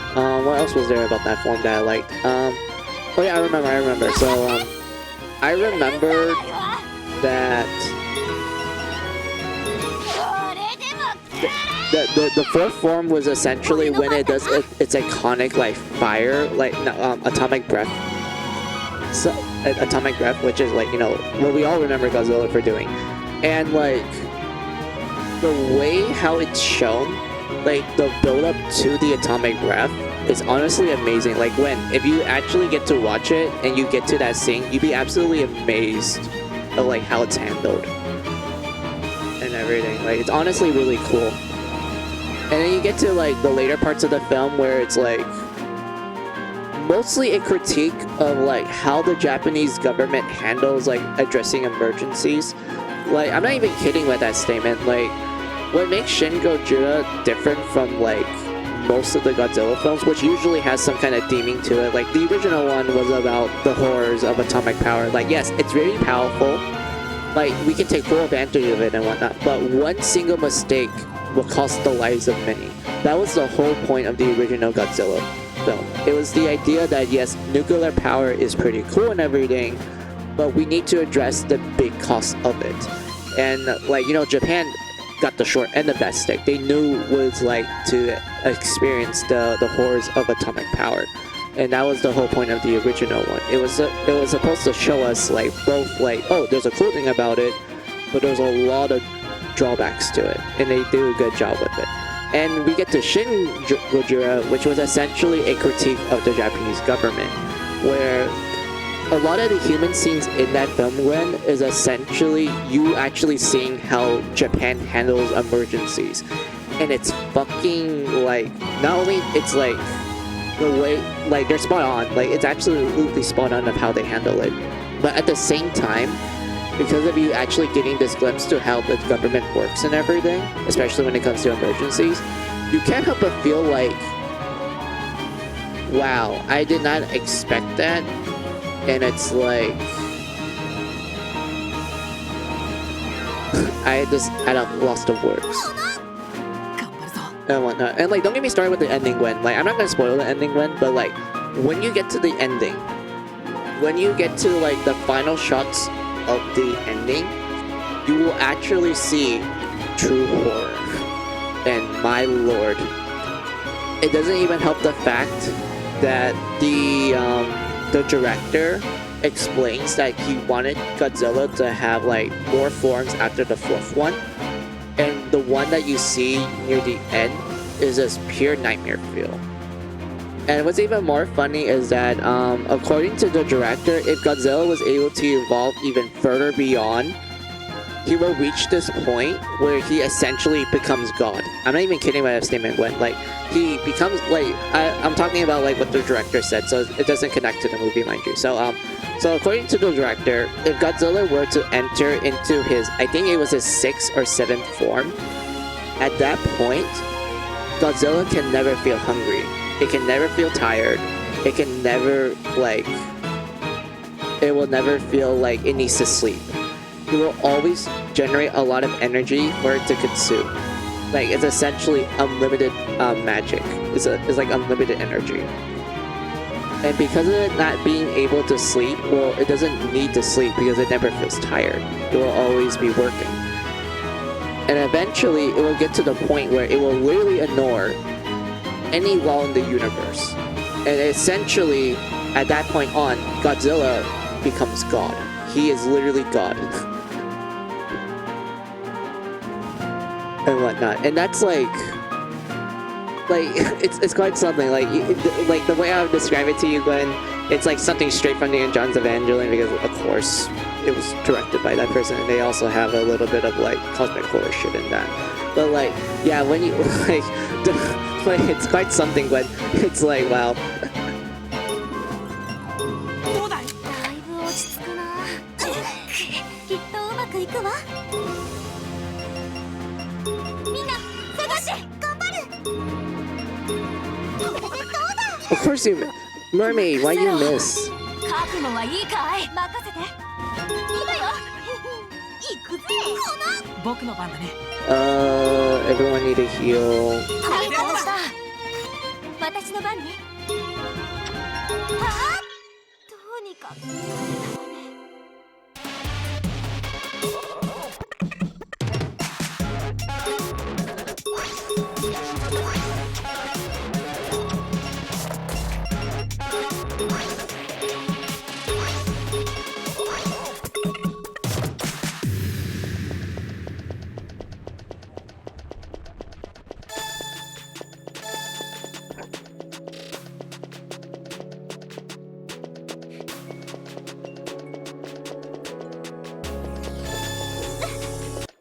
来たぞ任せて Oh yeah, I forgot to talk about the Western Godzilla films. Let's see, there was the 1990s Godzilla film. It was called Godzilla. It was made in America. We don't talk about that one. We do not talk about that one. Because that one was god-awful. We do not talk about that film. It does not exist. I don't even know what I'm talking about. We do not talk about it. And then there was the, was it 2014? I think it was 2014. There was the 2014 Godzilla film that was made from America, from Universal. That one was okay. I did felt like the human story of that one was like, meh. Like, it honestly felt meh compared to like most Godzilla films. And I would say the monsters, especially Godzilla in that one, they're interesting. I do think it's cool. And then we get to like Godzilla, the second like Universal Godzilla film. That one was like, I would say that was a bit of a step up. I do like that one. That one was pretty cool. Not much to say about it though. Like, I don't want to spoil it too much, but like, yeah, not like, it's pretty cool.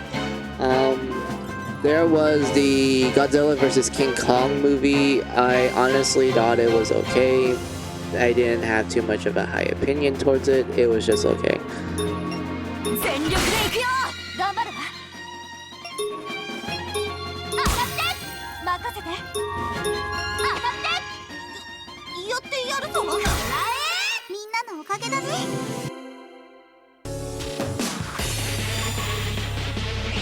やれることをやるっす。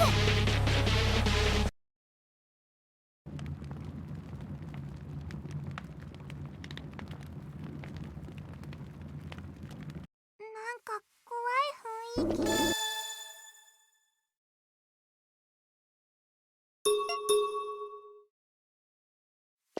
聞くがよい。よいしょ。どっせー。嬉しいわね。聞くがよい。どっせー。嬉しいわね。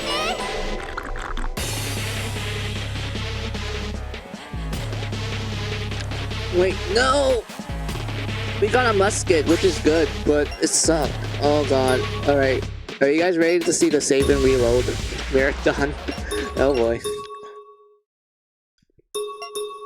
Oh yeah, I remember watching Godzilla vs. Kong with friends. Oh, that's nice.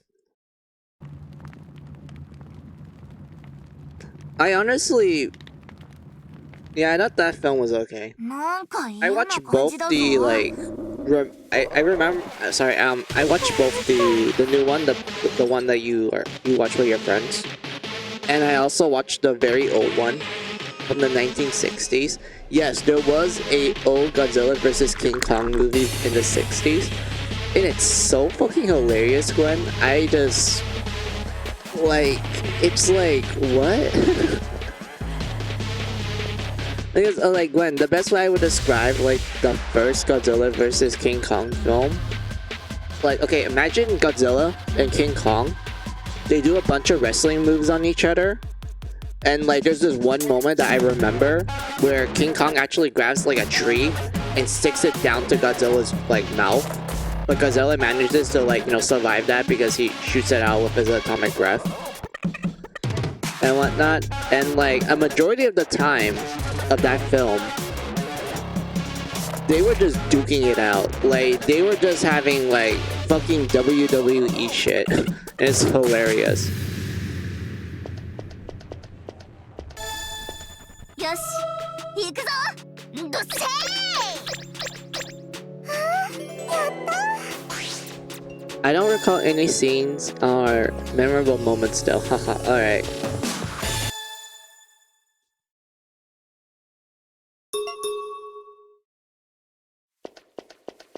Yoshi, 行くぞ。よっしゃー。やったぞ。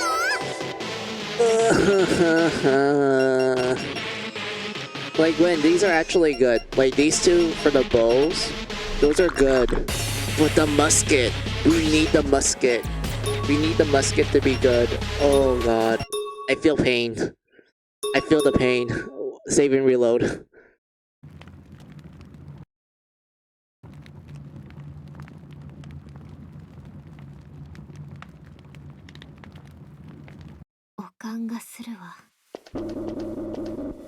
Yoshi, 行くぞ。どっせー。嬉しいことね。 Huh. Actually, this musket's not bad. I'm looking at it right now. It's not bad. The attribute is not bad on it. Because it's like... I could give this to someone and they can do crits. I'd probably give it to, like, Red or something. Or maybe Mary. You know, let's do like another reload and save. If it becomes crappy, Gwen, we're probably gonna be stuck here for a while. I mean, I'm already grinding for blood farms, equipment and everything, even though I wanted to tackle the boss. But I need to be tip-top shape ready. So this is all my fault. Fuck.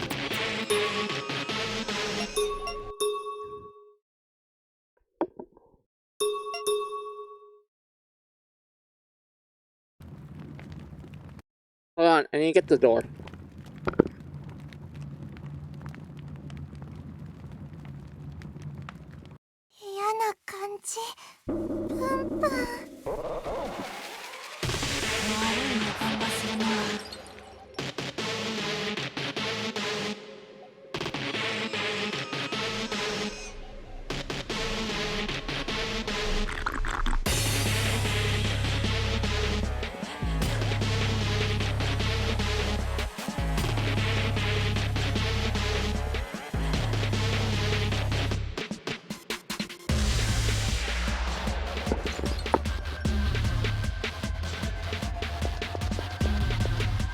Alright, I'm back. So, I just opened the door for the, what do you call it? Repairman? Yeah, repairman. So, something happened to one of the toilets in my house. So because of that, my family had to call in a repairman, and they told me that, oh, can you open the door for them when they come? And such, and I'm like, okay, no problem, I can do that. And they came, and now they're gonna check out the toilet.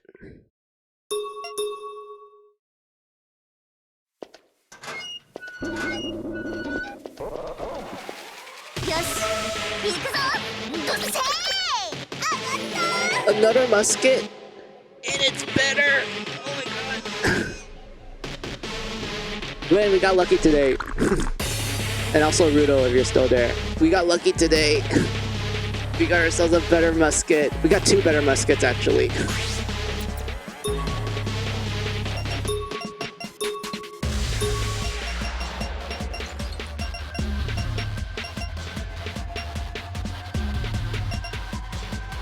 Look at that. I mean, it takes away my defense by a little bit, but who gives a fuck about defense? Look at that. More attack.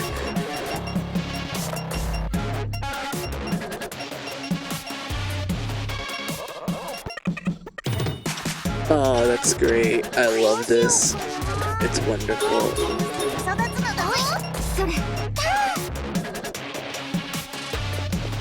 Alright, so we got 2 good muskets to pass down.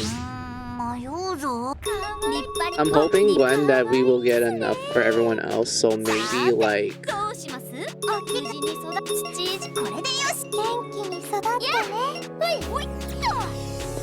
Let's see, who's using guns right now? I'm trying to remember. Wait. Mary's using a gun. Snow White, Red, and Kaguya. Okay, we just need 4 more muskets, Gwen. And then at that point, we can focus on armor and then accessories. I'm hoping that the armor that we get here is probably good ones. But if they're not like good, I'll just like settle with whatever we got. Then for accessories, it's the same case. Actually, I made an accessory form downstairs. I forgot. Hold on.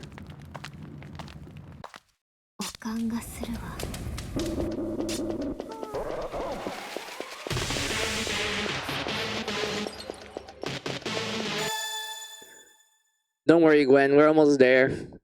I could just technically fight the boss right now, and then we can just see what it looks like.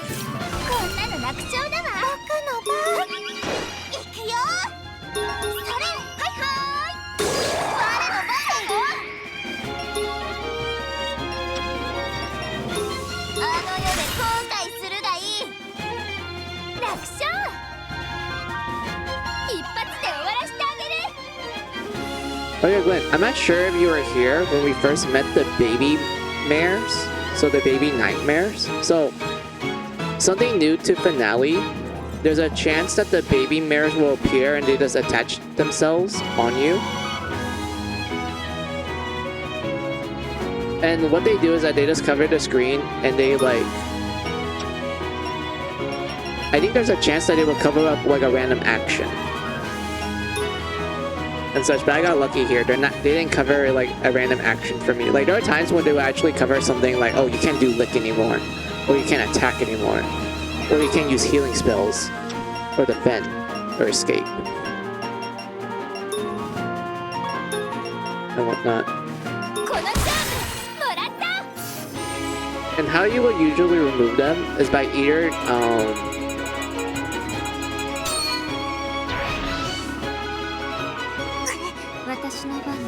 what is it? Oh yeah. You either do overkill where the blood will just like make them go away. Like you overkill an enemy and there's a chance that the blood splatter will just, you know, help you get rid of them.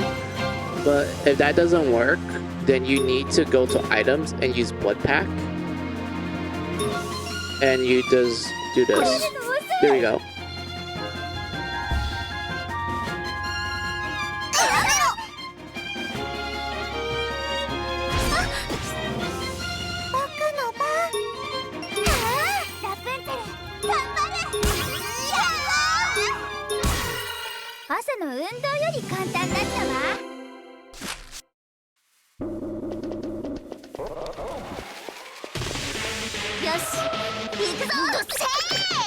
Ooh!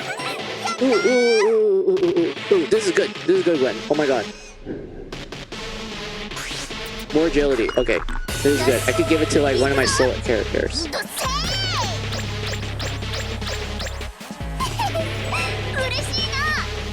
Ooh, this one's pretty good too. I would have wished that we got better ones for these two.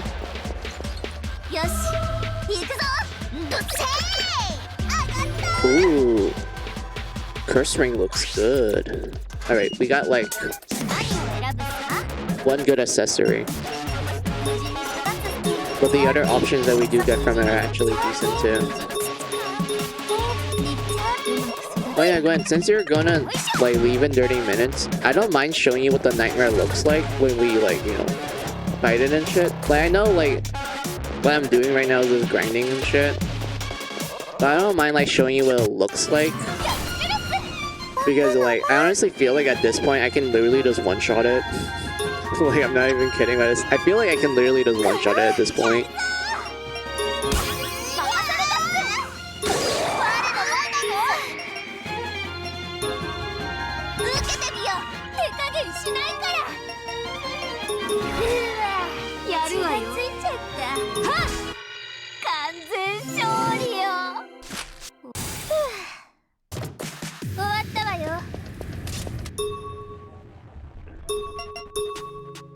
Hold on, let me change their equipment real quick.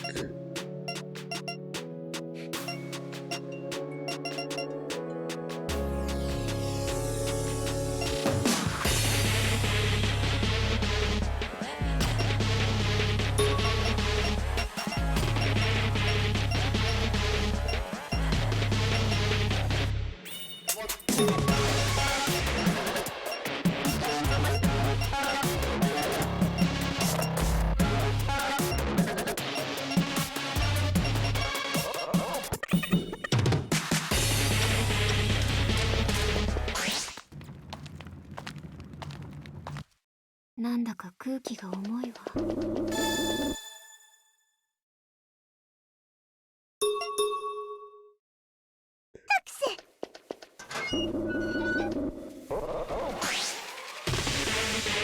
Wait a minute. I did not unlock the shortcut for it, did I? I did not. Oh my lord. Hold on. I need to remember this.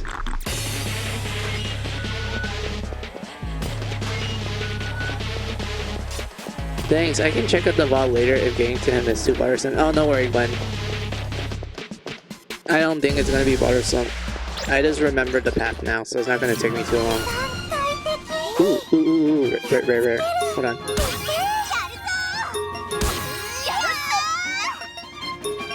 Yeah, it's not gonna take me too long, but hold on.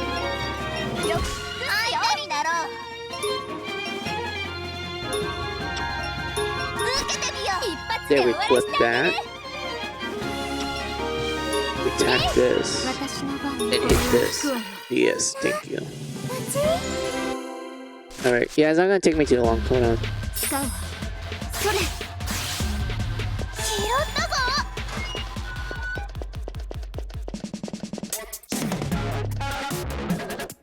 It was this map down here.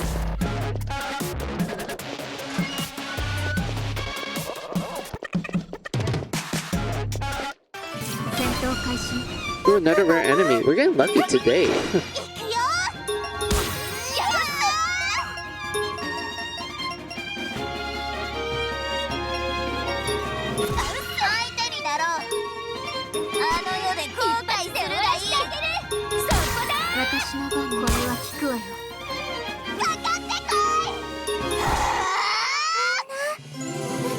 Yeah, we're getting lucky today, Gwen. Jeez, we're getting a lot of rare enemies.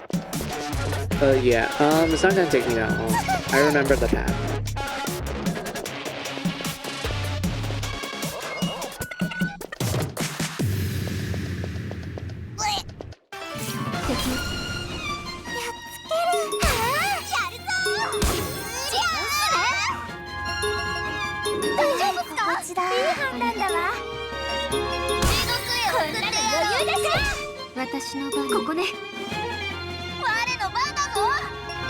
受けてみよう。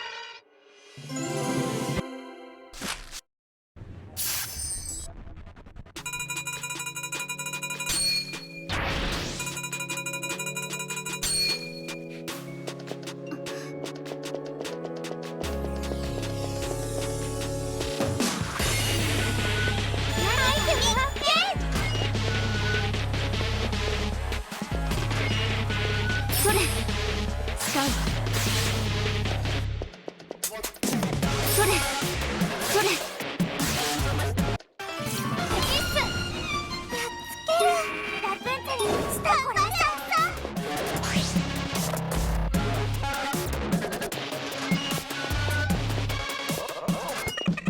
それ使う。使う。使う。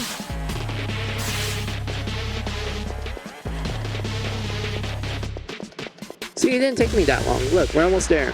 We're like one more room left. Yeah, we're literally there. See, it didn't take us that long.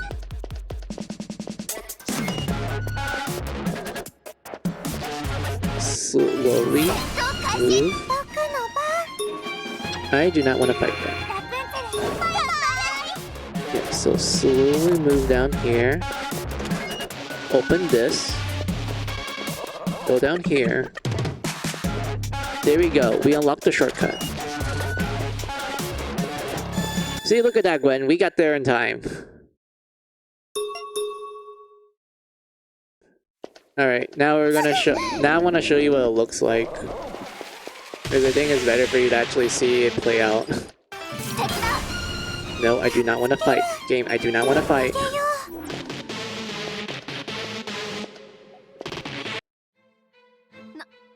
ナイトメアス。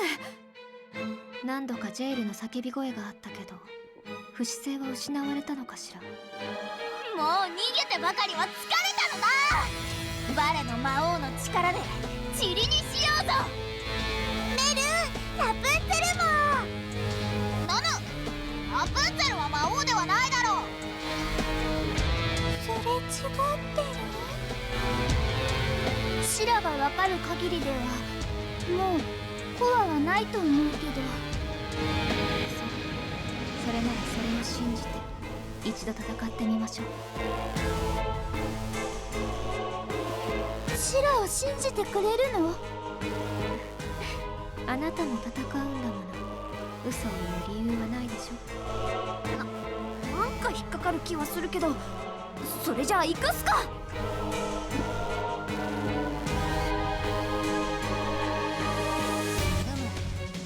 それでは行くぞ。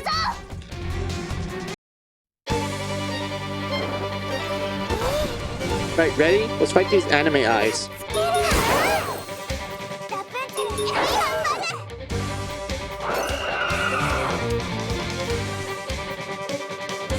自分っすね。物は使いようっす。抑えが効かない。これで決まりだ。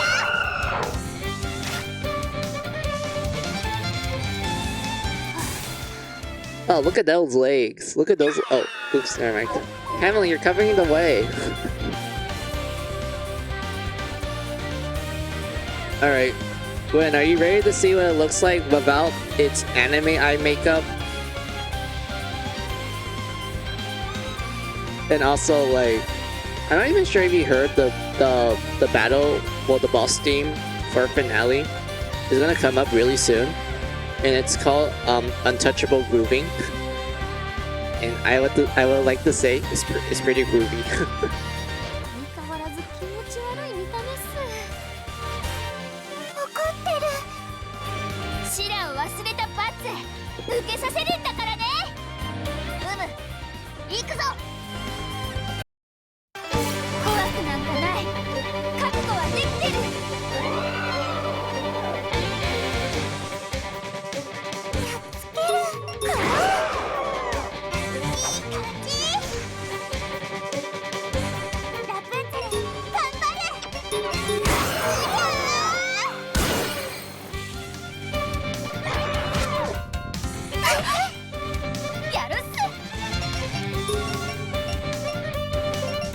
よく尽くすよ。我のバンバゴ受けてみよう。うざったい。こんなの余裕だし手伝ってあげる。いい感じね。私の番ね。もう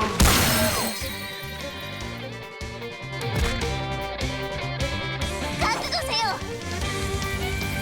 我の番だぞ。地獄へ送ってやろう。体が燃える。送ってやる。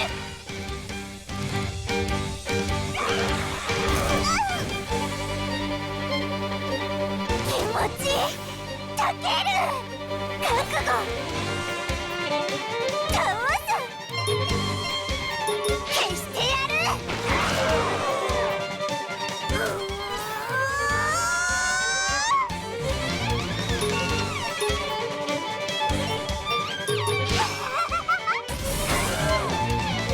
自分っすね。使うっす。あ、この感じ。覚悟はある。やるわよ。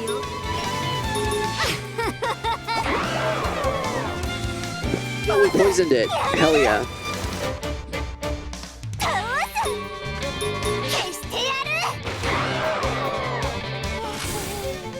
すっきり。ラプンツェル頑張れ。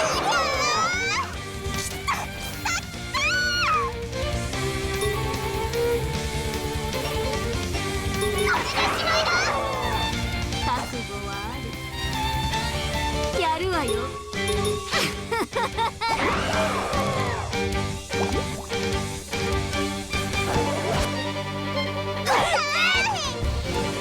任されたっす。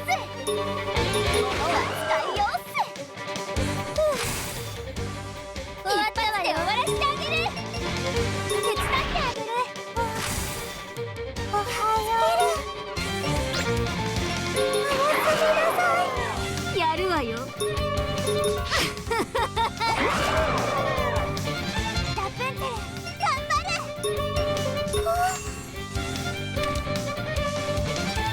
元気になってね。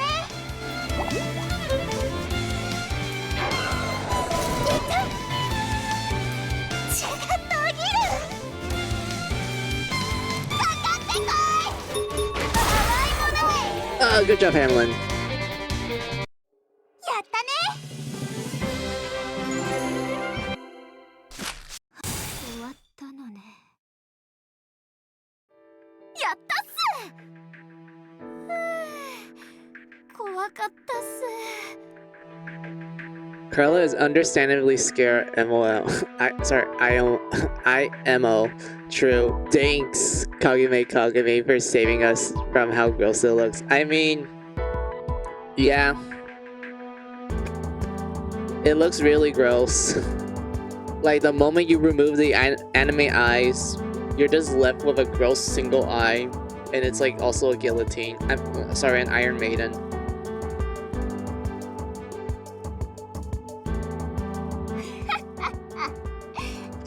操の範囲は一つだ。操は我を怒らせたにゅだ。噛んだっすね。噛んでなどおらぬ。姉様いなかった。そうね。ここまで黎明や地下監獄にいた人間は見なかったわね。眠り姫よ。あやつらは早々に死ぬやつらではない。我が認めたやつらだからな。ねむねむ、大丈夫だよ。 Wow. そうっすよ。まだまだ先はありそう That's ですし。 really sweet of Hamlin. 注意深く She was 探 like, していく oh, っすよ。 I guarantee that they're safe because I'm the Demon King. That's really sweet of you, Hamlin. ありがとう。いいな。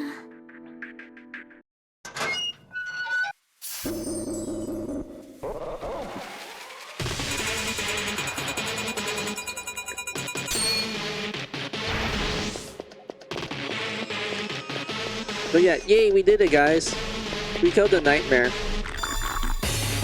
now we're gonna fight it 2 more times because like one of the cool things about finale is that you actually get different dialogue depending on which team fights the nightmare, and I love it a lot. Since we did Carla's team, we're gonna do Jack's team and then Juice's team. I hope that's like I'm able to beat those fast enough for Gwen to see the differences before they have to like go to bed. But if I cannot, then they can just watch the VOD. Wait, wrong person. I wanted to do Jack for Jack. Jew, I'm sorry, my man. But we need to do our boy Jack. 今は進もう。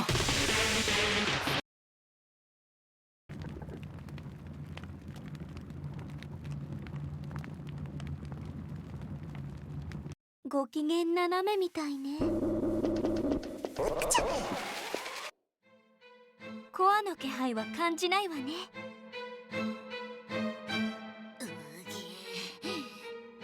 と思ったら辺りが暗くなってきやがった。ナイトメアが近くにいるわね。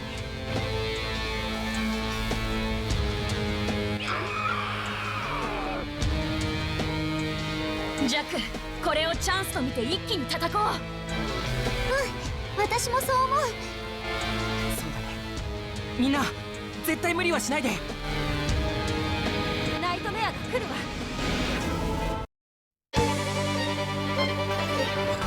よってよし、任せて。僕の番だね。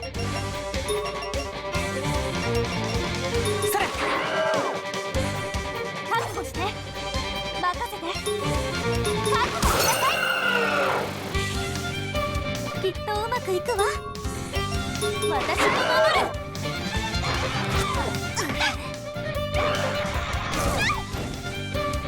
任せて。終わりにする。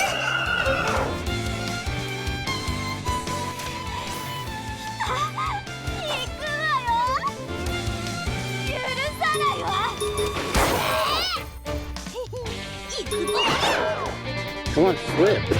これくらい抑えられない。逃がさない。頑張るぞ。それ。ありがとう。じゃあ私がやる。やっと来たわね。お願い。調子いいよ。任せて。 Wait, can they not flip it because they don't have any BL? Oh, that's not good. That means I need to rely primarily on. 覚悟はいいかい。やってやるぞ。 Yep. Looks like I have to tank it. いつでも。これでどうだ。 But I hate this. 取り出してきっとうまくいくわ。 Yep. Mermaid, please. 終わりにする。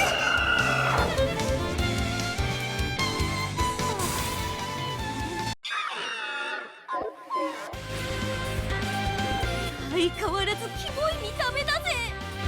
ルイを破壊できた。やったね、おつーちゃん。はい、姫。このまま一気に決めましょう。そうね。倒さなきゃいけなさそうね。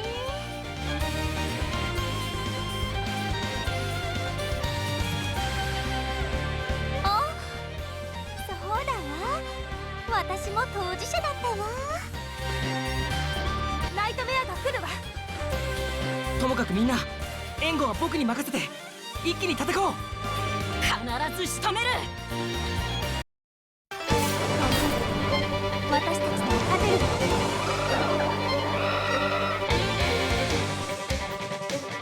覚悟。出番だね。力をどうぞ。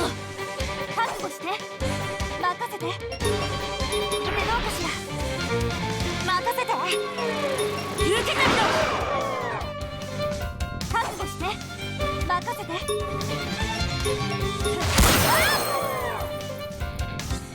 やってやるぞ。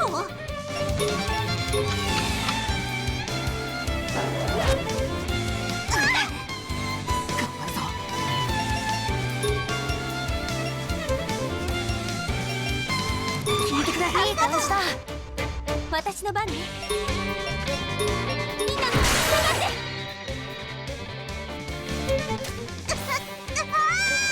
待ちきれない。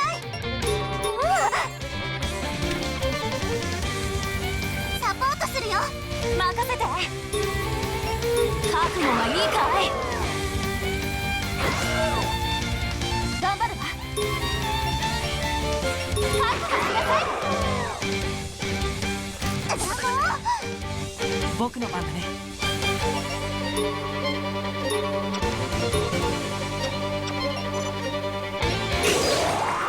ちきれない。行くよ、痛いの。全力で行くわよ。たびれたわ。同じ。行くぜ。やるぜ。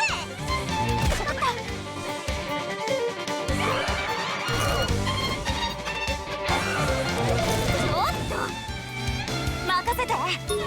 受けてみろ。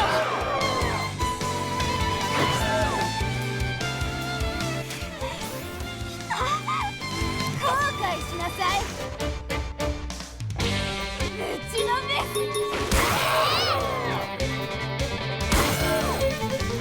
緊張するな。任せて。ありがとう、ジャック。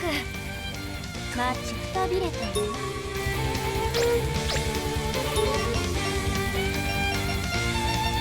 これがナイスでした。待ちきれない。行くよ、痛いの。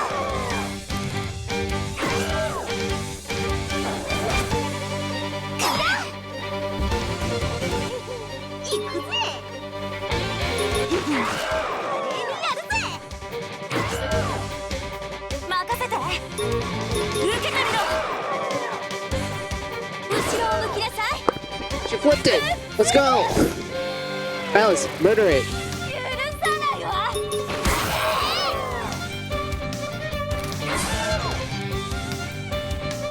待ちくたびれたわ。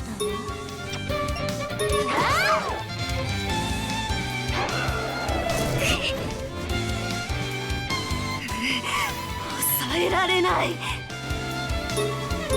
れでどうだ。すごいわよ。うちのメス。 There we go! 圧倒的勝利よ。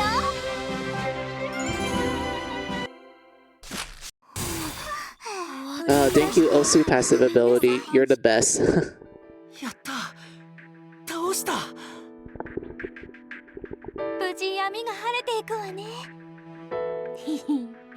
やっぱり実は俺強えのかな。メアリーちゃんも強かったよ。え、聞こえてた。はい、ありがとうです。はい。これで安心して先に進めるけど。今のところ黎明のみんなや解放地区の人誰も見つからなかったわね。みんな無事だといいんだけど。いるかいないかどちらも証明できないなら、いると思って行動した方がいいと思うんだ。希望を捨てずに先に進もうよ。確かにそうね、ジャック。ジャック君頼もしいわね。それじゃあ先に進みましょう。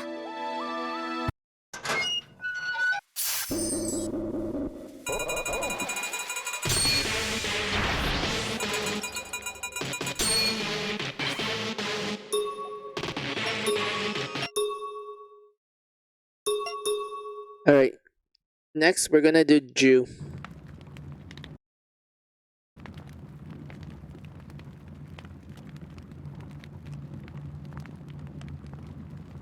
ご機嫌斜めみたいね。進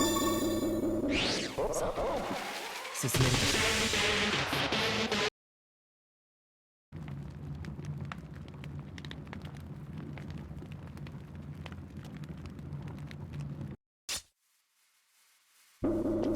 Alright.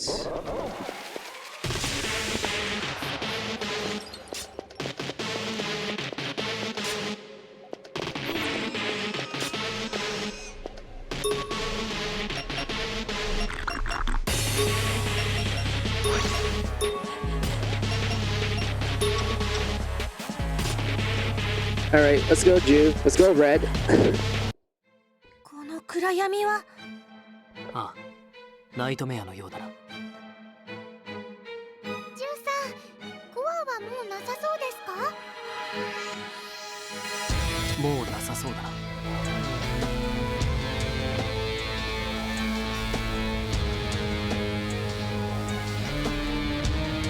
悩ましいところですね。かぐや姫、お前はどう思う？結局リスクのある行為ですからね。簡単に言えばめんどくさいですね。 How relatable, Princess Lazy. かぐや姫らしい答え少しだけ待ってみますか？だ。そうしてみよ一向に動く気配がありませんわね。常に動いている印象のあるナイトメアだが、誰かがまるで操作しているような。このままじゃ拉致開かないし、戦った方がいいんじゃない？気が進まないがその通りだ。よし、気合い入れていくわよ。はい、親指姉様。言わなくとも分かっていると思うが、僕が危険だと思ったら即座に退避だ。無理をする理由はないからな。はいはい、分かってますよ。君が一番不安なのだがね。何にしても全力で頑張りますわよ。うん、じゃあ行くよ。白雪のゴール見てなさい。そこよ。来ましたわ。覚悟なさいませ。お助けしますわ。来ましたわ。出番ですわね。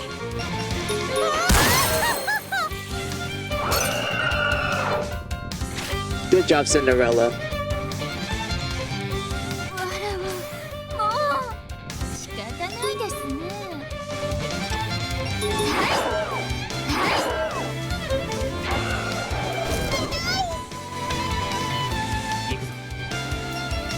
No, we need to heal up. これにしよう。いい感じで出番ですね。乗ってきた。出番だね。 Come on, flip. 見てなさい。これは痛いわよ。 Oh yeah, I forgot. I don't have a lot of water spells. Fuck, I hate myself. どうしたんですか？いい感じで出番ですね。いいよ、待ってました。 oh, flip, please. Oh no. This is not good. This is not going good. Hold on. 任せなさい。これでも食らいなさい。失礼しました。出番ですわね。いただきなさい。 Ooh. ひどいです。悪いです。 It's just blocking at this point. I fucking hate this thing. よかったよ。出番ですね。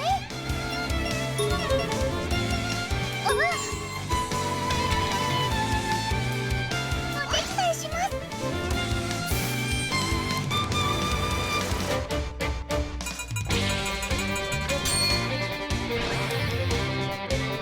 待ってました。見てなさい。これでも食らいなさい。 Thank you. Oh my god. Thank you, Dumbelina. Thank you for drop kicking it.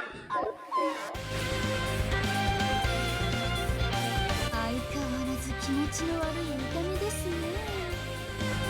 ぐーたら姫、油断しないでよ。やはり怒ってますわね。こっちに近づいてきます。全力で行かせてもらうよ。一気に叩くぞ。かかってらっしゃいまし。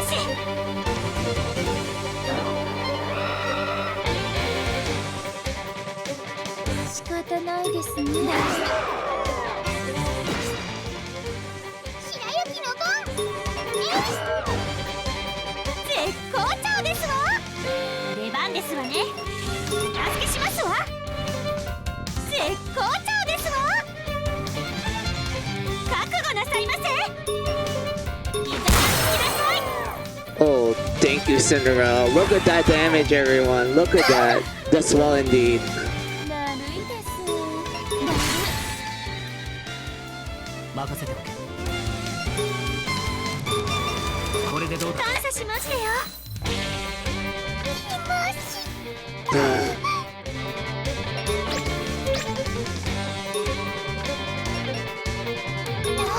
やりましたよね。出番だね。そこだ。見てなさい。これは痛いわよ。行きますよ。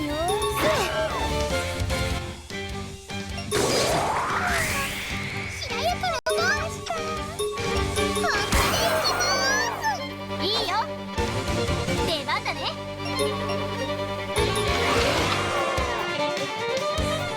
熱くなって。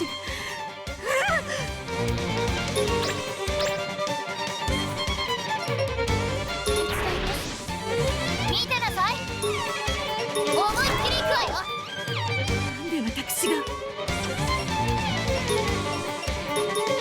どうせだるいです。だるいで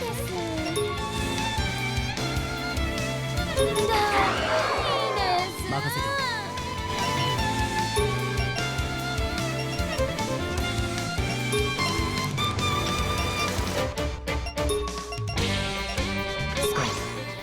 ありがとうございます。出番ですね。よいしょ。待ってました。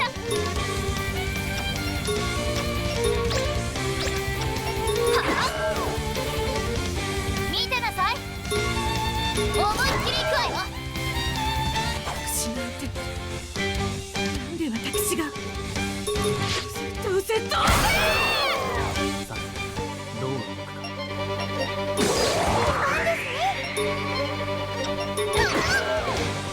出番だね。よいしょ。この感じ。覚悟してください。仕方ないですね。これでも食らってください。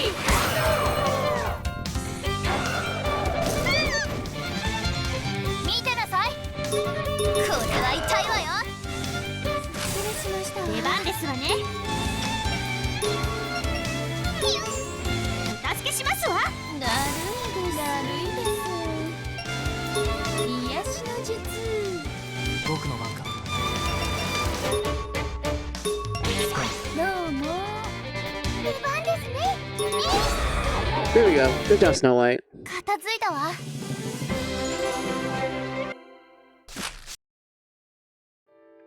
りましたわ。無事倒しましたわ。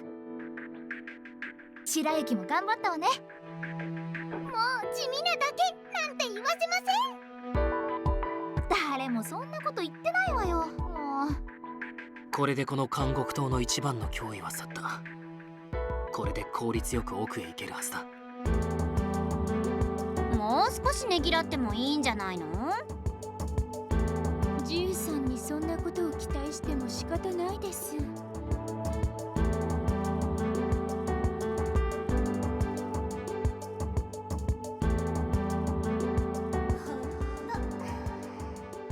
不器用ね。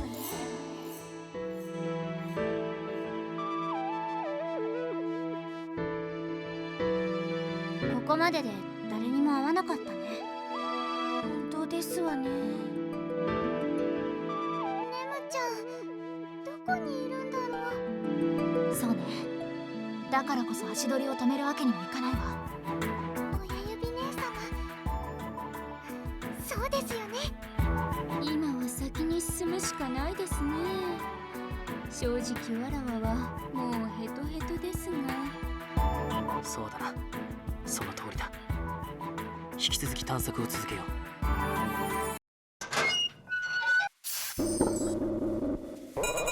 Alright. I do know for a fact there's another event right here. And it's a battle because you can tell by the icon.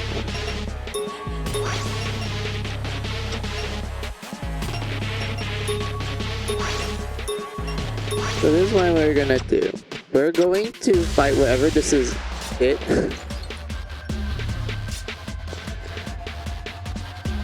And then I'll call stream there. Because at that point on, we officially finish the Iron Maiden tower and whatnot. But like, yeah. Also, what do you guys write down? I have to go now. Thanks for the stream. No problem, Gwen. You managed to stay with me to fight this nightmare 3 times with 3 different teams. So yippee, you get to see the nightmare. But like, yeah, this is like one last battle. So, alright. So have a good rest, Gwen.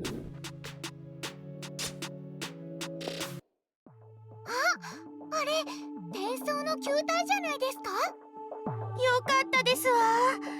誰も見つかりませんでしたけど、これで先へ進むことはできそうですもの。待った、二人とも。あいつがいる。アイアンメイデン。ここで待ってれば来ると思ったし、メイってば超天才。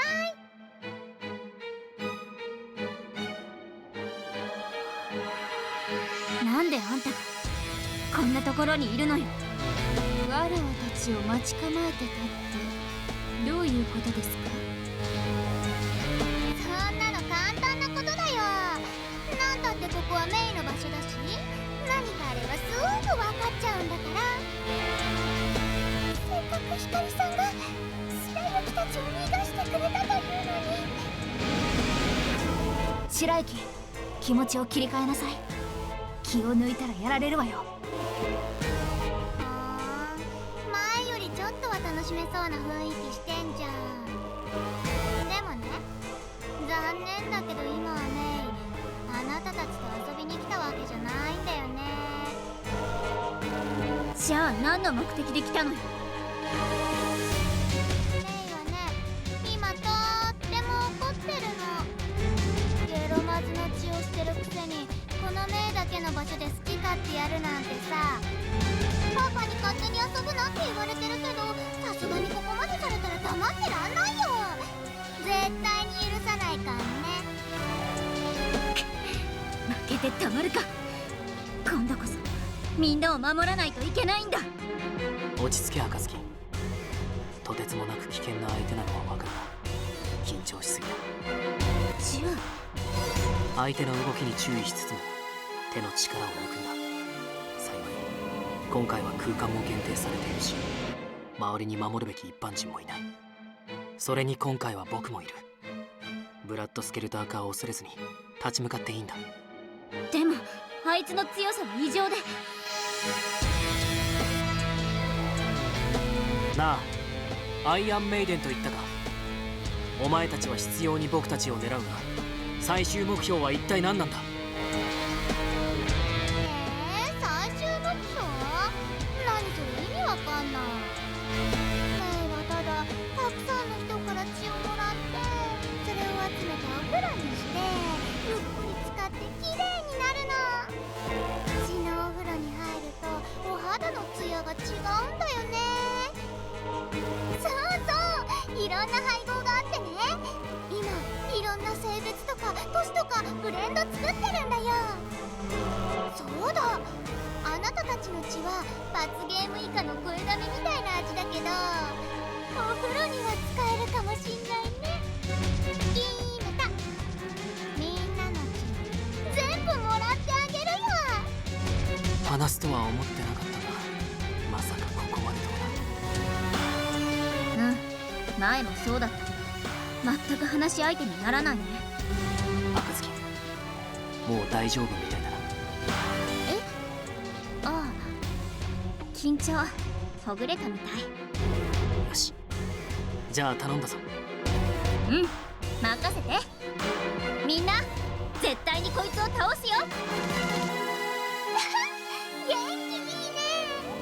じゃあみんなきれいに挟んであげるね。厄介そうな相手ですね。So yeah, we have to fight Genocide Pink now. So remember in the beginning, a finale, they pretty much kick our asses and whatnot. But we're stronger now. We're no longer level 1. We're like level 17 right now. And we're gonna have our good old rematch with them.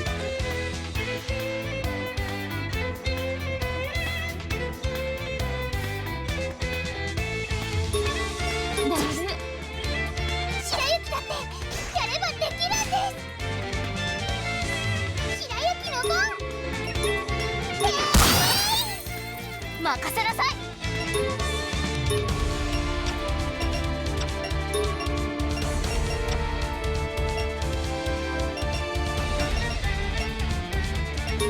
そこよ。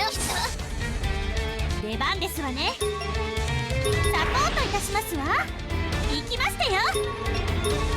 ひざまずきなさい。この感じ。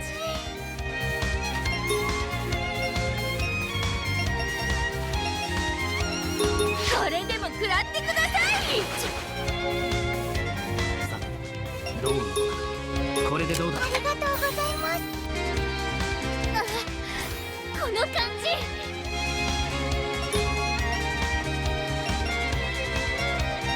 っけー。もう謝っても遅いだから。見てなさい。思いっきり行くわよ。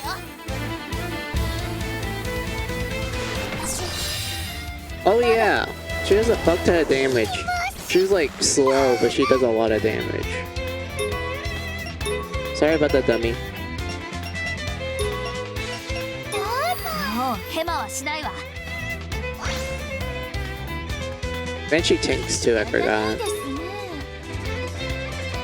これでも食らってください。打ちのめす。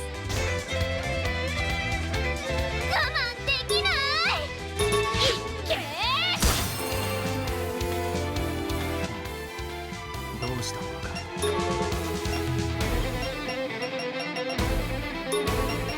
これにしよう。いいタイミングで。疲れ番ですね。よいしょ。力が。覚悟なさいませ。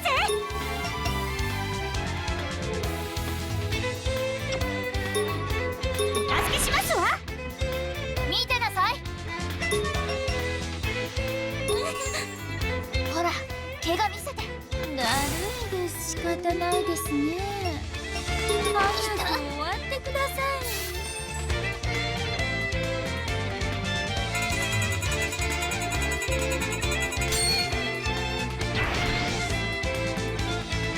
我慢できない。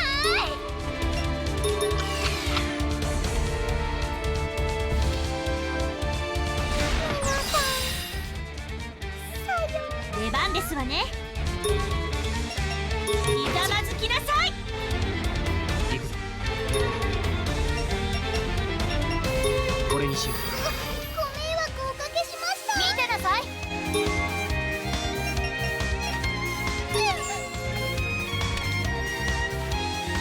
手を貸すわ。やった。ごめんなさい。一丁上がりました。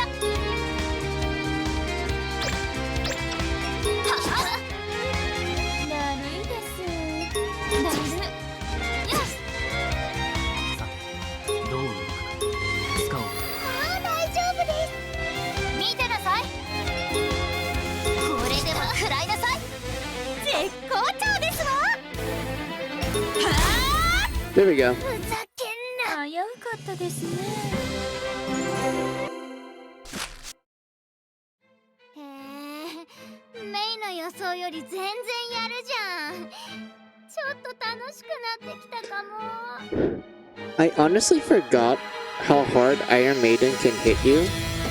Because, like, every time I fight her, she's like one of the easiest Genocide Pink members to fight. Like, like, when I first fought her, like, in this place and whatnot, back when I first played Finale, I managed to, like, kill her so quickly to the point that she never got her turn in. And then when we get like essentially more fights with her later on in the game, she did hit me like a few times, but I was like, oh, it only took away like 90% of my HP. Like, that's fine. I can like heal that up quickly.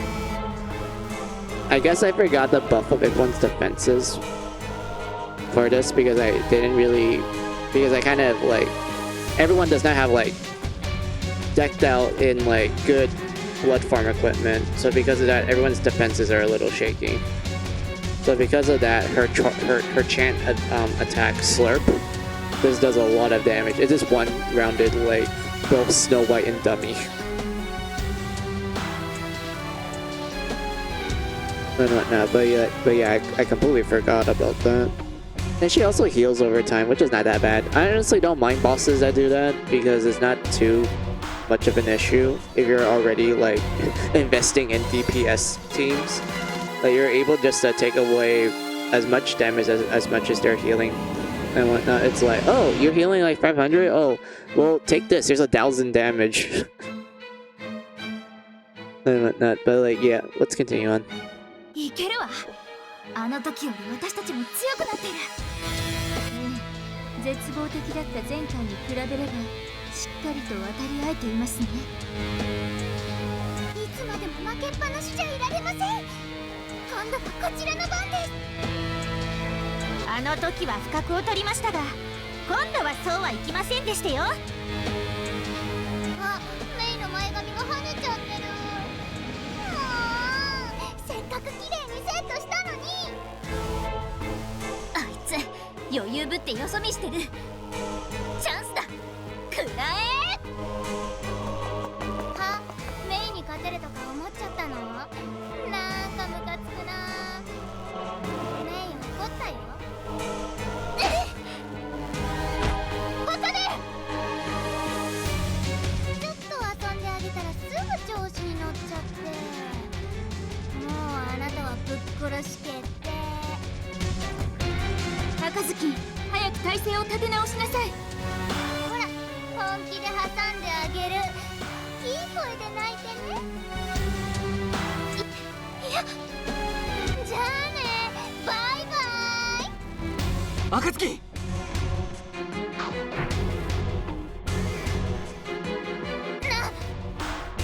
なかったな。怪我はないか？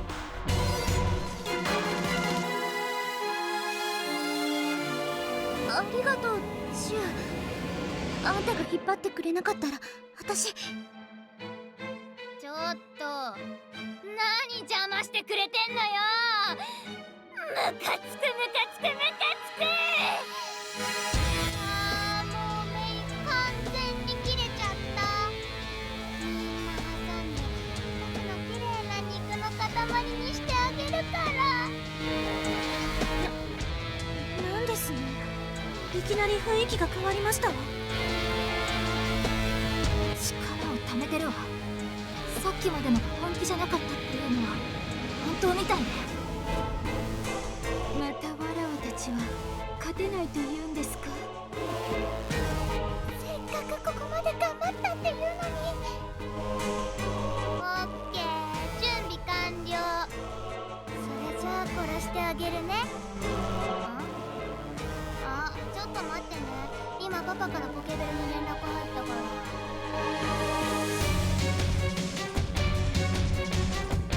うわ、またアリスがいるからどうのこうのって話？もうやだ。メイの行動パパにバレちゃってたか。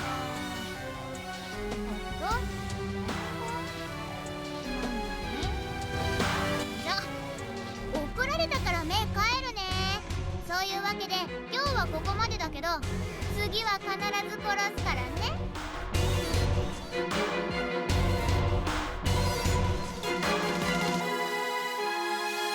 あ、そうそう、スナークは見てるからね。それじゃバイバイ。今なんて。スナークってやっぱり関わっていたってことですの？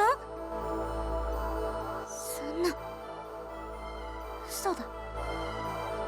赤ずき。だってお父さん、あの時確かに。とにかく戻って体勢を立て直そう。話はそれからだ。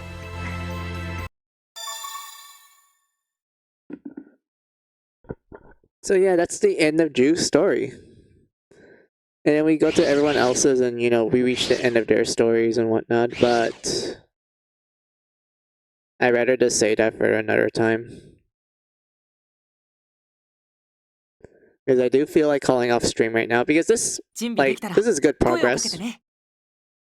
Like, I fought the nightmare 3 times, we did a bunch of blood farming. I am planning on doing more of it off stream, because I do want everyone to be very prepared when we go to the Grave Tower. That is where, if you ask me, is where the game does get a lot more difficult. Like, I will say this, the Iron Maiden Tower is like the first real dungeon of the game. That's where it's like, oh, it's no longer training wheels anymore. Like, this is like the actual ding ding. I mean, this is like the actual game and such. I would say the Grave Tower, the next one, Rudo, the one loading stream that I will show you right now, this one.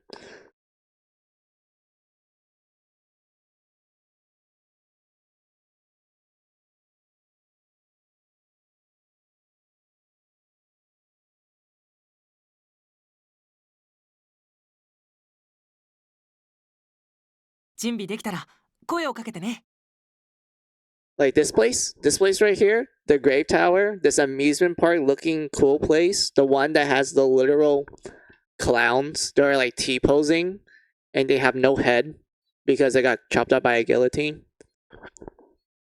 But like, yeah, you see these like crucified T-posing clowns in this amusement park and whatnot, the Grave Tower. If you ask me, this is where the game no longer is like, hey, this is the first real dungeon. At this point, the game is like, are you ready for pain? And whatnot. And that's why I need to make sure that I am tip-top shape ready so that my time in the Grave Tower will not be too bad.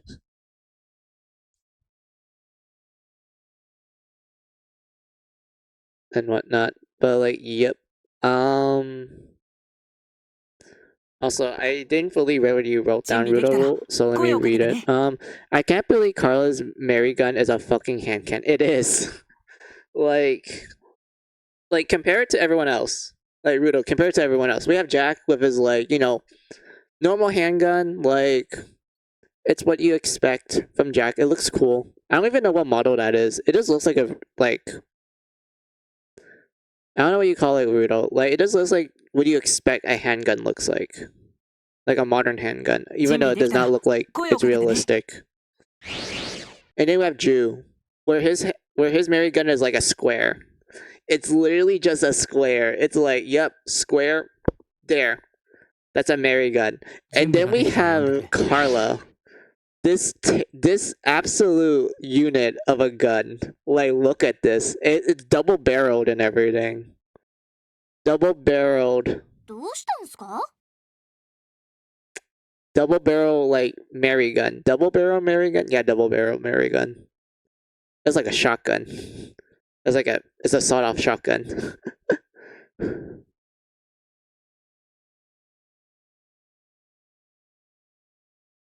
Ju has a snub nose pistol. Jack is a normal pistol. Carla is a fucking hand cannon. I mean, yeah.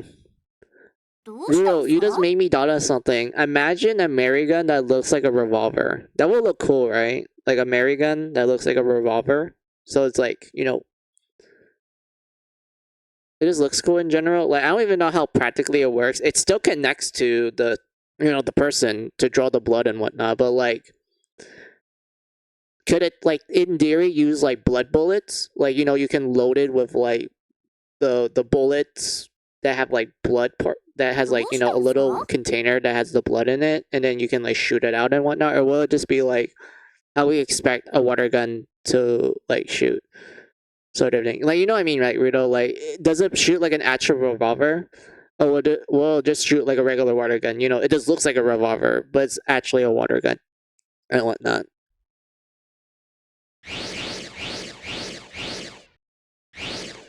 and everything. But yeah, I will be calling the stream off here. Yes, we will do a raid, but I will. But yeah, this is gonna be the end of the stream since we already did a lot of the story moments and whatnot. And I am gonna do off-stream grinding, and I feel like this is like a good place to stop and whatnot. So let me pull up the ending screen. So yeah, man, we did a lot. We'll see. A dark gun might be more practical for that. Well, yeah, a dark gun. That would look cool actually. Wait, Rudo, what would a BB gun? You know what? Like, would a BB gun like work? A Mary Skelter BB gun? Wait, I just thought of something, Rudo. Like, let's have a Mary gun that's like a rifle. Like, that would look cool. A rifle Mary gun. So that means they can shoot super far away. And everything. Which makes me go like, if we have a rifle Mary gun, then the Mary reversal for that rifle, it's practically a railgun. Because remember, the Mary gun is essentially like a blood bazooka. I mean the Mary reversal, not Mary gun. The Mary reversal is essentially a blood bazooka. So would a Mary reversal version of a Mary gun that's like a rifle shape, will it just be like a straight line? Like, would it just be like a literal railgun? Like, it's a literal like straight line and everything. Like, that would look cool. A rifle is a bit impractical. I mean, that's true. But think about it, Rudo. Long range. It can shoot further. And whatnot. Like, Jack would just be like, crouching, sitting. Like, he's gonna be camping and whatnot. And everything. He's gonna sit there for days. And everything. Yeah, Sniper Jack. Yeah, that looks cool, I guess. Unless it's a sniper rifle.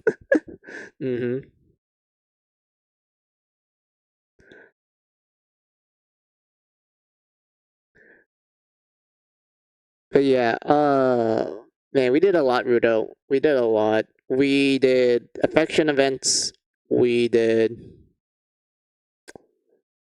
a bunch of blood farms. We talked a lot about like all sorts of topics, ranging from like delicious ice cream to Godzilla to me talking about the blood farms and how much I like grinding in them. And like we fought the nightmare 3 times and we fought Iron Maiden and whatnot. I always find it funny that like I know like everyone is able to pick this up where they're like, oh, the voice actress for Iron Maiden is the same actress as Snow White.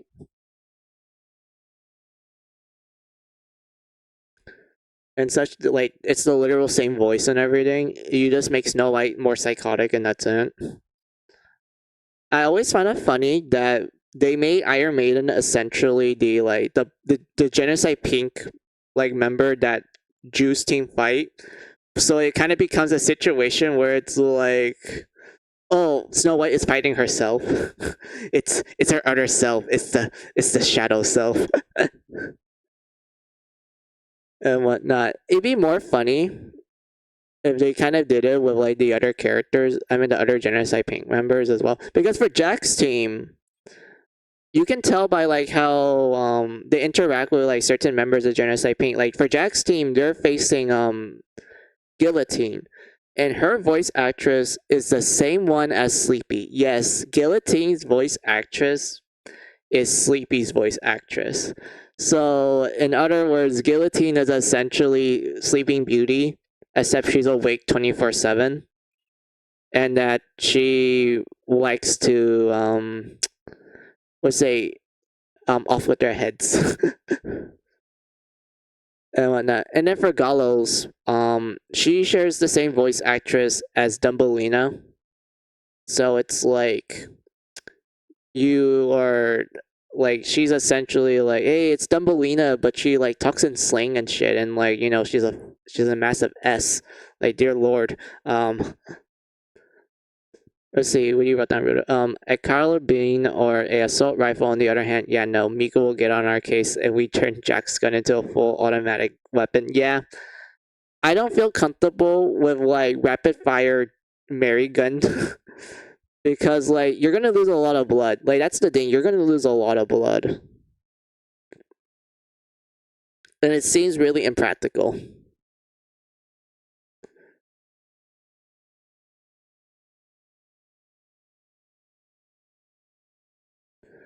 For a bit of dark humor, why don't we play the band music in front of Genocide Pink?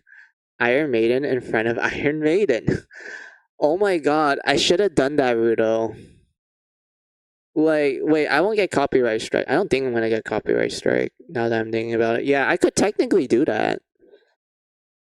Just play the song Iron Maiden when we're fighting Iron Maiden. I will do that for like a later battle of Iron Maiden. I do know for a fact that you do fight Genocide Pink throughout the game. Like you do fight them often later on and such. So like yeah, I could technically do that.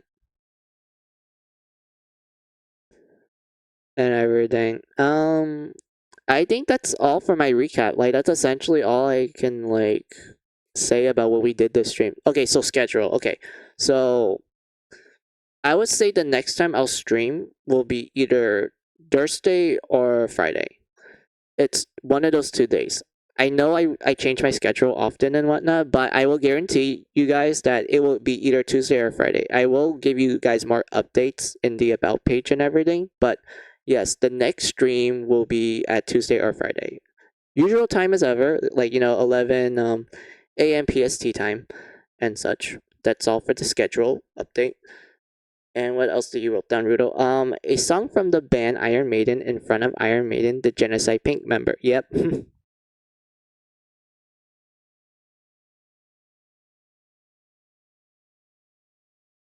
Yep. All right. Yeah, I could. Yeah, that does sound like a good idea, Rudo. Thanks for the idea. I should totally do that when that opportunity comes. Hmm. I'm not sure if I'm able to talk anymore, other than like we are gonna do a raid. We're going to Amalfia's stream. She's streaming YS9, and I like the YS games a lot. They are like so good.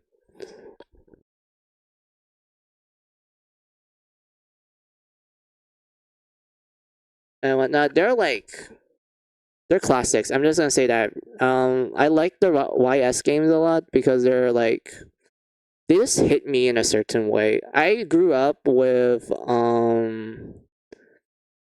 IS Arc of Nephilim, so I think that was IX6. Sorry, IX either 6 or 8. Was it one of those two? Wait, no, it's not 8. I don't think it was 7. So it's 6 then. So it was YS 6. I know like the actual way of calling the series is East. So like I'm not gonna be calling it East because I'm so used to calling it YS. So like yeah, I did play the YS games. I liked the 6th one the most. That was like how I got into it.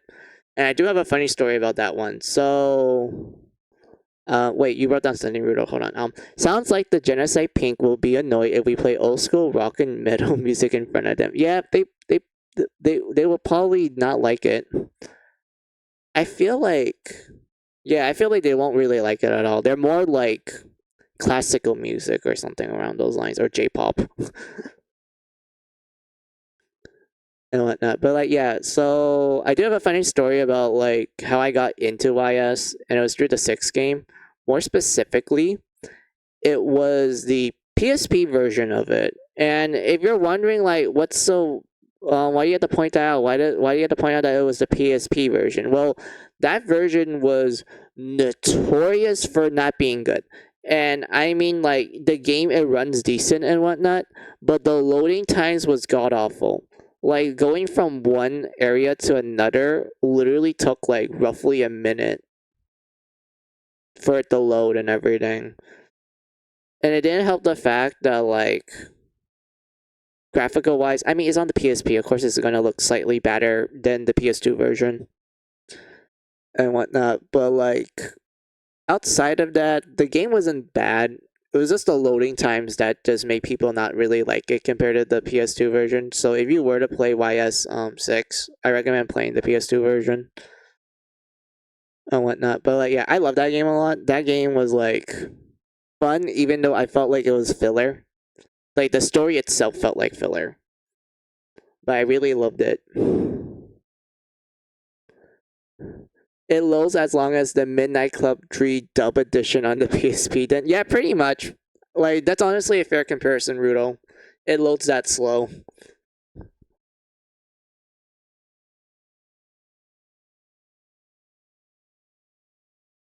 And everything. But like yeah, I really like that game a lot. And if you're wondering like, oh, are you ever gonna do the YS games? Yes, I am. I'm gonna play I'm gonna play them by release date. So I am gonna play the first two games, and then we're gonna work ourselves up to essentially to 9 and everything. And I'm really excited to play 6 and Origins, because I remember playing Origins, which was essentially like the prequel to the series and such. Origins was pretty good. I really liked that one a lot. I like 6 because of like nostalgia reasons, and I am looking forward to stream 1 and 2. More specifically, the PC Engine version of those games. Yes, Rudo, I'm gonna stream PC Engine games. I actually do like the PC Engine. They have some pretty pog games in there. Like we have the first two YS games. We have we have Dragon Slayer, Legend of Heroes. Yes, that is right. You know the Legend of Heroes games? You know the ones that eventually leads to the Trails games? You know, the one that everyone's like, oh my god, it's well beloved and whatnot, and everyone should play Trails and everything. Well, it started its roots as a spin off game of a franchise called Dragon Slayer. And the first game was called Dragon Slayer The Legend of Heroes. And it started on the PC Engine, and it was one of the few PC Engine games that actually came to English speaking people. And it had an English dub. And it was as bad as you expected. It was like the fucking 90s. Like, what do you expect? Like, it was an anime game in the 90s where English dubs barely existed. Of course, it was god awful, but like, it was so good at the same time. There's actually is a thrash metal band called Guillotine, and a punk rock band called Gallows actually. So we can annoy the rest of Genocide Pink with the power of rock and metal. That is so cool, Rudo. Thank you for that knowledge. I don't know rock and metal music too well. I'm kind of like casual with it. I don't know a lot of bands. So that's actually cool that there's bands like called Guillotine and Gallows. So we can do that funny thing much later into the game. Oh, Dragon Slayer: The Legend of Heroes. Hope that game goes well. Yes, I am gonna stream Naruto. I think you guys might like it because, like, you know, it's pure 90s. Like, who doesn't like the 90s and whatnot? It's like classic anime game. Like, who doesn't like that shit? Come on, like, who doesn't like that shit? Like, I know nowadays people are like, but we want well developed stories like Tale of Arise, even though I don't like that game's story. That one's actually kind of on the bad side. But like we want more stories like Tales of Vesperia or Tales of Xillia 1 and 2. Yes, I do think Xillia has like the best story out of a Tales game, other than Symphonia and Tales of the Abyss. But you know what I mean. But like yeah, man, I can't wait to stream that one. And everything. And what else? What other plans that I do want to do? Yeah, so we're gonna do Dragon Slayer: The Legend of Heroes 1. There is a second game, Rudo, but it's sadly Japanese only, and I have no confidence in my Japanese that I can like properly play it without feeling like a dumbass and whatnot. So we're gonna skip that, and we're gonna play the other Legend of Hero games. Yeah, so like after Dragon Slayer: Legend of Heroes, they essentially dropped that the Dragon Slayer title and made essentially 5 games were under the Legend of Heroes title, and there was yeah, there was 5 games. I think they came out like for the PC at first, and then it got console ports. Eventually, it was released in the West for the PSP. But I do have a bit of a funny history for that one. So they actually released it out of order, where so this is like how the story goes out. Okay, are you ready, Rudo? So there was 5 games. They were like called Legend of Heroes 1, 2, 3, 4, and 5. They have like a subtitle in it as well, but I'm not gonna get into that detail. So okay. Remember this, Rudo. So there was 5 games. They were labeled as 1, 2, 3, 4, and 5. So when they came to the West for the PSP, they mislabeled some of the games. And what they mislabeled was the third, fourth, and fifth game. So what they did was that while the first 2 games were like, straightforward, like they didn't change anything, they didn't like mess up and whatnot. It was like 1, 2, and such. But when it came to 3, 4, and 5, they actually flopped the order. So what happened was that they released the 4th game and they refer it as the 3rd game. They released the 5th game and refer it as the 4th game. And they released the 3rd game and they refer it as the 5th game.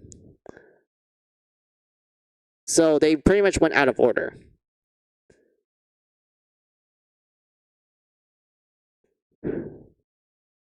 And such. That's what they did.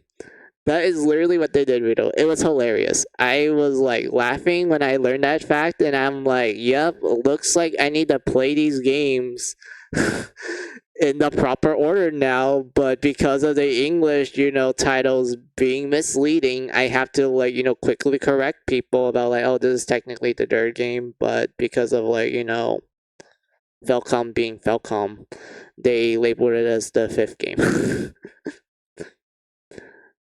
And whatnot. And after I do that, we will get to the Trails games. And yes, I will start with Trails of the Sky.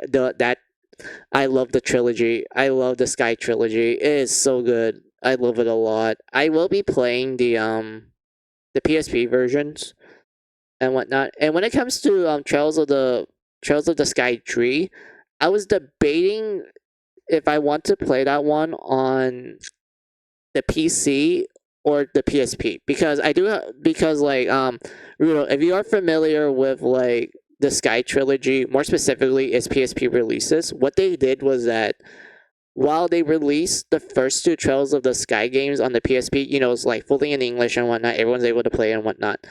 But when it came to the 3rd game, that was Japanese only. They did not translated the 3rd game. And there was an actual reason for that. So the reason for it, if I remember correctly, was because at the time, they lost the rights to translate the 3rd game. I think the translators was Xseed. Yeah, it was Xseed. So Xseed, during this time, they were going to translate the 3rd game. They were almost done, mind you, Rudo. They were almost done with the translation. But they learned that they lost the rights to translate it. So because of that, the PSP version of Sky Tree is just going to remain Japanese only. But to make up for that, years later, they managed to give an English translation for the game, but for the PC port. And I would argue that the PC port is pretty solid. And whatnot. So it went from like they want to translate the PSP version, but they lost the rights, but they managed to actually translate the game when the PC port became a thing.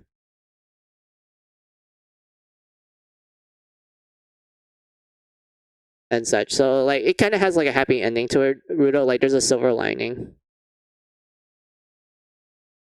and whatnot. But like, yep, that's like a funny thing about it. And then we get to like the other Trails games, like Crossbell. There was the Azure game. Was it? Wait, there was Trails of Azure and then Trails of From Zero. And then we get to the Cold Steel games, which I like the first 2 Cold Steel games. I do not like Cold Steel 3 and 4. Not because I did not play it. Like I did not play Cold Steel 3 and 4, Rudo. I think you were there when I was talking to like chat about like why I didn't play Cold Steel 3 and 4, but I only played like the first 2 games. And the reason for that was because of the dumbass English translation for Cold Steel 3 and 4 and how it made 0 sense. and there was also a lot of grammatical errors as well. Like Rudo, like I did not like it because there were so many like things wrong about it. Like I have some examples. I actually have pictures of like the translation of the newer Trails games and such, and how I didn't like it. I do have pictures. Hold on.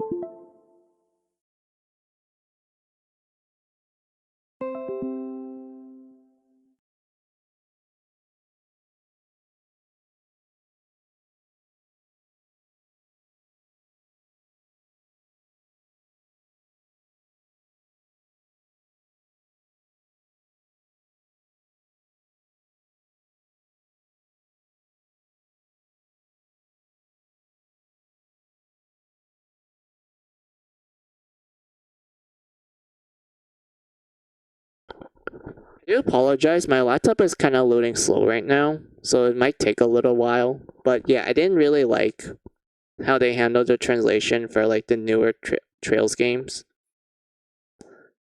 Like I 100% do not like Nessa Nikon Nippon Ichi Software American branch. I do not trust their translations anymore.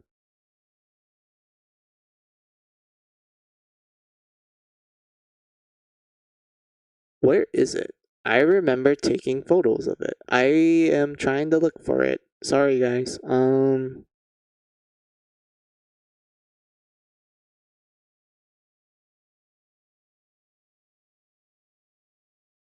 Was it screenshots or did I download it? I think I downloaded the picture. Hold on. Where is the? Was it album or was it? Fuck. Hold on. I know I have it.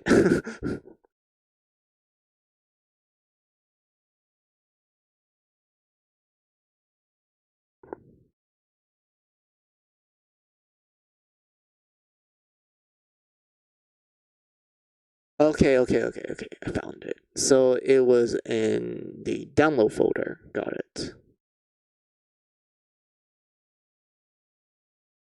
Oh god.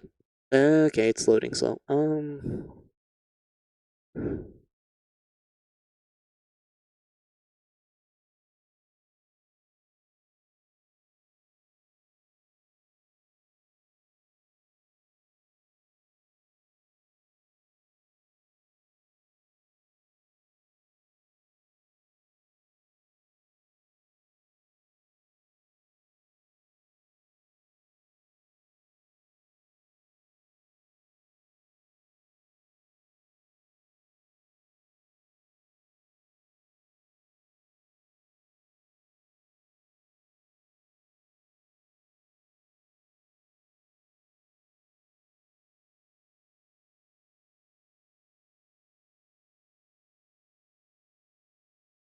There's one more folder left. Hold on. I'm trying to look for it.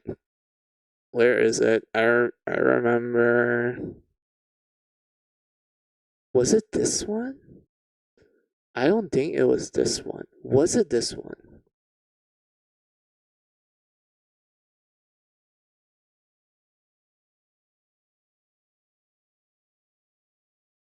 No, it was not this one. My bad.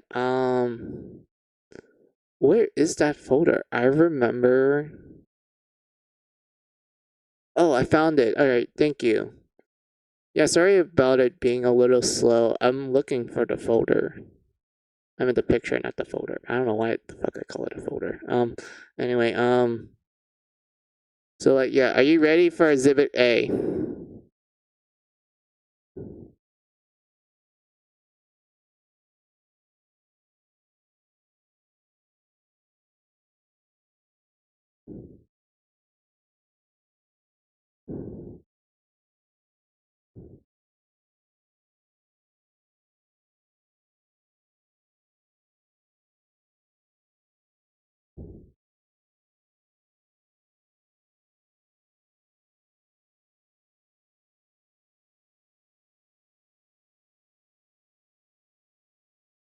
Exhibit A.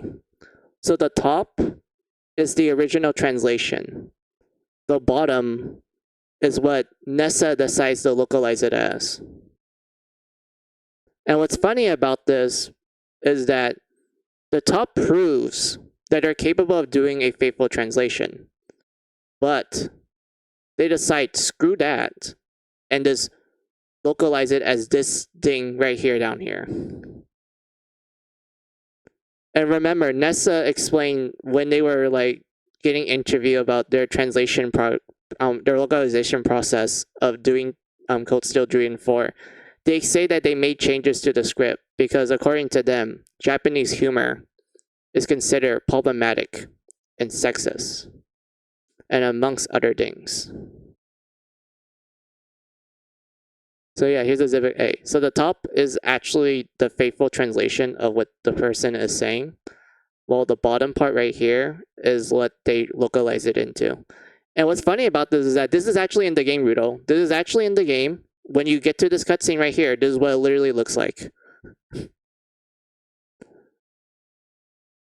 And whatnot. They just forgot to delete the top portion, so it just ends up looking like this. This is the funny thing about it.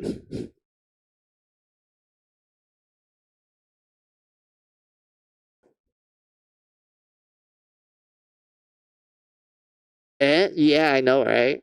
That's the funny thing about this riddle. Is like it's a case of like, yeah, this is proof that I don't trust them anymore as like translation slash localizers. And two, the fact that this is in the game, like you can get to this cutscene and like talk to this lady, and it will appear like this.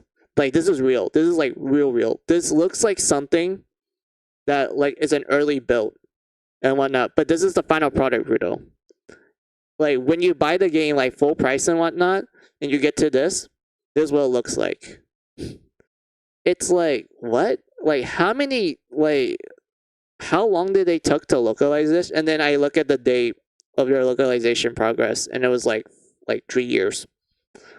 And when so it took them 3 years to localize and translate this shit, and it looks like this.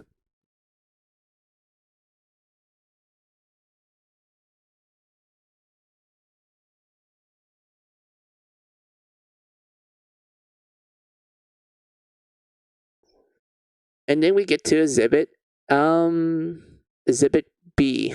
Hold on, I'm looking if I press on the right one. Yeah, this one. So here is exhibit B. So the top is what, Nessa localized it, and the bottom is what it was originally and such. If you need context for this character right here is from a private school, like a private academy and such. So essentially her personality is that she has like a, polite way of talking, there's like etiquette to it and whatnot. Like there's occasions where she will go into slang, but here's the thing, there's occasions. She doesn't always talk in slang, but even when she does, she still talks really politely. She still talks in a more, rich person way in a sense. Just add the occasional like slang every now and then. And like the bottom part, you can tell like in the original, like she has like class to her speech. Like yeah, she's talking badly towards this old guy and whatnot, kind of calling him foolish and everything, and like insulting him. But she's a lot, she's from a private academy. They're taught to talk politely. They're taught to have like etiquette and whatnot. And then you get to the top, which is what Nessa localized this. Look at this. Look at this long sentence, this long paragraph, saying stuff like adult diaper, fart factory, and like senior discount. This does not fit the character. This does not fit the personality.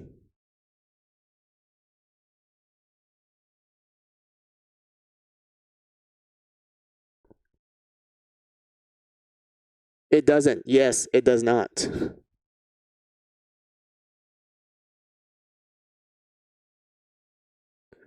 And what's funny is that some people defend this by saying that it adds more flavor. But I'm like, it ruins the character. This is not the right character. This is not properly, this is not what the character would actually say. it's out of character. Like the bottom part, that's correct. The original, you can tell what her personality is like and everything. The top, that's a completely different character.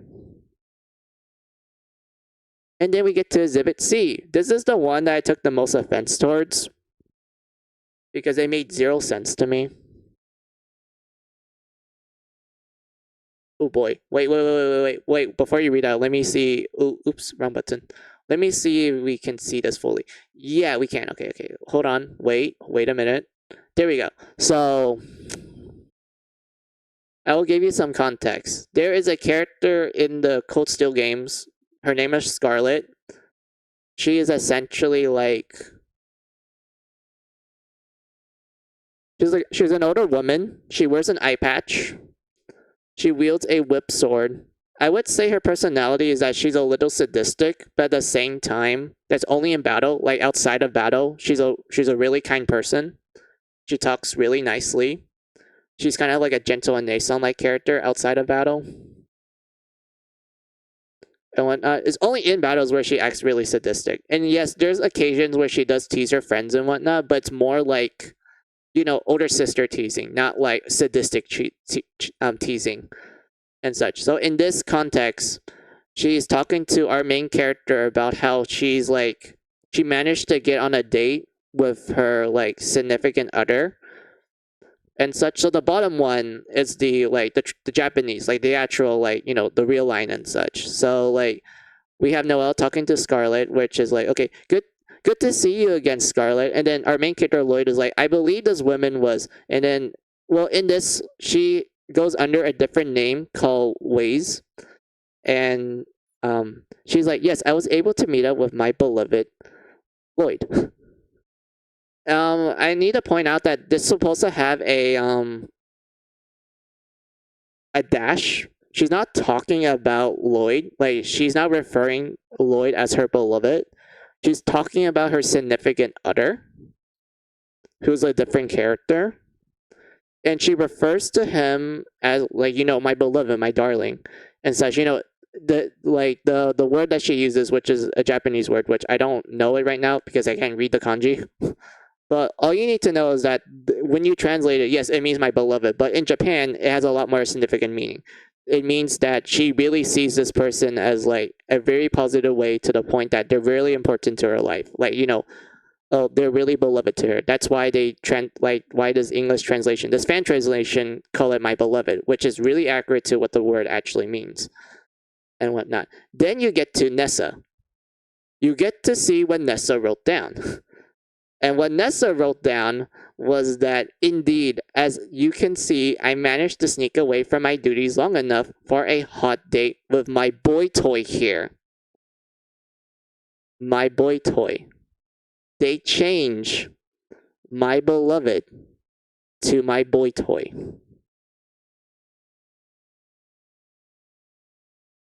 That is not a good way to localize it.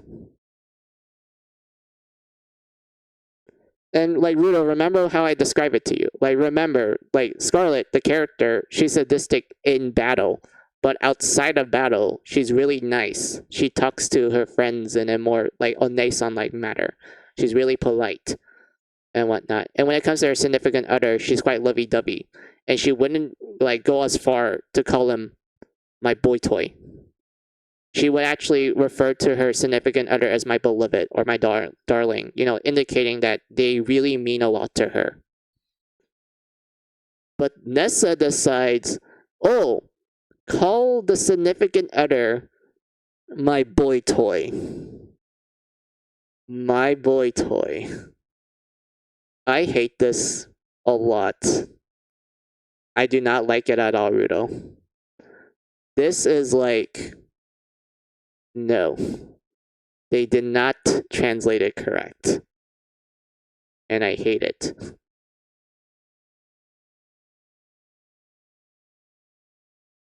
But yeah, what do you wrote down? Oh,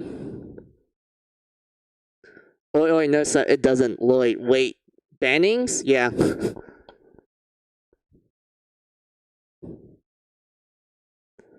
So yeah, you can tell why I don't like the newer Trails games, Brutal. Like you can tell by the translations that I just showed you. Those are essentially the reason why I don't want to play them. Like Cold Steel 3-4 and also Into the Ravine. That's why I stopped after Cold Steel 1 and 2. Because at least in Cold Steel 1 and 2, XC, despite like some issues I had with them with certain localization changes, they were actually accurate to the original source. Like they are, I would say, 90% accurate to it. The 10% is more like flavor text, but like I didn't mind that. But at least Xseed was 90% accurate. Nessa is literally just 1% accurate. And they already proven in one example that I showed you that they're capable of a faithful translation, but they didn't. They did not do it, and I do not like them at all.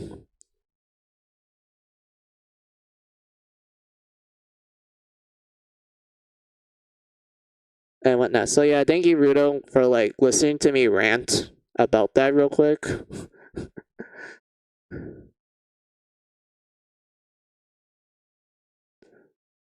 And whatnot. It's like one of those things that like kind of pisses me off every time that I think about it. Like I know like some people are like, oh, you shouldn't be like too mad about it and whatnot. To which I'm like, it's inaccurate though. It's a completely different story. Of course I will have issues with it. That's even more messed up IML. It is. It really is. And there are people out there that actually defend Zerudo. There's actual people out there that's like, oh, we don't mind them like completely changing the character or the story and whatnot, as long as it's like, you know, low mouth funny and shit. Like I was fine with it when I was younger because I didn't know any better. Like the internet wasn't really a thing when I was younger, Rudo. So I didn't mind those changes and shit. But now I'm older. I have the internet. I have to pay for the internet. And now I'm seeing this. I'm seeing all these changes that they make, and I'm like, no, this is not acceptable. I want a faithful translation and whatnot because I rather play the original game than some alter product that someone decided to change because of like some dumb reason and whatnot. And that's how I feel most of the time. And everything. But like, yeah, thank you for listening to me ranting. It's like one of those things where if you were to like show it to me and whatnot, you will actually see me get angry. And it's really rare for like me to get angry, according to my family and also to myself. And whatnot. But like, yeah. I guess I can kind of talk about something real positive real quick before we start the raid, Rudo. Like, we're gonna raid Amalfia, the person that talked to us in chat and whatnot. I enjoy Amalfia. I like her streams. I joined her streams when she was like streaming Star Ocean, which is like a series that I also really like a lot, Rudo. Like, I really love the first 3 Star Ocean games a lot. I know not like everyone heard of it and everything, and people who do hear about it, they're like, oh, I'm familiar with The Last Hope, which is the 4th game, or Faithful and Faithfulness and Integrity, which is the 5th one. Or maybe the brand new one, Rudo, which is Divine Force. I actually played the demo for that one. That one's actually pretty solid, Rudo. But yeah, Star Ocean. I love the Star Oceans. And she's actually a huge fan of it as well. She's streaming the first game, the first departure, most specifically the HD remaster of the remake of the first Star Ocean game. Yes, I have to be more precise with that because like when you go into the history of Star Ocean, especially with its game history and whatnot, like Star Ocean started out on Super Nintendo. It will later get remake in PSP called The First Departure, and that version will get an HD remaster for the PS4, PS5 technically, PS5 and Switch. I'm sad that there's no PC version for you, Rudo, because like Star Ocean 1 is like such a game. Like it's such a interesting experience. Like it's both janky and a bit clunky with its game mechanics, but like you exploring the world of Star Ocean and like you like seeing all these characters that have different personalities and backstories, like and everything. Like the characters do not like I would say this, like the backstory for like a majority of the characters, they're very like vibrant and unique, and that usually it doesn't even connect to the main story. Like you know how like in most RPG nowadays, they always have like the party member backstory be kind of connected to the main story and such. Like they're like, oh, this person had a tragic past that relates to this one person that works for the evil empire, the main force that we've been fighting throughout the game. Or another one was like, oh, this person used to be part of the evil empire, but they saw like how corrupted it was, and they quit and they joined your party. And when I like like in though like most of the time RPGs will do that. They will often like try to connect the backstory of your party members into the main story. But Star Ocean does not do that. Instead, what Star Ocean does is that all these people have different backstories that does not connect to the main story whatsoever.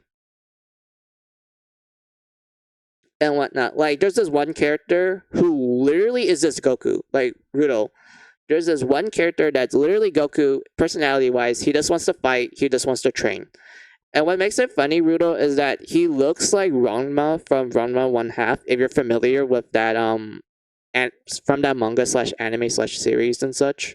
If you're familiar with Ranma One Half, then this character right here is pretty much Ranma, except he has Goku's personality. And not only that, but he can transform into a werewolf, which is like pretty pog. And then there's another character, Rudo. Her name is Prashidi. Prashidi. I think her name is Prashidi. So she's essentially this like cat girl who can turn herself into a natural cat. And her backstory was essentially like she's from a race of cat people that can transform into cats, but because of that, they're considered like discriminated and whatnot.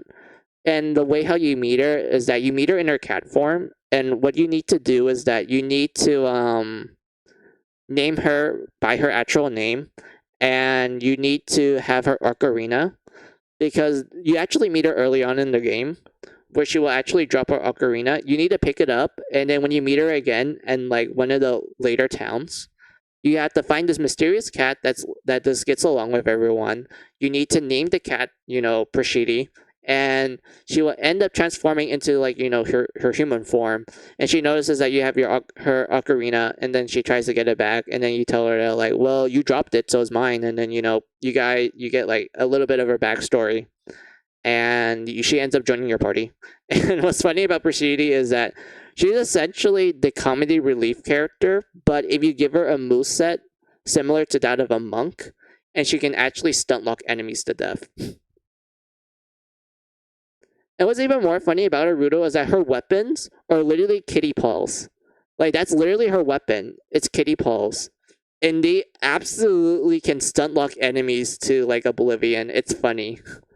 Like it's absolutely hilarious and whatnot. But like yeah, you have all these characters with diverse personalities and backstories that don't connect to the story whatsoever. Because remember, Rudo, like how I'm like telling you their backstories and shit, that's not related to the main story. Because the main story was essentially like you're just traveling around to like find the Demon King to take his DNA to make it into a vaccine and shit. Like that's literally the main story. But like every party member you meet throughout it, they're all like, "Oh, we have our own backstories," and it doesn't even connect to the Demon King. They just live in this world like you, and they have their own reasons to like do stuff and everything and whatnot. But like yeah, also I noticed what you wrote down. I don't actually. We'll have to talk about it next time we meet though. I have to leave right now, sadly. We'll start my own stream, but it sounds interesting. It is. I do like the Star Ocean games a lot. And also, thank you for like sticking with me for a long time, Rudo, and everything. And also, everyone in chat who's lurking and whatnot. We are going to do a raid, and I will say goodbye to you all and such. So let me start the raid, and then I will say my goodbyes once the raid starts.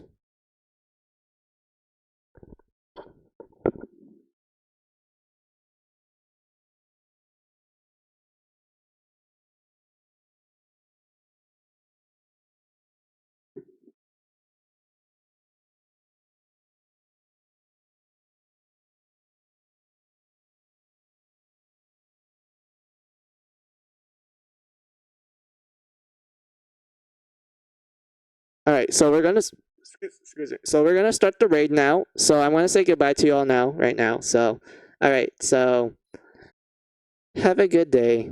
Have a good night. Have a good afternoon, whatever time it is on your side of the world. This is Fine and Music saying goodbye. Goodbye.